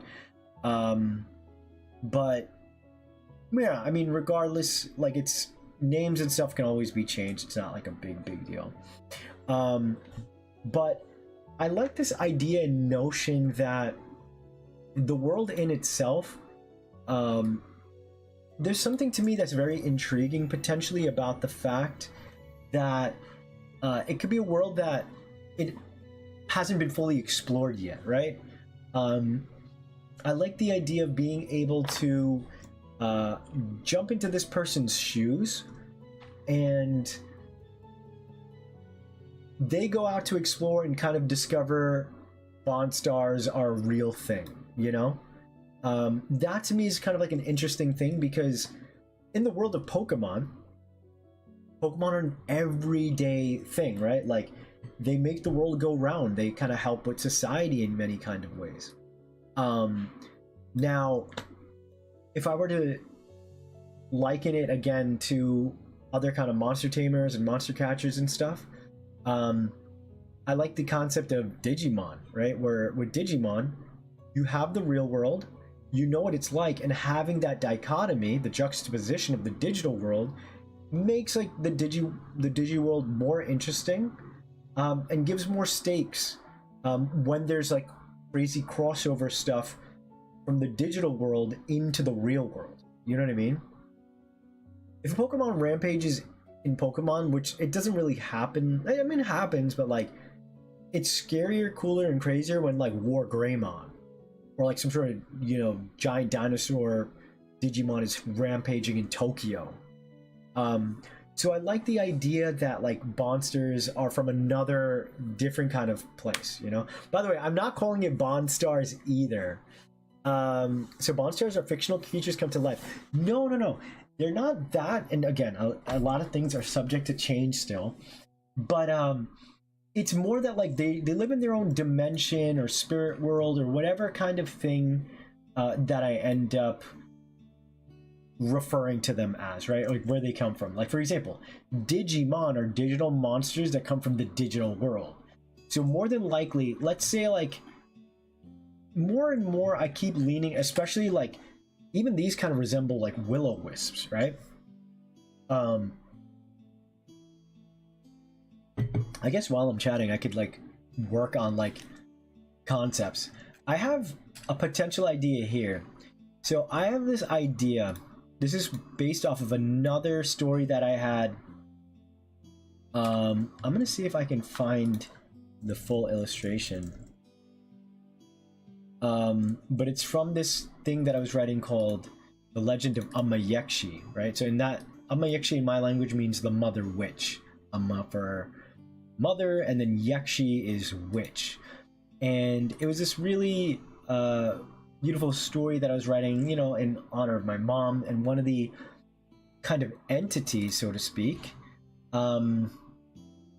is Amayekshi, and how she was born, and even her look, feel came from like the peacock, right? Like this beautiful symbol. And again, I'm trying to find it so I can show you guys. It would be really cool if I could find it. But I kind of want to do a thing where, please, if it's here, I'd be so happy.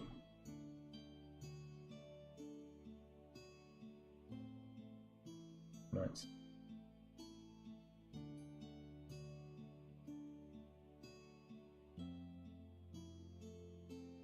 Wow, I did a lot of research.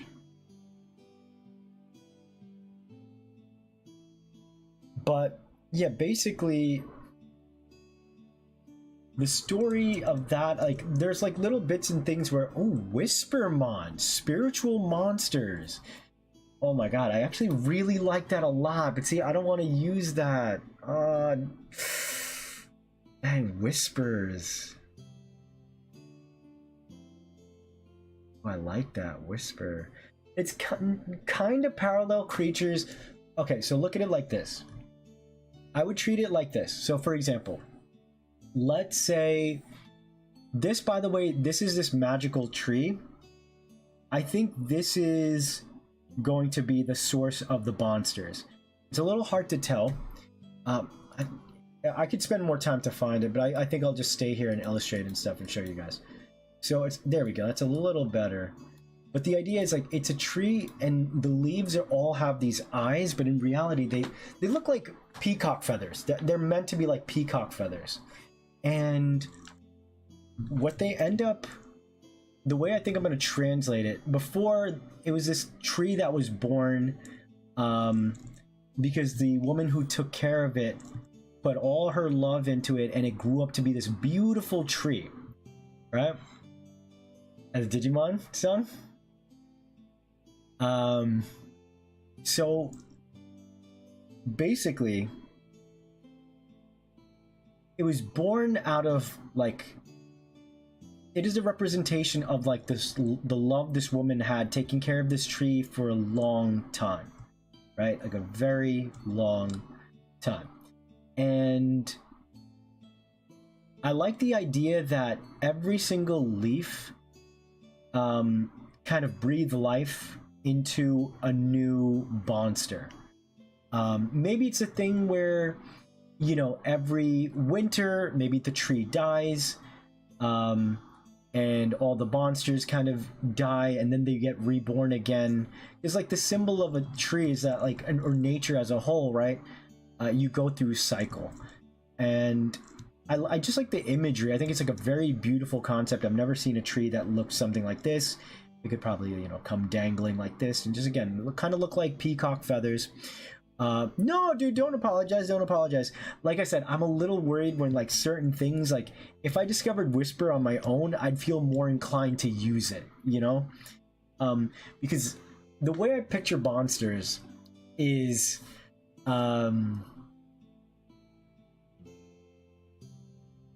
Whisper is such a good word because okay, so for example, one of the first monsters I made was this dust bunny, right? I like the concept of making the range of, let's say, bondsters, for now, is they are as small as dust bunnies, but they could be as grand as, say, some sort of like giant dragon, right? Like, I want them to kind of feel like in between things like cryptids, you know? Like, would anyone call a dust bunny a cryptid? No. But it lives in its own niche as like a small little, like, a dust bunny isn't real, but we call it a dust bunny. You know what I mean? So I like trying to come up with concepts, because again, I could have done like grass type, fire type, water type, but like we've been there, done that with a lot of creatures and concepts, right? So to me, I want the animals to have purpose. That's why there's going to be, you know, two levels of monsters, right? Real world monsters, and you couldn't really interact with them in the way you would, say, a monster, because they just exist, right? They just exist to kind of like fill out the yeah, exactly, Tenma. So I don't mind, say, if I ask you guys, can you guys help me think of these kind of things? It's not like, you know, we came up with Dust Bunny, right? So I could use, oh, Dust Bunny as a base. But if someone outright was like, oh, make a Dust Bunny that's based on a Jackalope, oh, that could be fun, like a rare Dust Bunny, like pins coming out. No, but I don't know if I want to do object mons. But like, it's basically, yeah, that's such a great way to look at it. And hello, Kanix, welcome back. Just talking my own IP, and I think the next thing I really got to figure out is like names. If not, I can come up with a code name. Like it could be like Codename Collector or something. You know? Again, I don't mind calling it monsters. We seem to do that a lot. And you know, everyone knows that like I'm not doing it in like this kind of narcissistic way. It's just kind of how it came. But if I find codename something, you know. But yeah, the fact of the matter is the real world animals, right? Chicken, dog, cat, birds, which I mean like flying birds, and then chicken as far as like eating, you know. Hey, what's up, Pookie? Came back drowning, writing an essay. Well, I hope you survived, Pooksters. How are you? I hope you are well. I miss you. One of these days, you help me organize my stickers and stuff I can sell. I'll buy us a pizza. And that'll be our reward, working on counting stickers and setting up my shop. So we have the real world, we have the monsters, and the monsters would be the ones that you kind of, what's the word? Not manipulate, that sounds awful. But like, basically, interact with, you know? Yes, sir, you in there? Monsters, so it would be like, you have your battle ones, right? So not every one of your creatures could fight. Like, it feels awful for me where, yeah, for sure, we have plenty of time. I'm in no rush, to be honest with you. You have ones for battle, you have one for healing, you have one specifically who kind of like ride around the map, right? Ideally, I would want to do, if this were ever to be like a full-fledged thing, it would ideally probably be 3 versions for, let's call them ride. In real life, we call animals like horses and I think like what, buffaloes, like certain characters that carry shit, like beasts of burden. So ride could be split into one for flying around the map, one for acting as your bike. It could probably be like a big wolf or a horse. I would design a few animals to fit that niche.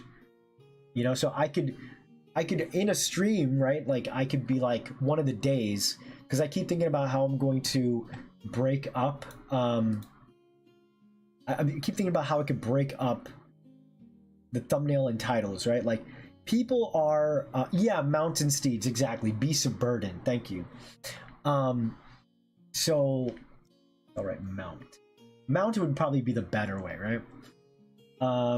So flying, bikes, bike. I wrote bike, but you know, it fills that role. And then one for like maybe swimming across the water.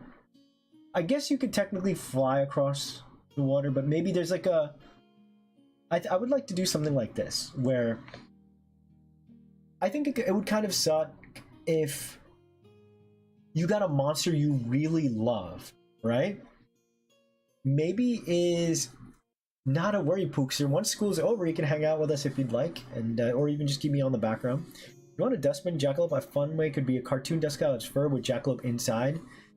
No, that's true, Kanix. I was also saying, just be mindful. I don't want to take like ideas from you guys for like certain ideas, because again, I'm not trying to get sued by you guys. But you know, read from my academic chains, and then you're gonna be big balling, getting your career. If you don't like direct battle concepts, suggest something like Slug Terror, where it transforms to fight and revert back. Yeah, that's Tenma. That's actually what I was planning to do for evolution. We can talk about evolution now if we want to. But I'll say this about the mounts. I would like to do it where maybe in the beginning, like I don't want to do a legendary like flying mount, right? Like I could, but then like the partner that you flew on for half the game kind of becomes obsolete. You know what I mean? So I like the idea of like in the game potentially being able to stick with your team as they develop, like they can still kind of fit in the overworld, right? Because from a battle sense, it would make sense to I guess basically, how do you word it? You know, like in a party, like with party members in like say Final Fantasy, which I would say like I'm still trying to figure out if this is a true monster collector, a Halloween or jack-o'-lantern. I don't know, maybe. Like I could definitely like reference certain things from our real world, but I think I want to kind of make it its own world. You know, like in Naruto, is there like Halloween or Christmas? It might be fun to just do that, and I could like make up my own holiday and be like, yeah, there's this guy and he, you know, comes and visits all the kids, and it's kind of like an allusion to maybe like Christmas, or maybe there's like a day where like kids get to like dress up as their like I might be able to do fun stuff like that. But above all, like I for sure over the next few months as I develop this thing out, I'll for sure figure out the exact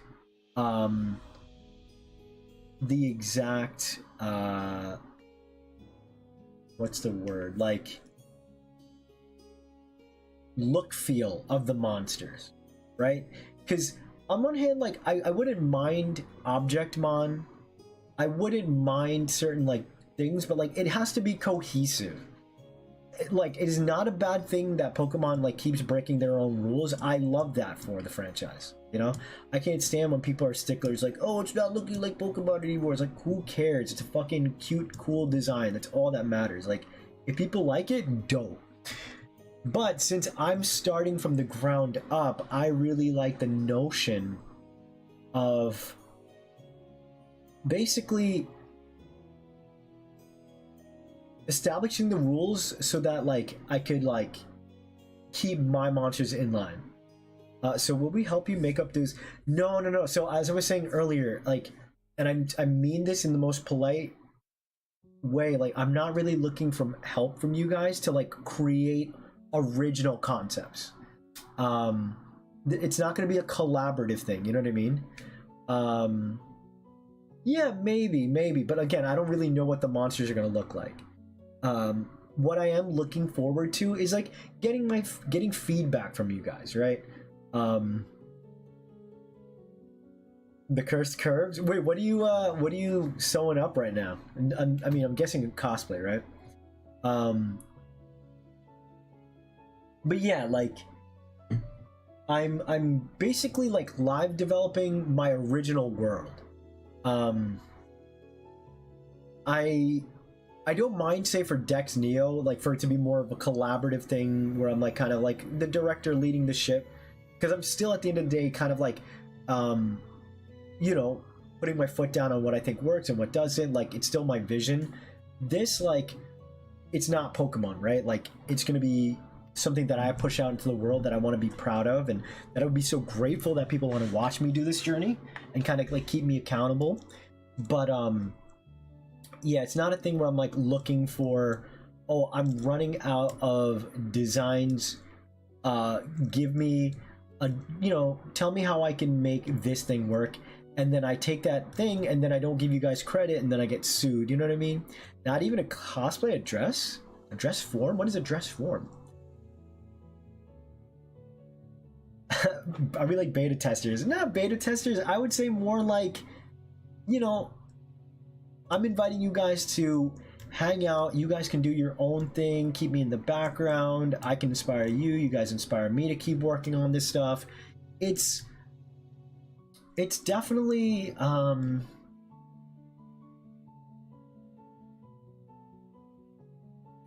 just an extension of everyone here. It has a love for character design, you know, like, oh, I like this.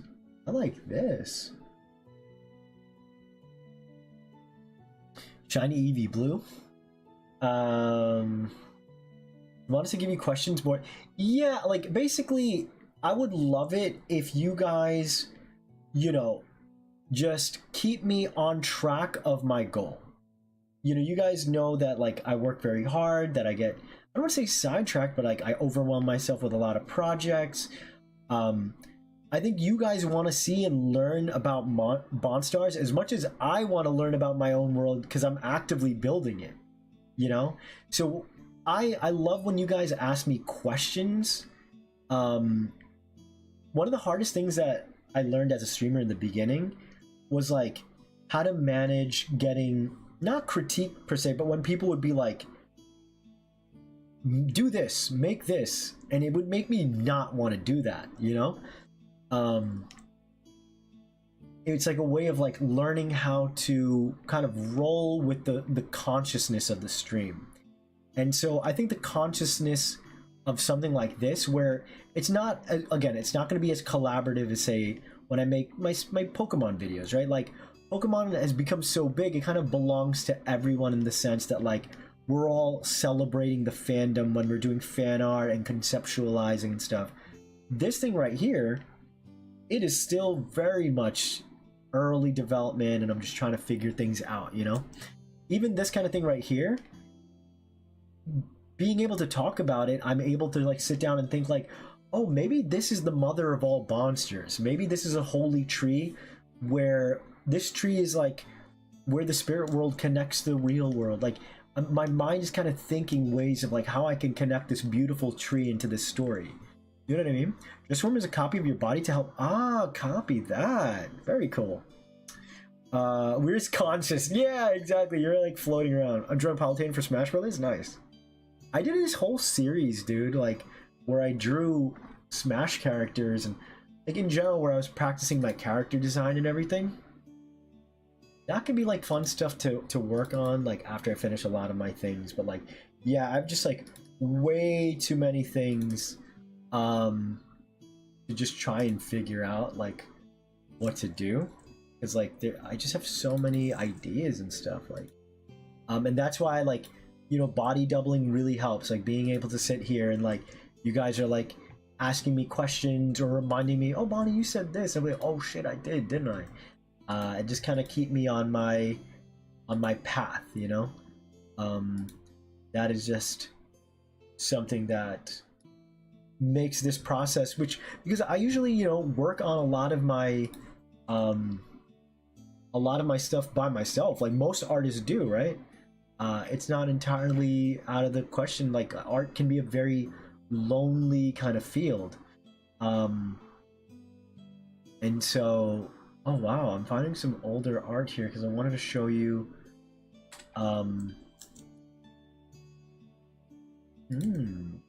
If it's here, that'd be so sick.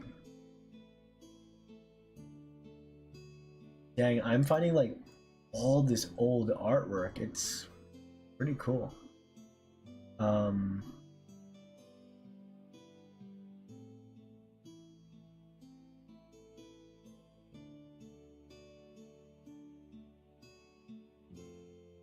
Hold on, look at this.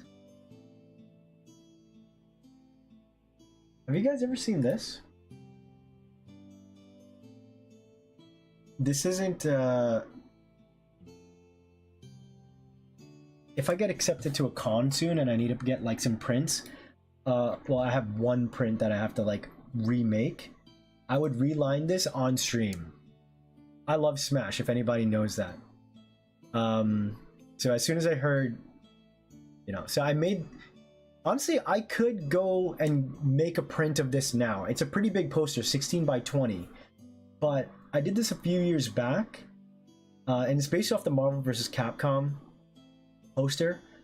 But like looking at it now, I would change this up quite a bit. Like, there's just a lot of stuff in it that like I would fix as far as form and line and stuff.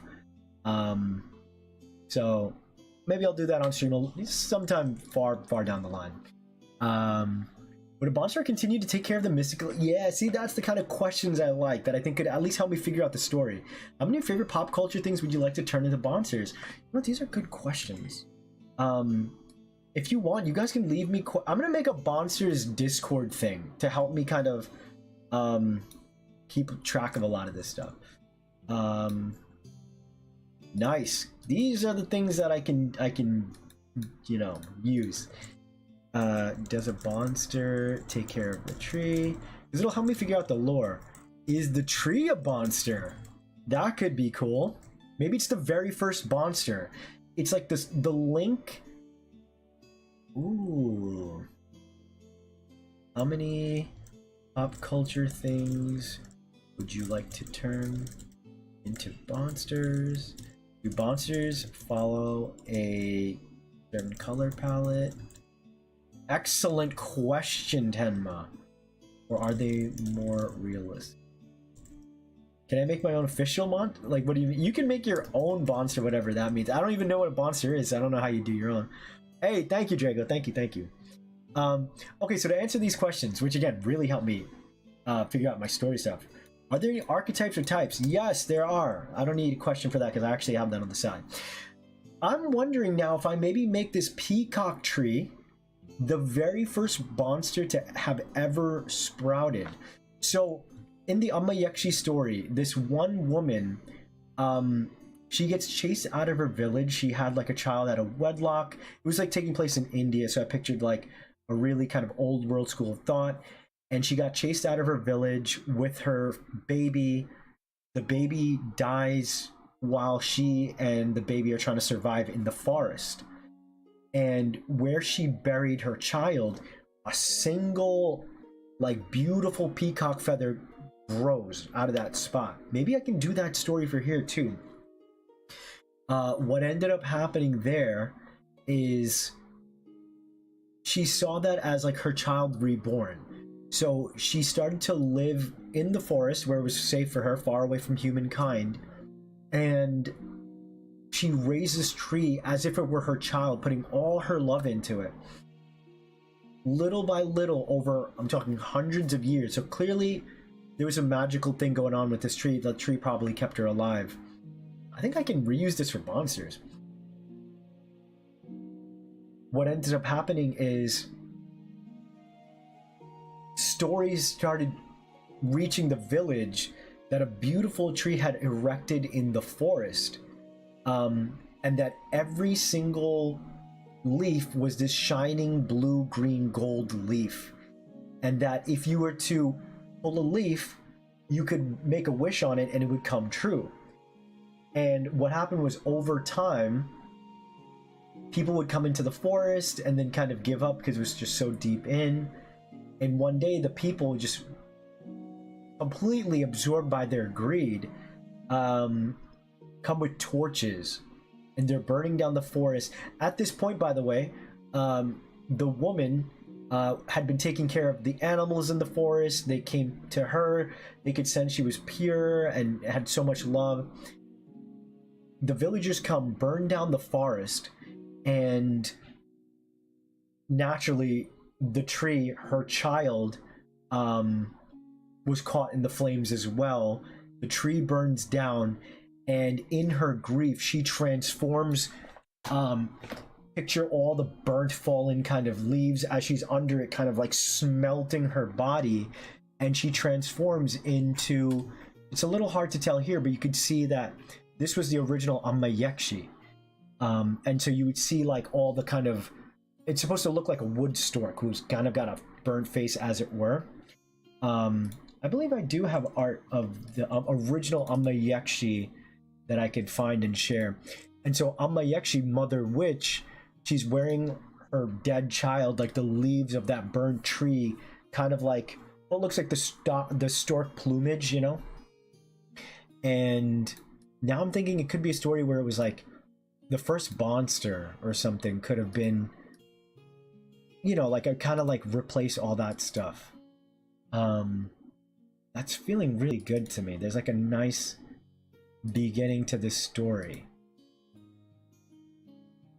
Oh shit, I think I found illustrations, the one I want to show. Oh nice, here we go. So maybe we could use, yeah, maybe we could use this stuff. So here was the original Amayekshi. She looked kind of like that, and then I realized like she just needed to be a little more grotesque. So she was always going to be this like larger kind of entity. At the end of the story, she would have turned into a goddess, and basically there'd be this little boy. He'd have this fox. You had the peacock. Maybe, dude. Oh shit! Wait. Because I even have that peacock thingy. The reference continues where, in Divya's design, if I call her Divya, the end of her blade has the peacock feather as well. Oh, Pookie, thank you for the donation. Oh, that is too kind. Thank you very much. Thank you so much for the $2 donation. Mwah to you. Thank you very much. Let's see over here. Sorry, I'm going to put this here. I could use this stuff for inspo. Maybe this kid could inspire Divya's design. I like his hair. But yeah, so Amayekshi, maybe the first legendary. Maybe the first legendary is like a representation of the tree, right? Hold on. There's stuff I can use here that I've made. Everything always comes back, even if you don't use it. Ooh, I could bring this here. So in India, we have these things called auto rickshaws. And so I pictured that like, let's go. Thank you, Pookie. Once again, mwah to you, $2 through the super chat. We appreciate you. Okay. So yeah, maybe like, so originally this one boy had, you know, came into the forest, and it was like this little gardener, and he was like trying to find the seed because his mother was sick. And so he went hoping to find Amayekshi, but you know, because he had heard about the legend of Amayekshi, that it was this scary and dangerous entity, right? And so at that point, I'm trying to find some more design stuff that I can show you. Oh, maybe this could be a monster, you guys. So there was even this kind of like really beautiful entity right here. I called him the Seer. Holy crap, I do have a lot more things I could use. Oh my god. Hold on, hold on. So we could probably use that. I got a lot of storyboarding pages here as well.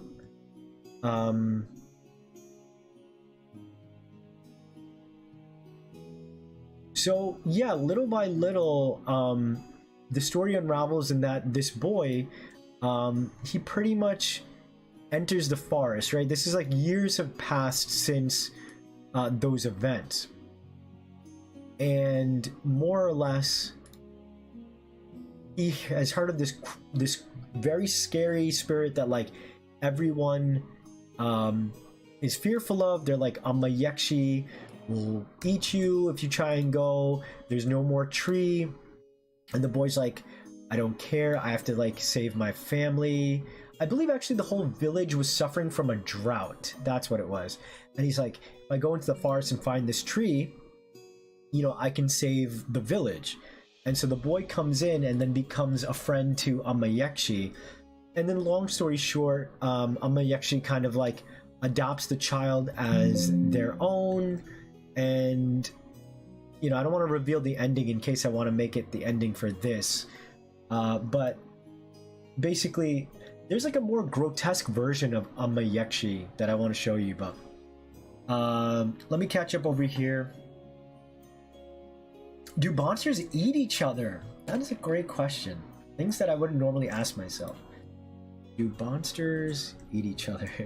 I don't think, if in the way that I'm picturing them is that they're mostly spirits, I don't think they need to eat each other. I don't think so as well.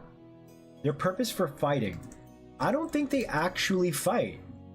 I genuinely don't think they fight. I would like to make a peaceful race, and that we're kind of thrust into a story where if there are bad people that want to misuse the monsters, whatever that means, I have to figure out what their real world use would be, then maybe they're forced to kind of fight.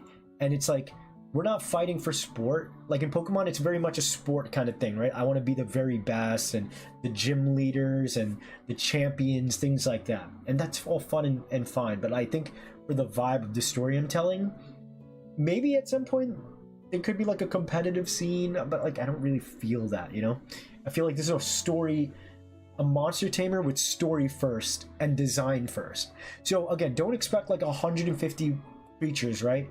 At most, I feel like 30, 40 is enough. Like that's a lot when you realistically think trying to come up with original stuff in the modern day. And again, I don't expect everything to be original. Like that's impossible.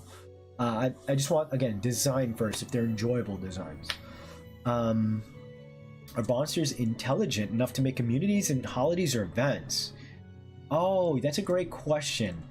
I don't think they are. That's a great question. Are monsters intelligent? I'll say sapient, right? Is that the word? Or sentient, not sapient. I don't think anything like that. I do want to break monsters up into different tiers, though. I do for a fact feel like, for example, it always goes back to it because that's like a nice point of reference. The Dust Bunny is like the weakest of the weak.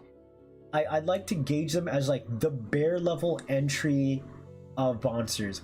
I would like to think almost every little kid could see the Dust Bunny, but like they don't really know what it is, nor do they really care. There's more things to do and see in the world. But for example, maybe like a more dangerous entity. I don't know why they'd be dangerous if like they're mostly a peaceful tribe. Maybe it's like because the world's changing and there are these bad forces. Maybe that's why they're evil. Bonnie, does a special tree bear magical or regular fruit? Great question. I think for now, it could be a thing where this tree as we see it, which by the way, I really like how it came out. Maybe I can use that art style for like story stuff, you know? This tree, does the tree bear fruit? I'd like to think that it was magical and that I want to say every monster lives in cycles. They live and die every year and are reborn alongside the tree. Maybe something happens in the real world and, ooh, you know what I like, you guys? maybe the roots of the tree send magic into the world, you know, through the earth. Through the earth, sorry, not the air. So when it dies for the winter, maybe like the magic kind of dies in the world. Because everything is, I like cyclical things, like it shouldn't be magical all the time. The magic dies in the world. That's an interesting story. And so maybe when the spring harvest is about to begin, people can have a holiday to sell. Maybe there could be like a nice entry level monster level to celebrate the new season. And maybe like the kind monsters come out. Ooh, this is interesting. This is interesting. What if some animals ate the leaves and became monsters? That makes sense too, Kay. The tree transforms beings, let's say. Maybe even humans. Amazing story. Thank you, son. Join your cult. Nice. Good. The cult grows. Animation's great. Thank you. I was thinking the same thing. Like certain animals were blessed by the tree and gained the magic powers of the tree and ruled over the non-magical animals of its kind. Maybe the legendary protects the tree and the sacred land around it. I would like to also imagine that, like, where the tree is. Also, I'll ask it like a question. Is the land the tree stands on sacred? Or is it a portal to the monster realm? So I'm not going to say world. I would rather say realm. Take care, Tenma. Thank you so much for hanging out with us today. Who would be in charge of the monster evolution? Persons or monsters or nature itself? I would say that's another great question. Bond is the most important thing. I think both humans and monsters are necessary for evolution. I'd like to say that in the wild, all the scary, cool, crazy monster entities, like if they have such high spirit pressure and stuff, like they can stay evolved for their niche or whatever, if there even is a niche. But otherwise, I want to say that they wouldn't really need to evolve. And same thing, I like the Digimon aspect of like being able to walk around with a very cute puppy, but then when it's time to scrap, it evolves into this giant wolf. And yes, the first monster partner you get, like your Pikachu, is gonna be a puppy. It's gonna be a badass wolf, my friends. It's gonna be the first one. Reminds me of the Ori story. Tell me about the Ori story so I can avoid getting anything too similar, because that's the last thing I want.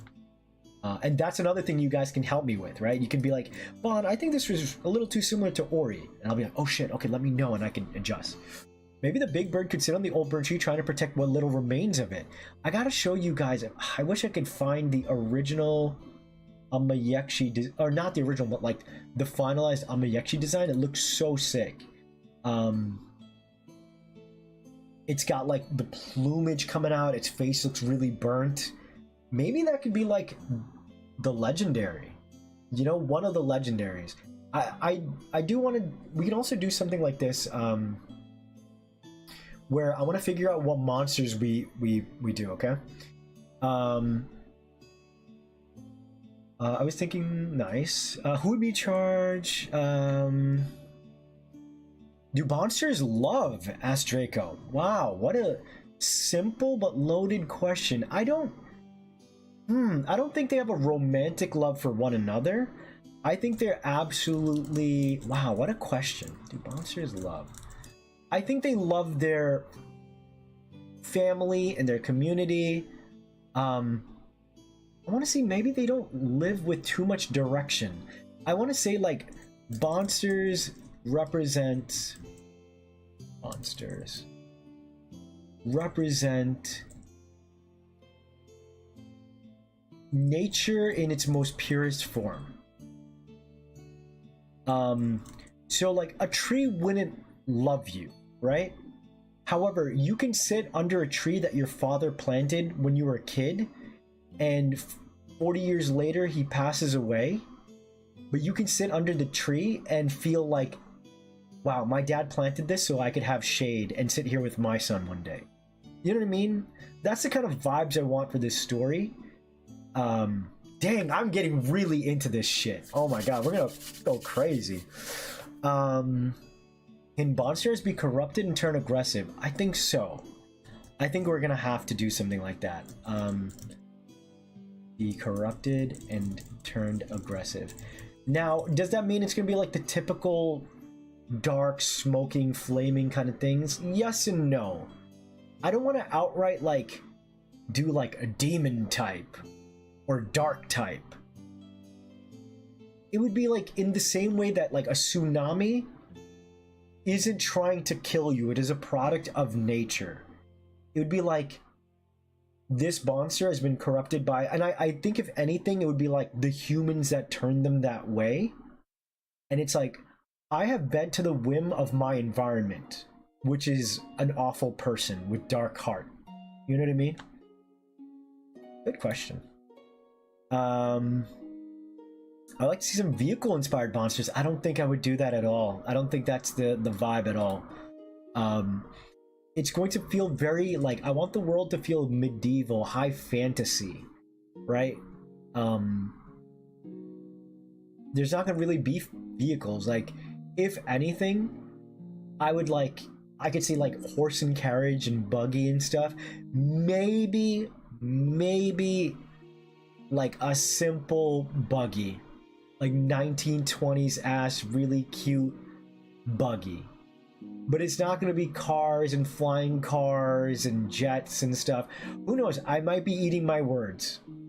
But like, based on the story I'm telling you with the vibes of nature and the tribal aesthetic I'm going with the characters, I'm feeling like if there's going to be Object Mon, it's going to be things like bells, maybe keys, like things that feel rustic and old. You know what I mean? Someone took my shift for tomorrow, so now I can procrastinate and pull a proper all-nighter tonight? Wait, procrastinating and pulling a proper all-nighter? That's... No, you're gonna be working your ass off is what you're doing, Pooksters. If the monsters be Goku, easy wash. If monsters have found families, absolutely. Oh, interesting, actually. Found families. I think yes. I wonder again if I'm going to do a story. Let me ask you this. Will there be a slime monster? I think I have to, Dingus. I feel like that's like a classic archetype. So we could do this. Let's do this. Let's make a list of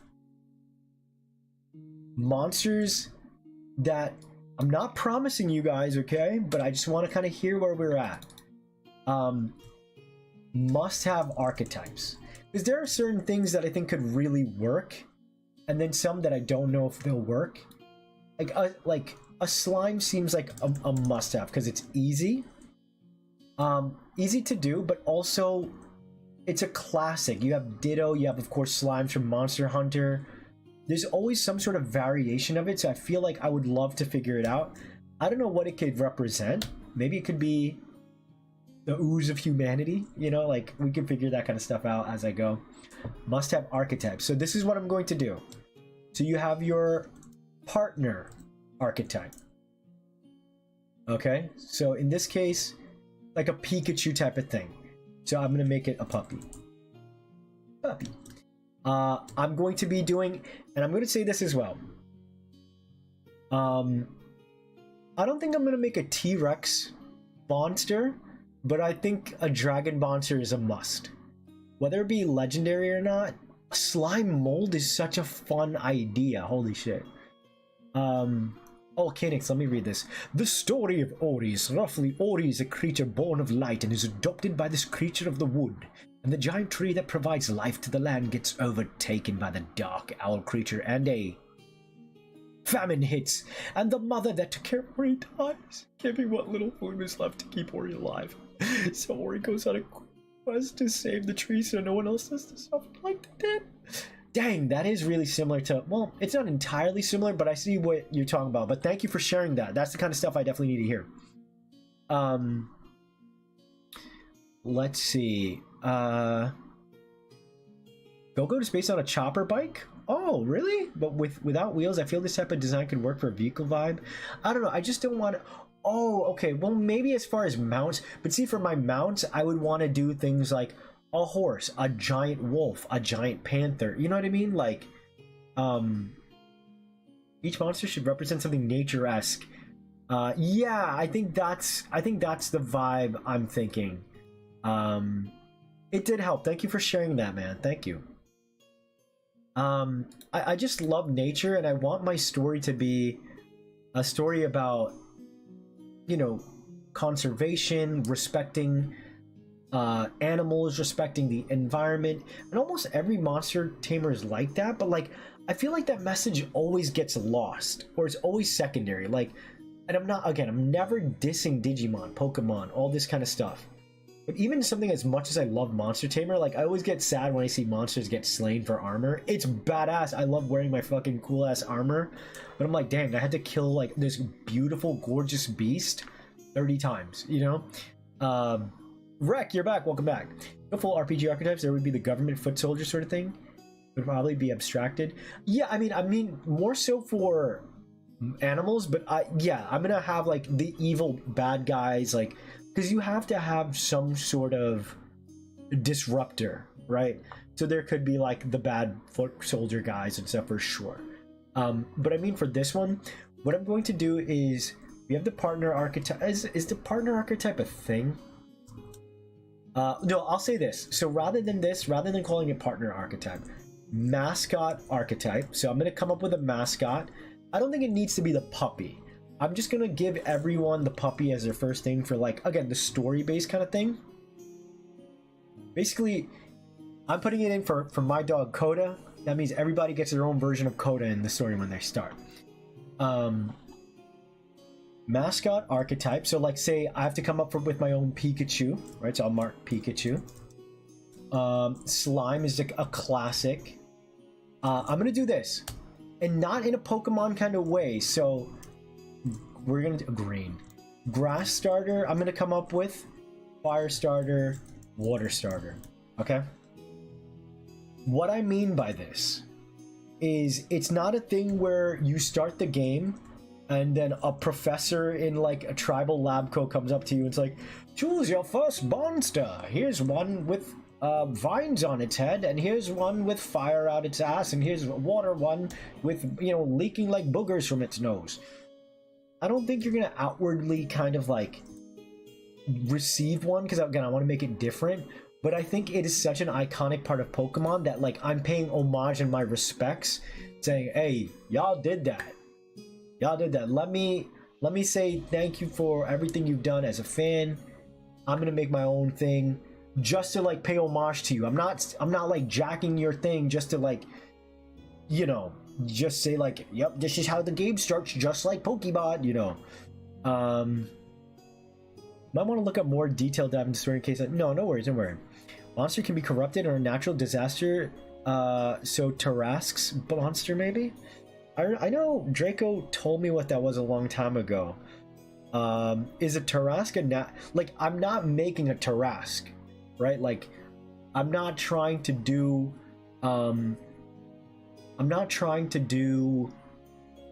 like one-to-one conversions, you know, like with Pokemon, right? Let's talk about the starters, for example. In no world do I want to make a fire bunny that kicks a soccer ball. You know what I mean? Like, that does not fit the vision that I have. Like, I want the real world to feel like Monster Hunter and to have an overlaid realm. So picture it like this. Let's say that if this is... Oh, perfect. That's a perfect color. Let's say, like, we live in a society. Okay, but we live in a house. Here's a tree. The way I kind of picture it is almost, and you know, I don't know if it's entirely like this, but the monsters world is like on another plane, and maybe there's a house. Well, not that monsters live in a house, but like it's much more nature oriented and such, right? So the monsters world kind of lives on the same plane but on a different realm, on like a different axis almost. So anytime like a monster, like it would need to peek in from their world into ours. That's why they need to stay in the lantern. And the reason why I like the lantern for the Pokeball concept is since they show up as flames, right? Because like the Will-O-Wisp is this, I mean, it looks beautiful, but it's like, it's kind of like a spirit, but it's like, it's a light. So we get that visual connection. So having monsters appear as like Will-O-Wisps or something when it's in the lantern, I like that your Pokeball is something that you can carry. Sorry, so let me, so say this is the person and you know they're walking in a cave and they're carrying their friends to help them light their path. You see how there's like a multifaceted element to how they help even when they're not fighting or anything? Will there be special mounts that can traverse multiple terrain like a hippo can ride on the land and across water? That would be dope. That would be dope. I'm gonna mark that down. I guess maybe if at any given point, maybe there's like legendaries that can kind of do all of them, like kind of like a Koraidon type of thing. Mounts that traverse multiple types. What would you call it? I'll just say multiple sea, land, air. I don't know what to call that, but thank you for that. If you're doing a Pikachu deal, I feel like it should mostly resemble in terms of the cute mascot, not too much closer. Yeah, no, 100%. I'm not trying to make my own rat like in homage to Pikachu. Like that's a little too on the nose. Although my Dust Bunny kind of fits that role, so I feel like I really do want to land. You know what? As a matter of fact, I'm going to. It kind of started as that, and I think it'd be really cool if I could land that design. Dust Bunny. And that'd be a good, like, obviously guys, I'm trying to think about and sit about how I can, what would I say? Advertise this, right? Like if I have a thumbnail that said like making my own monster, no one's gonna click it. You know, I want people to know about what I'm working on and see this and join us. So I'm gonna say making my own Pikachu for my own Monster Hunter. Like people are like, oh shit, what's that? And they jump in. They're like, okay, Dust Bunny's not the same thing, but he's got a similar vibe, right? How about a zombie undead? I'm not gonna do that, I don't think. Or, I don't want to say never say never, but I don't want to do to represent decay. Decay is an interesting word. Maybe I could use that for the bad guys type, which is a little on the nose, but you know, the vine-haired firefighting booger-nosed monster, totally a new discovery. I started working on the Jolteon D&D character. Nice. A berserker spellcaster, sick, like the Umbral Arcana in the Unsleeping City. Oh, I love Unsleeping City. Lantern sounds so cute. Thank you. Let me know if you guys have ever seen that, by the way, in other monster tamers. As far as I'm aware, that's original. I'm very happy with it. Again, for that multifaceted element that they don't just kind of roll along in a Pokeball and they can't see anything. Like, I want also the idea to be like monsters when they're in the lantern, they're living like in their world, right? They're living in their world within our container. They not only light your way for you, they're your guiding light, but they're not sitting there like your slave or pet. They are still existing in their world, and when you release them, they're being summoned from their plane. That's very important to me too. All in one party. Monsters can be turned into something that's similar to a belt ornament. A little too Pokemon for my case. But I've explored with a whole bunch of visual stuff. I will spend a whole day developing the lantern thing too, by the way. Like I'm telling you guys, I'm all in on this project. Like I feel inspired when you guys care about it. It makes me feel like, oh, okay, like it's worth it for me to do. And at the end of the day, I would love to believe that all my projects are that. But because there is a community here who loves Pokemon and who loves potentially what I can do with this, it makes me So like I'm on board, man. I am so excited. I hope you guys can feel my energy and yeah, JC, I would do something like that. I've seen Nordist. If you guys have seen Nordist, he's so talented. I've mentioned it before. I'm just kind of jealous of his big brain. He'll like call it like making a Route 1 Mon. So he won't outright call it a Pokemon. So yeah, I might reach out to him and ask him how he's gone about it, because I believe he truly started it out to be a Pokemon thing, right? Like even if you look at his content now, a lot of it will say like it's this type and it has these Pokemon specific abilities, but now he's trying to make it his own thing, as he should, you know? Get out there, get your bag. I know this kind of idea kind of defeats the purpose of other mounts, but what if the starter was Coyote that could adapt to different terrains? Unless say Coyote because they're known for being super adaptive to the environment. Also, you mentioned the doggo. You decay, I think a good theme of mushrooms or fungus. Yeah, I think that's a good idea too. I don't want to do Coyote. I would probably make it... I'm going to make it a wolf. Like, I already know in my heart it's the wolf. I'm very set in stone because I'm making it in homage to my dog. And she was just a beautiful creature, like the kindest dog you would ever meet in the world. And, you know, the love I have for her, like every one of my properties always has a dog. Like the main character has some sort of dog or like a connection to something. You know, even if it's not a main character, it's just there as like an emotional support or a friend or, you know. So to me, I do like the idea that maybe your very first mount is your dog, you know, your wolf. It becomes the wolf or something, you know. I think mushrooms is a good idea for that. Your starting route creature. I wouldn't call it starting route creature. I wouldn't call it starter. Like you're. We'll figure it out. I'll figure it out. Yeah. Oh, mounts that can break specific obstacles. I will. You know what? It would be kind of a pain to be able to like have to switch if you're on your wolf and your wolf can't bash through like a mountain or something. You know, whatever. I don't want you to have to like switch to the rhino or something. You know what could be really good? So I'll write here. So instead of like mushrooms is the only thing for decay, huh? Because again, I want it to be natural.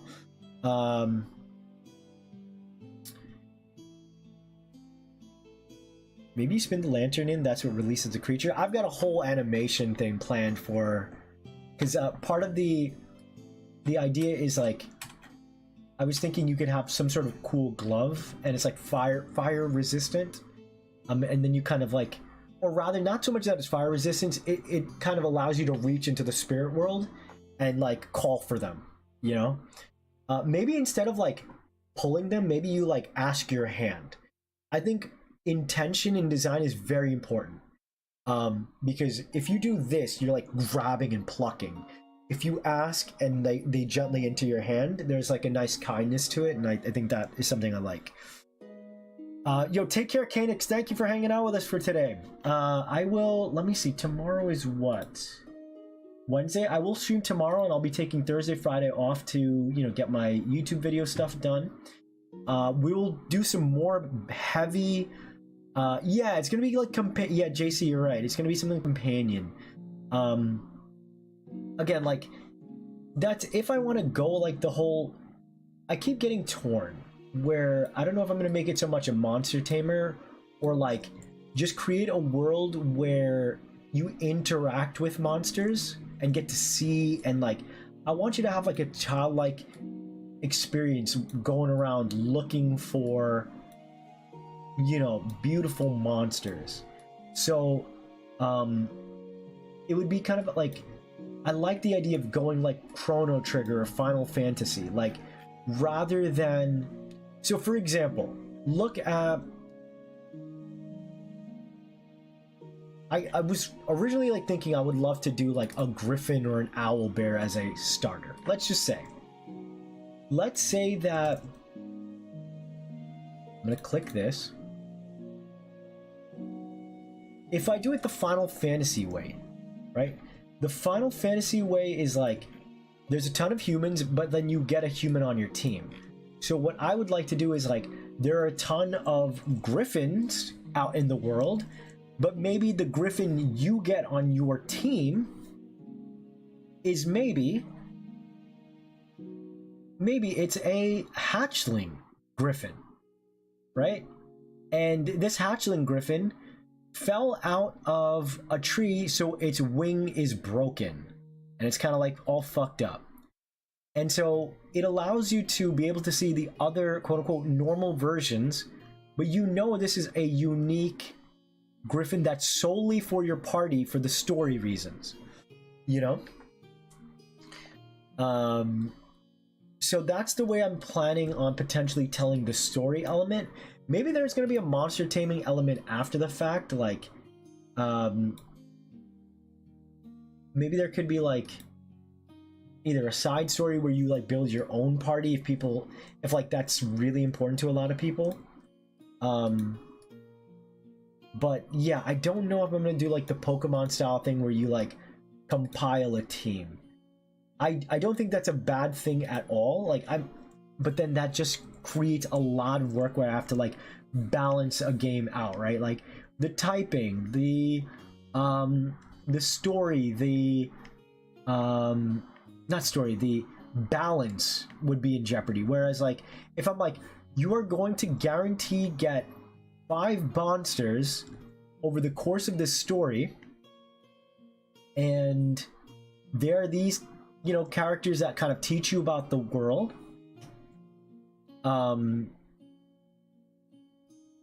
You know, like I feel like at that point I get to be like, here are the moves it learns, right? Like it doesn't have to be this thing that I have to like, just like, okay, for example, I'm gonna use Final Fantasy again. If Sephiroth joined your party, he would come with a preset number of moves. He learns them at X amount of levels, and then, you know, you can choose to replace Sephiroth if you get other cool characters. You know, like it's your choice. So you know what? Maybe what I'll do is like, you will get certain unique, like a unique griffin, and maybe it has its own unique kind of story thing, but you could choose to capture your own. I don't know why you would though. You know what? I'm trying to think.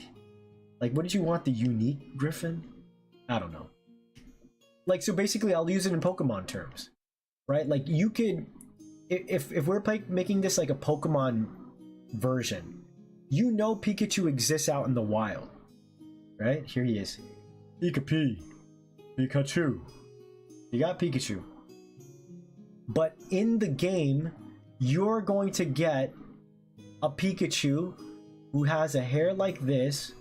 Maybe this one's the notched ear Pichu that evolved, right? And he's gonna be on your team, and he's like a unique Pikachu that you don't have to catch a Pikachu anymore, you know? A fire elf owl. What is a fire elf owl? I'm not sure. So this creature collection thing is more like a generator wreck situation, has fantasy elements, but is more grounded with the real world physics. What is a... I know of generator wrecks. I have no idea what the story and stuff is. Because your impressions... let me know what generator wrecks is. Dingus, I have thought that as well, that Plundrake would make an excellent mascot. But the thing is, you know what? I don't mind redrawing... By the way, this render is like one of the best renders I have ever done. And that's because I got to lean into what I do and not Sugimori style. So I don't mind potentially messing around with him. The thing is, I don't know the look feel yet, so either I do characters look like this so they look very cartoony, or do I go more realistic? Like, I gotta figure that look feel out. But I've thought that too, because he has so much personality. You know? Like, I could see him being like the gremlin fairy godmother to your adventure, you know? But I want to make sure all the creatures have their own... Like, based on everything that I've talking about, Plundrake doesn't really fit any kind of like... I don't even want to say archetype, but like... I'm talking about like dust bunnies, right? Like I want to do things where like the whisper on the wind is a monster, right? Like that creak you hear in the middle of the night, those are little rat monsters that run around your house. Like the things we can't explain, I feel like is the vibe for monsters to me. Maybe the unique griffin's a different category from normal griffins. Oh, kind of like a blood moon situation, maybe. I don't know if you would even include this or not, but not being able to catch monsters takes away the possibility for shiny hunting. Yeah, but like, even still, like, I guess, yeah, when I was talking about shiny hunting, that did seem like something that a lot of people would be interested in. But like, if, to me, like, shiny hunting, yeah, that's fine and well, and it does add replay value, but like, if I'm trying to tell a story first, that's more important to me than shiny hunting. You know what I mean? But no, like, I don't know. I'm still figuring it out, because whether or not I make this a story that's like a standalone story, and I'm like, I want you guys to like appreciate and enjoy the story first, versus it's a monster tamer. Monster tamers could still have good stories, you know? But we'll see. I'll figure it out. Yeah, it could be that, Arthur. Now that you mention it, maybe like I could create like certain special versions that act as like story characters. Maybe they join your party and help you, and you can't unlock them, but it kind of shows you like, oh wow, this is a seriously strong griffin. Okay, maybe I'll do that actually. So maybe we'll like open it up again.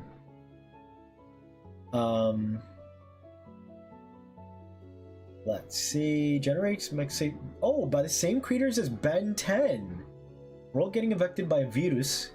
And this kid has to cure them by using his machine build powers. Now, how is this world like Generator Rex? I say do semi-realistic. I haven't seen the creature. Plundrake was a party member. I think ours would talk and would be very sarcastic and snarky. Plundrake and Dracord would be my Bonstark. Yeah. Plundrake could represent addiction or kleptomania. I just want to bring that to your attention. No, absolutely. Just knocked over my mom's drink. Oh no! Sketchy boy, welcome in, Sketch. We missed you. We asked about you a couple days ago. Hope you've been well, buddy. Hope you've been well. We've just been doing some monster stuff here. Let me mark that down. Welcome in. I even hit the screen blue for you by accident. Sketch blue. Let me say this.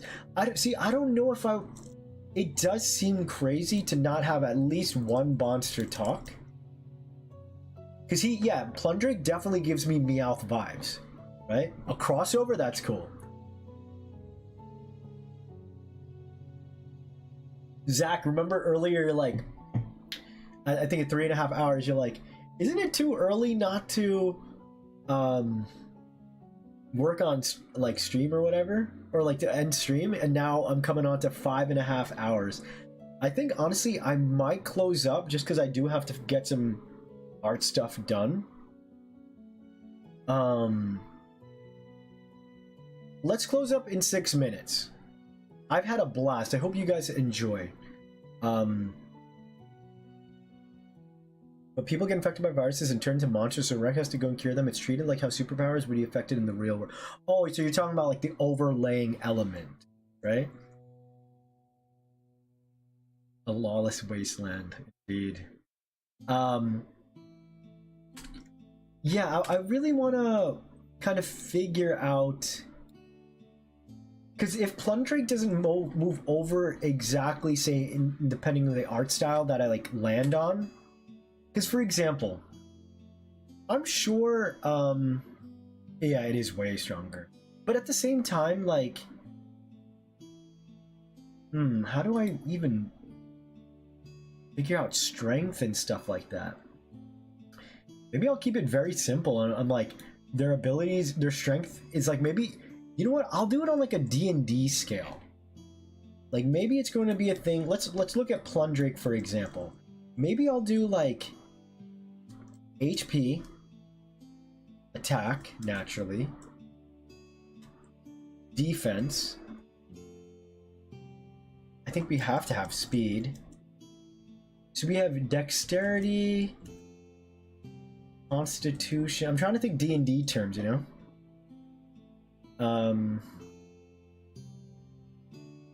Any of the Spiro from Gen 2, it's giving you hold mail item and you give her... Yeah, I think it's something like that. What's up, Seals? Welcome back. Maybe I'll just keep this very simple. Maybe it's gonna be HP, attack, defense, and speed, gang. Like, honestly. Oh, you know what? I'll do something like... I'm gonna do something called mana. And maybe it's like out of 10, okay? So I'll do... I don't want to do like crazy stuff. Stats out of 10. Maybe legendaries can have like 11 or something, you know? And everyone's like, oh, he has 11 HP, you know? Oh, not 11 HP, but... How do we do this? No, HP could be like, obviously the number could be whatever. So let's say like... Okay, and obviously we need to have level. And I'm not about to do... Make the way you capture them is letting their hearts into your party? How does that mean? You letting their hearts? I like that vibe using hearts. I usually look at the challenge rating for each monster. Is that like on like a Bulbapedia? I like the idea of like, yeah, like becoming friends with them first and foremost. I think also it would depend on the mon, right? For example, your mounts, I think the best way to capture the mounts would be kind of like Zelda, where you befriend them. A battle monster, like something very strong, would probably, like, maybe you do have to beat in battle because it doesn't respect you, you know, until you gain its respect. Something like in Persona, for example, in Persona and such, what happens? You can like talk to these like the devils and demon spirits, and then you can convince them to join you and stuff. I don't know if, again, you can talk to monsters like that. I'm gonna figure stuff out. This little guy looks tasty. He is delicious. No, yeah, so I don't know. I think with HP it could be like tied to level. So let's say I want to, like, again, keep things very simple. Let's say the max, like in D&D, like, you know, you don't go too high. Let's say the max level of this game is like level 25. Let's say, because there is something nice about seeing like numbers, like high numbers, right? It'll feel, oh, D&D Monsters Challenge? Gotcha, Poppy. I would say, like, for example, if like the monsters hit for like 5 damage, you'd be like, that doesn't feel strong. So let's say your HP can go up to like something like, I'll figure out the maths on this later. HP 500 at like level 25 is your max. Your mana, what I want to do with mana is that it's going to be something like, probably, you know, like the what do you call them, power points, or like PP in Pokemon. That dictates how many attacks you do, question mark. Or maybe you can spend to do multiple attacks, potentially.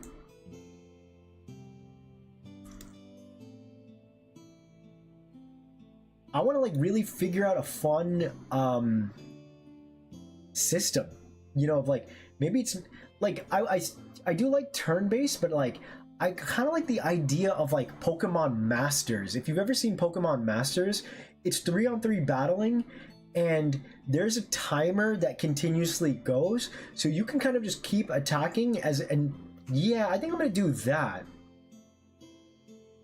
rather than it being entirely turn-based. All of the seals is very, very in development. Seals, for now, I'm going to kind of build this out as a design document, more than like trying to make it an actual game. Spell points, yeah, spell points has that vibe for sure. I just want to keep it simple, so it'll, if anything, it'll be MP for mana points, because like mana, spirit, feels kind of more fitting for like the way I see the monsters in this world. I feel like the dog could have a Koraidon sort of thing where they have a ride mode. They're normally small and cute but transform. Yeah, Rek, I think that could be a thing too, where like, in the same way that I'm planning on my monsters to digivolve, like maybe your specific mount, maybe it's able to like, maybe he's able to do it all. You know what? Maybe he's your Koraidon. Maybe he can battle, but he's not necessarily part of the battle team. I like that. I don't know if that's sealing the Miraidon Koraidon thing, but like, quite frankly, I love my dog too much to like not let her be the star, like your best buddy. Not that I'm making Coda, you know, I'm forcing Coda to be your best friends, but like I'm just looking at it as like a man's best friend thing, and like I think it's also very easy to like, I think we need a nice entry point for your like partner, right? Where it is an animal we recognize, right? And we're like, oh, I know what a dog is, but like, holy shit, that's like a giant glowing spirit dog. Like, that's a different thing, you know? Do we have types? We do have types. It's going to be something, again, very simple. Probably something like 7 or 8 types, if that. Hope you can make this an indie game. It would be awesome if it could one day. Essentially, you can recruit members with their own monsters in a form of teams. Yeah, potentially something like that. Aura points, not aura, although that's not... It's not bad at all. Because it fits aura, spirit, mana. If you can build up enough mana points, you can get a weapon from your monster? I don't know about that. A weapon is a little too... I feel like weapons would be more of a human thing. The way I've been describing monsters, hopefully it tracks how I've been explaining it, is that they're more wholesome, genuine representations of like the way nature exists in the world. They're neither there to hurt you or outwardly protect you either. But there are negative forces in the world too, so like, but like I don't think inherently, for example, if a bear mauls you, it's not because it's evil, it's trying to eat and survive, you know what I mean? Or does the mount monster dog while your battle partner follows similar conventions to starters? Potentially, yeah, but like, because again, I don't want to do like, it's sounding very Pokemon with these recommendations, so I'm trying to figure out like, is there a way to make it not like Pokemon? Because this sounds like Koraidon, and then you just get your starter, you know? Yeah, and here's the thing, not even that they just want to coexist, I think they simply do, because they are in their, what's up, Vest, welcome in. All animals are neutral, you know? Like, I would say if anything, humans are the only ones capable of dark and negative destructive deeds. Even still, think about it like this.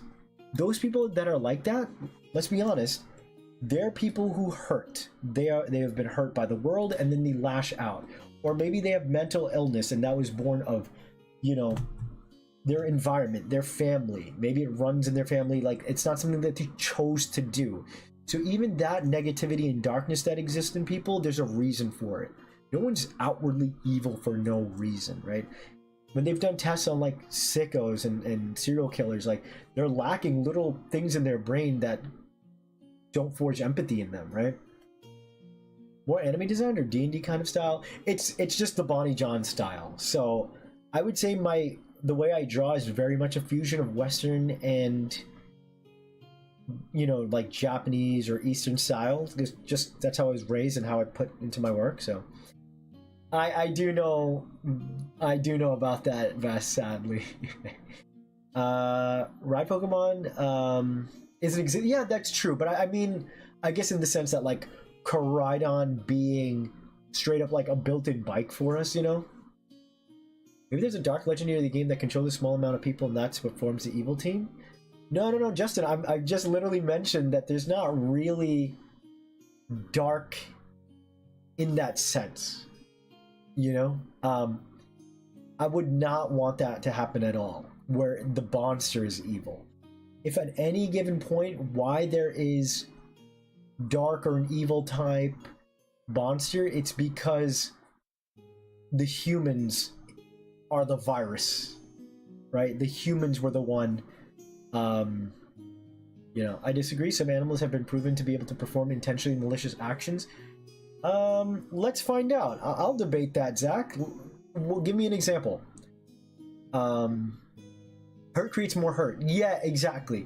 I want to do a thing where my voice is going. I've been talking for nearly over 5.5 hours, and this tea is no longer hot and it's empty. Let me grab a drink real quick. I'm literally right here. Don't go away.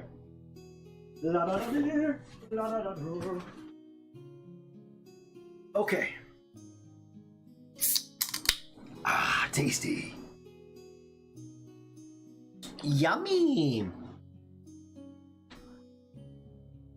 Yummy drink. For the game I'm working on, I'm probably gonna make the player have to go catch their starting set. Yeah, I like that, Seals. I like that. Like, you earn it. There's gonna be a shiny equivalent. I think yeah, we were talking about this yesterday with Rec. I think there has to be. Tigers will hunt people down for revenge. But see, revenge, that means they were mistreated.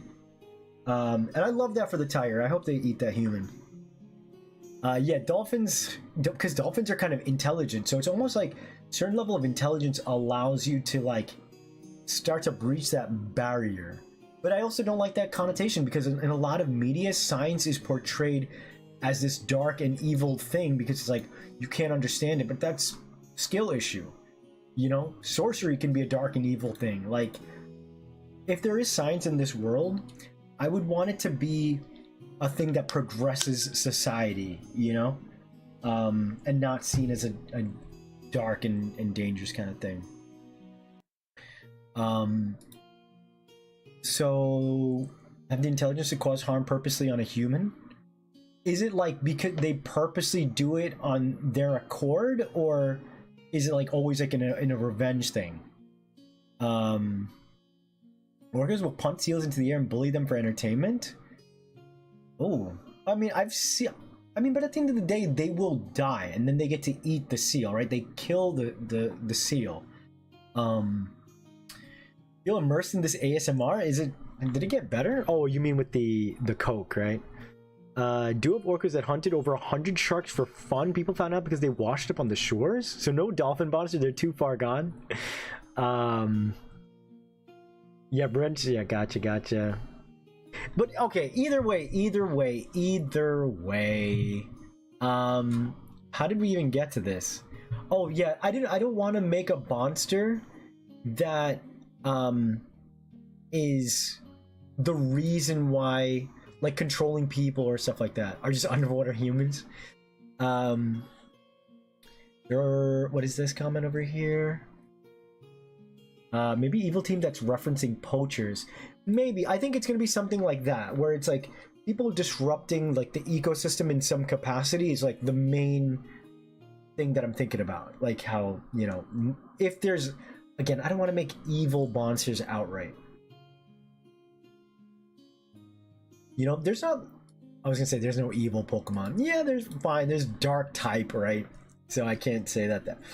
Let's do this. So with mana, let's say it's like it resets maybe every battle. All right, so I'll put that at 10. And I'm just, again, spitballing a lot of this stuff, you guys. Don't take any of it like for gospel, all right? Man at 10. Jesus Christ, why does it look like that?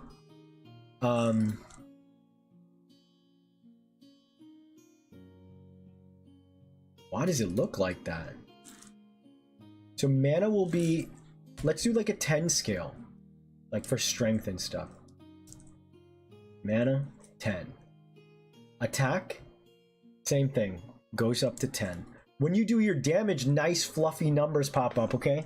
So if you shoot a hyper beam, oh god, I gotta come up with names and shit too. Defense 10, speed 10.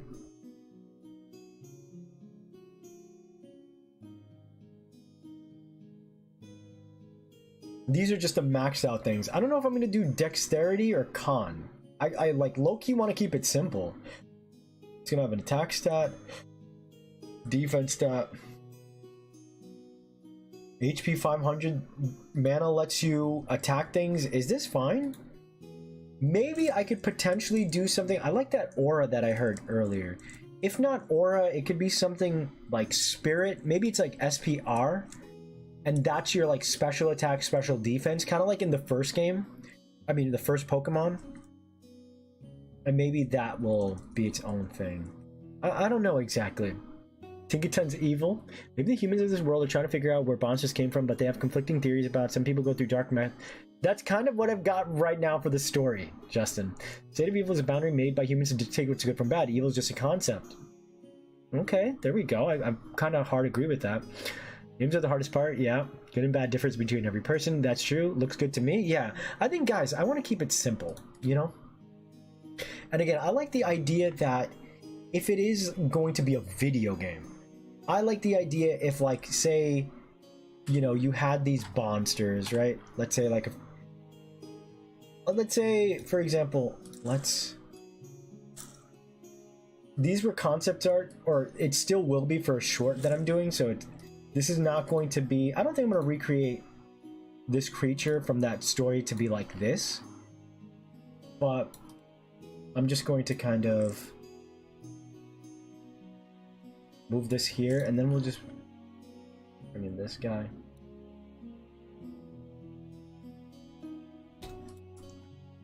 So let's say if it was like a battle against an evil trainer and stuff, right? Because like, again, I'm not picturing like gym battles and stuff like that. It's not a thing. What if there's a timer and then you're micromanaging as the timer goes? It kind of like you use your mana. Maybe you can use your mana, and like each mon has their own kind of abilities, and you have to allocate the points. So maybe the Dust Bunny has an attack that uses 3 mana, and it's a move that like lowers the accuracy of the enemy team. And you know Dust Bunny's fast as hell. So Dust Bunny does that. And so he'll go first, and maybe you can kind of see and like plan out your attacks. Then Plundrake, maybe Plundrake is going to use a powerful move for 5 mana. And so that would be 8 mana used between the two. And then the last guy, Glub Glub Glub, that's his name, he has an attack for 2 that you can use for 2 mana to do a quick hit. So Plundrake, so Dust Bunny goes, lowers the accuracy of the enemy team, maybe hits everybody. Plundrake chooses to hit the Griffin. He does a whopping 25 damage, which is, you know, a lot for his 5 mana attack. And then Glub Glub Glub, he hits them with that quick attack, because it was only 2 mana, but it was just enough to knock him out. Something like that feels kind of good to me. Guild Tavern. Putting numbers in the hundreds is nice because of percentage. Yeah, right. That's true. It could be that. Maybe we could bump it up to that, but like, I just want to keep it very simple. Like with D&D, right? Like stat numbers are so nice and easy. Doesn't Zach just live in the basement? That's his permanent home. Who lives in the Taco Bell basement, you guys? Who's there?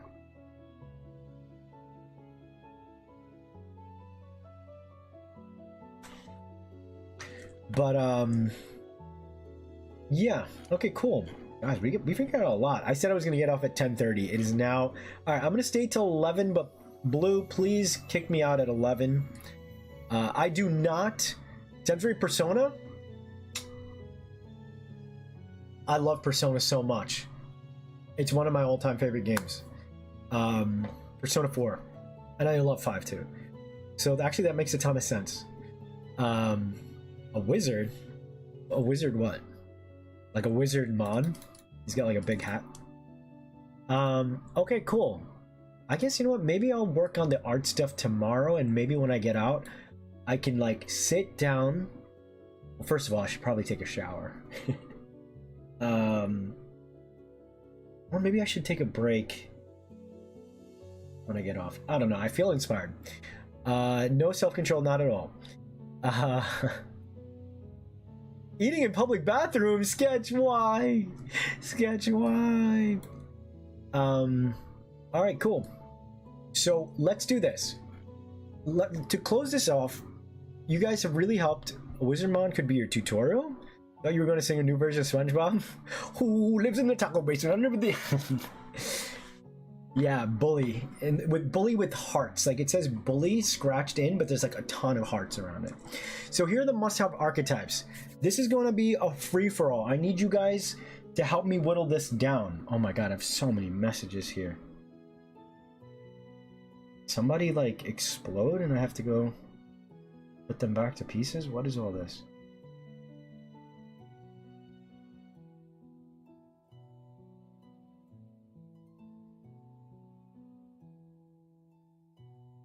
Okay, so let's do this first. I'm gonna do little by little. Instead of manager, yeah, no, 100%. Like, if anything, no, to be honest with you, Brody, I call it mana because again, it fits really well. Energy works too, right? Energy is very much a very real force in our world that everything needs to run, so it could work. And I like NRG to be the prefix for it, or not prefix, the abbreviation. But in reality, mana will be MP, which is also a classic video game kind of thing. So no worries there. And mana would be with HP, I guess. Again, everything's all up for you know. I like energy too. That is a fun one. NRG. People who talk on FaceTime when they're shopping at the grocery store needs to get duffed the fuck out. Respect? No, not respectfully. No, like why are you talking about your shit mad loud? I'm trying to get my bread right behind you, but you talk like this. All right. NRG Ben 10, what up, Poppy? Welcome back. Dev, welcome back. Making your own term that works with the world. Very true. Very true. So, okay, let's do this for the archetypes, because using Pokemon as a reference point and archetypes, like I see what you're saying there, Son, with the melee bruiser tank. I mean more so like monster designs, like, because what I can do is, like, for example, I could make a slime that's a bruiser slime or a, you know, a tank slime, right? But I mean more so, actually that could be a good way to organize my designs too, where they fit, like, bruisers are fighters. I wouldn't really want to call them bruisers, but you know what I mean. Bruiser's the fighter guy, Mount is the overworld. Maybe we do have, maybe it's 4 Mons. That's kind of OD. It's a lot of management at one time. Defense, if in case I wanted to do defense, and then supporter, you know, supporter, like heals. Anyway, dragon, not so much. Oh well, yeah, I guess I see what you mean by that. Actually, I was like archetypes. Yeah, you're right, dragon. And I do want more fantasy vibes, so like I think I would want to do, like, dragon's kind of like a obvious bet for sure. Dragon, unicorn probably. I want to do a griffin. Is owlbear some? Can I do owlbear? Would I get beat up by D&D? When you run out, you are MPT. Nice one, Arthur.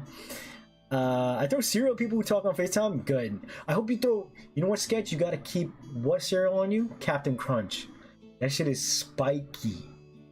I cannot eat crunchy like, I never was into that. I always had to let it really soak and get soggy in milk.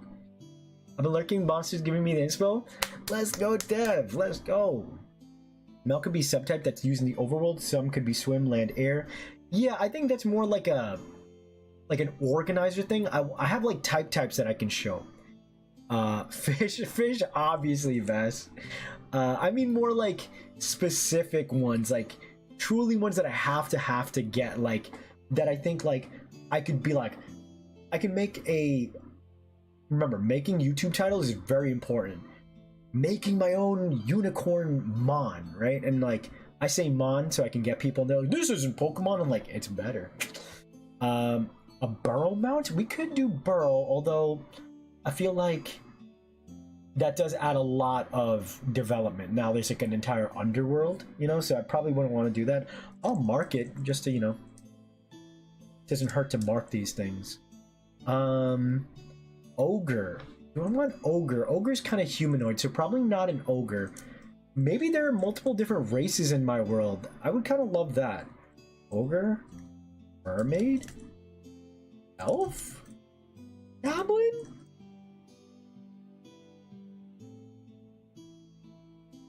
orc. 10 minutes. Thank you, Blue. Hydra, Chimera, Leviathan. Okay. I'm 100% gang making sea beasts. Leviathan slash sea beast. What I kind of want to do, I haven't told you guys potentially what I might do for the story, right? Just to kind of like figure out a way how to create boundary in the world. So part of why I chose mana, right? I have been kind of calling this concept that I've been developing for a long time called Mana Fantasia. That's just kind of like the code name. And so I'll read this to you guys while I kind of explain, while you guys go through this stuff. In an era lost to time, the life force of all things became visible to man. Glowing in a spectrum of colors, this energy was named neon. This is no longer the case. It'll probably just be called mana, obviously. Mankind found great use for it, but inevitably, the first and foremost, mana was used as tools for war. Again, this is all very like kind of just floaty, like I'll have to figure out what that even means. It took a long time to learn, but eventually figures known as maesters rose in strength utilizing mana. Eventually, such knowledge needed to be passed down to future generations. Maesters began the process of selecting disciples to pass their legacy to. The knowledge they have is quite mastered, so their life are in danger as... hold on.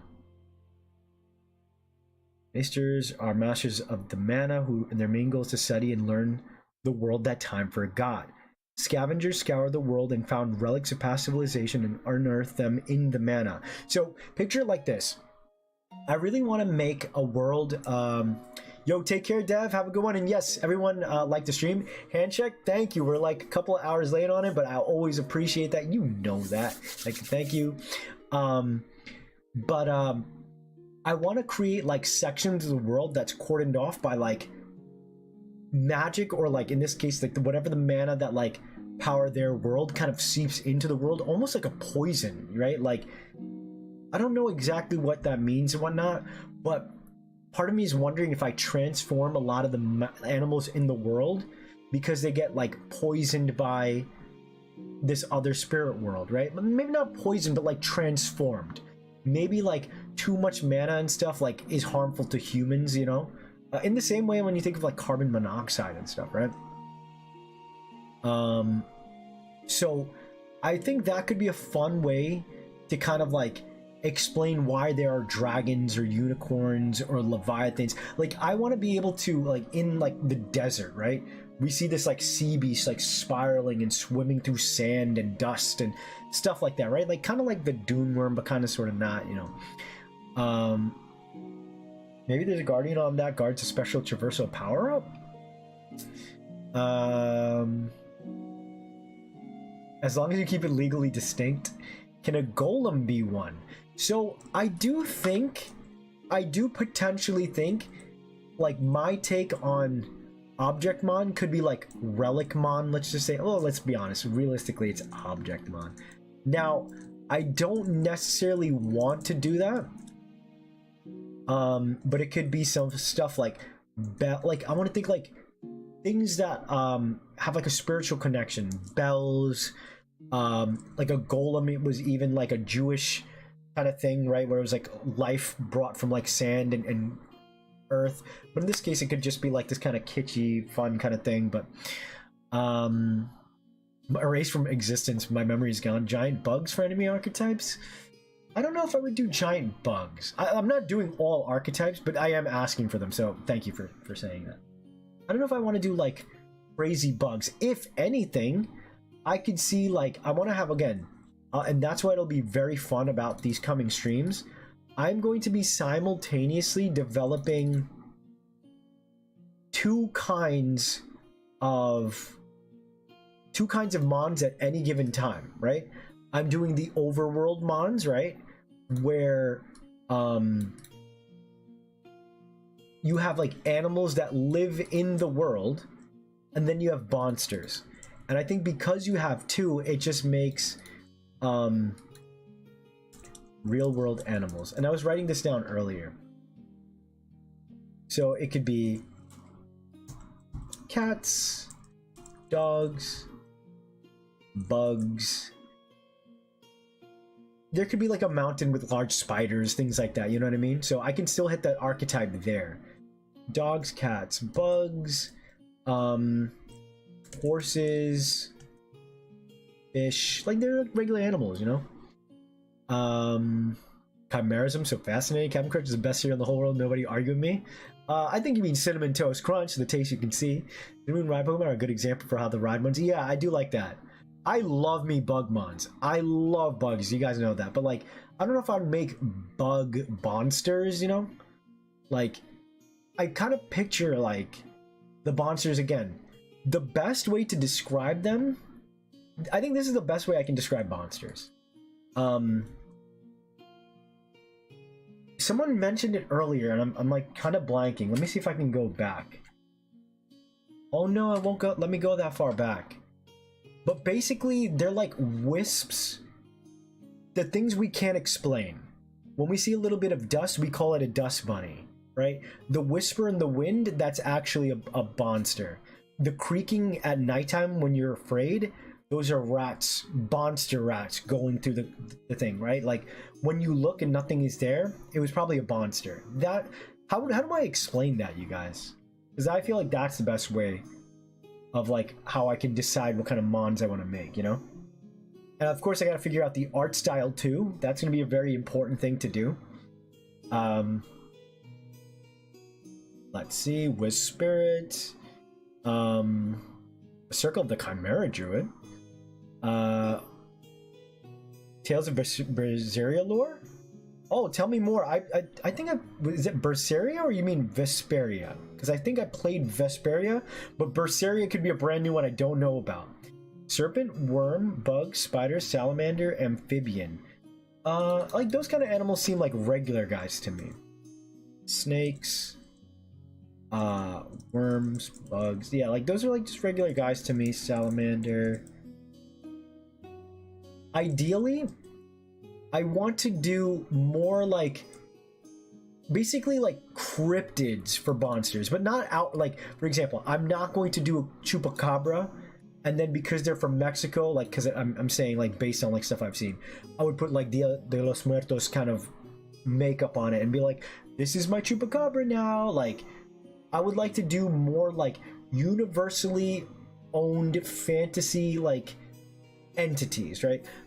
Very specific ones, no go, right? Like I could see myself time to time putting loose interpretations of stuff like that, like as like a feature in design of maybe a human character or maybe a very specific version of the character, but I'm not going to be like, here's a Wendigo monster, right?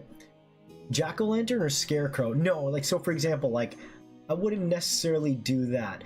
I mean, again, I don't want to like entirely say, I will mark it just in case we come back to it, you know. I don't want to be like outwardly like no, you know. But like, are you guys kind of feeling like understanding like what I'm trying to push for the designs? Because like I don't want a Pokemon or Digimon thing where everything can be a thing. I want there to be rules and that gives the monsters intention. Baba Yaga's house? Oh hell no, that would be so sick.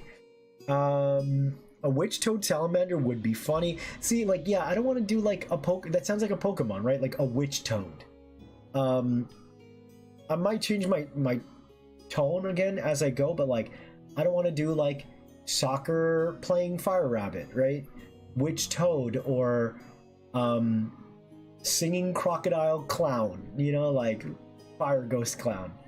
Both could represent past civilization. Exactly, Dingus. That's where the object mons kind of come into play, like where I can reference like potential old civilizations, things like that, where there's like a layer of mystery and intrigue. The monsters in one column represent grandeur, right? A giant dragon. We obviously have to figure out ways to make it unique and interesting. A unicorn, a griffin. On the other side, you have your dogs and your cats, and you know when the dog like starts yelping and running and hiding, you're like, fuck, something big is coming, right? A dog wouldn't do that randomly. Totem Beast, Cockatrice would be good. Their fairy tales or stories made real. Yeah, exactly. It's like stories made real. We're like explaining, you know, gotta do brainstorming. Yeah, I don't mind. I'm gonna make a Monsters Discord where like, you know, people can pitch ideas and stuff. Not like, you know, like, not, I don't want to say pitch ideas because I don't want to act like I'm like owing anything to anybody, but more like if you think it would work for the world, because this is like the brainstorm mode. Art style is part of the hardest thing. Yeah, I want to see these monsters. I want to see this art style. Nailing that will be very important because if I make my dragons look realistic, then I don't know if this guy would work in its current iteration. Maybe I take the concept and then maybe make it like a little more realistic, but you know, I like stuff like, I'm looking at this and this could be like a fun way just to, you know, have like an illustration style. But yeah, in reality, maybe it could look like this, right? Loch Ness Monster for Leviathan? No, I wouldn't. I mean, a Loch Ness Monster is more just kind of like a general dinosaur thing, right? Like, it would be kind of... I'd rather that be like a real world thing, like a Nessie kind of entity, you know? Where it's just swimming in the lake peacefully or something. Oh, Chupacabras from Puerto Rico? Really? Damn. Okay. Cockatrice, Worm, Yeti. I do have like a potential Yeti, because that's kind of like like a snowy kind of creature. So for example, I'm not gonna have an ice type, right? Just because the Yeti lives in the mountain doesn't mean it's an ice type. When it attacks, maybe it has like ice particles in its attack, you know? There could be things like, I think I would incorporate things like burn or paralysis, frozen, you know, like that kind of stuff. But that's no different than say like D&D having like status conditions, right?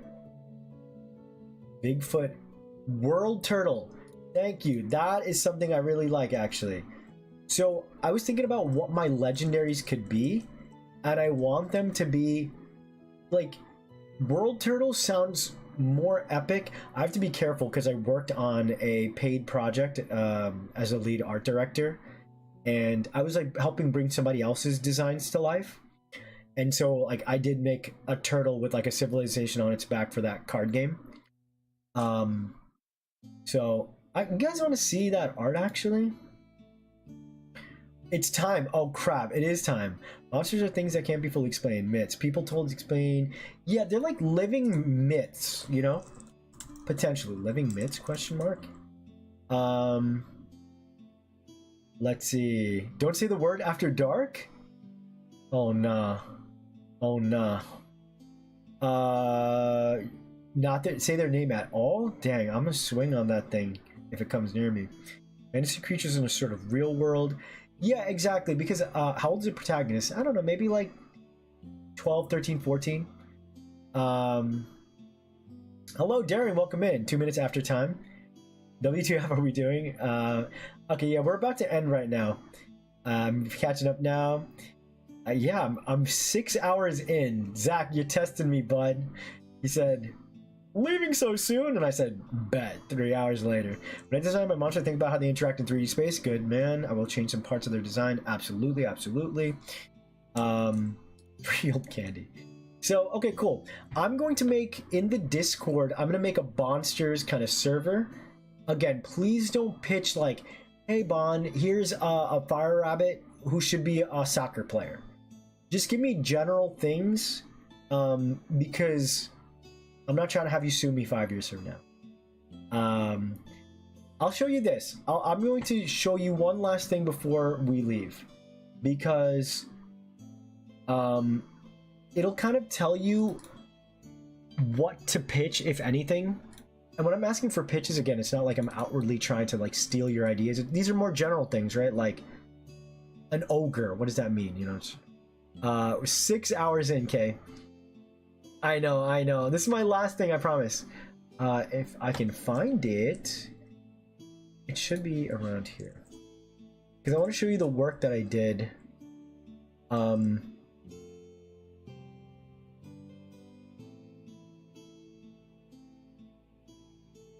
That way you can kind of see what I don't really want to do. I know, you know, who I worked with, who's like a very incredible partner I had. He wouldn't mind if I did my own spin on those kind of things. I just let him know, like, hey, Brody, I'm planning on doing this thing. Do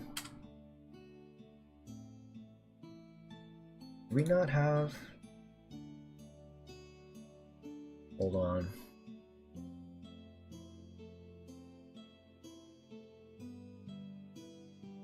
I'm gonna be annoyed. I'm gonna see if it comes up. Okay, cool. So in this game Dust to Dust, right, I did essentially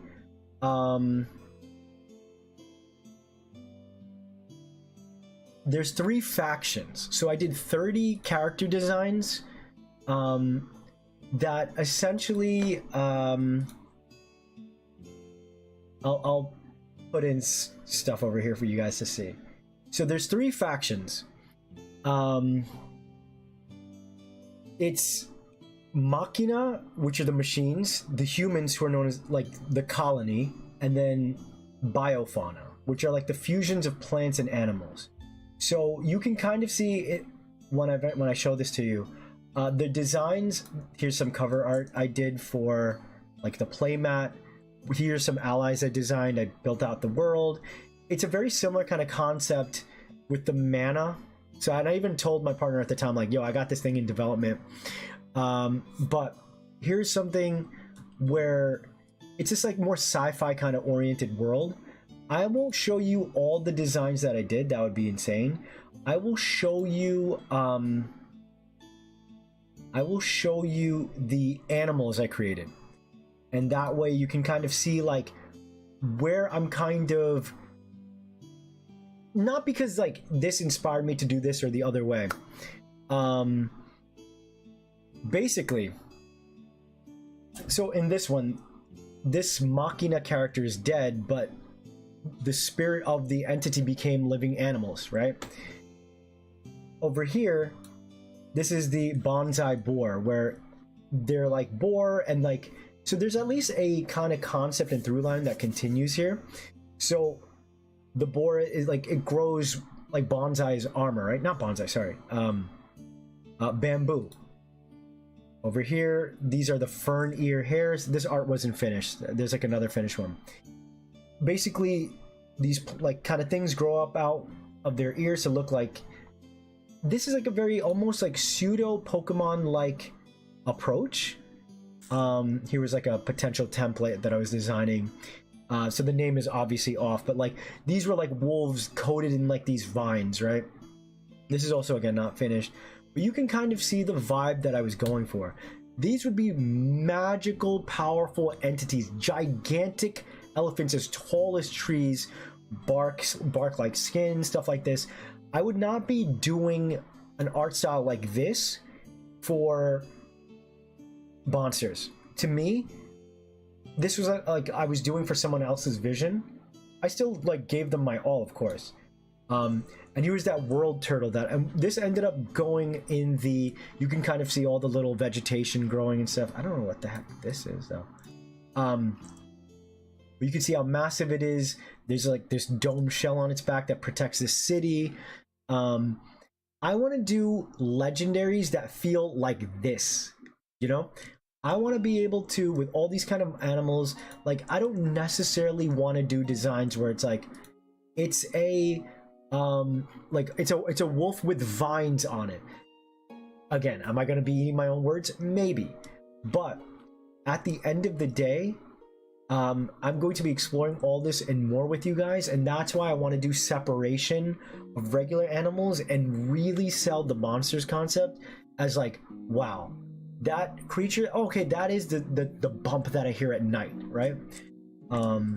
So yeah, okay, sorry, that's the last thing, but I just wanted to show you guys where I was at as like a character designing before, like building out mons, and what I want to do in the future, right? Like my legendary is going to be massive. It's not going to be like a Pokemon legendary. like one that I keep going back to in my mind. You see this trope a lot, and I want to like spin it a little bit, but rather than being, say, you know, the clouds that fly in the like the sky, you always see like the blue whales. I was thinking, like, what if it's actually made of clouds and it's like this beautiful perpetual, it's like it's the spirit of the wind that never dies. It circles the earth every day, you know, something like that. So yeah, that's basically the kind of, I say this, I feel like I just need to establish it so we don't get like more Pokemon like pitches, you know what I mean? Okay, so let me catch up here. Never question Bonnie when he's about to end stream. I'm the worst. Monster protagonist. Well, I think I'll do that tomorrow. How about Water Panther? I don't know. If we're doing myths, we're doing Aklut. Used to explain footprints at the edge of the iceberg with no... Okay, interesting. The wolf turned into a whale. Okay. Save your questions for the server, please do. Yep. 11:11. Perfect time to stop. It's just turned 11:12. Bro, I see 111, 11:11 all the time. I am the shadow of the moon at night. Yap himself to death. Love Nightmare Before Christmas. Show more in the Discord. Okay, so it is after 11. We're done. Pokemon are a thing plus fantastic. Monsters are a fantastic thing turned into monster. Not necessarily. It's monsters are fantastic thing. I think that's it. Humans are the monster. The end. Okay, guys, I'm gonna call it here now before I continue. Have a wonderful night. Thank you for same with 11:11 gang. Thank you for hanging out with me. Appreciate you. Love you all. I'll see you tomorrow with the very first monster stream. I think what I'll do is I want to design the human characters first. I think by seeing the human character, I'll know what the animals should look like next to them. So, okay. We'll see you tomorrow. Don't be late. Even though I'll probably go on late. I really can't. Tomorrow, I can only do 2 or 3 hours. I don't say I lost time hanging out with you guys and working on this stuff, but I lost a lot of time I could have put into my videos. It's okay.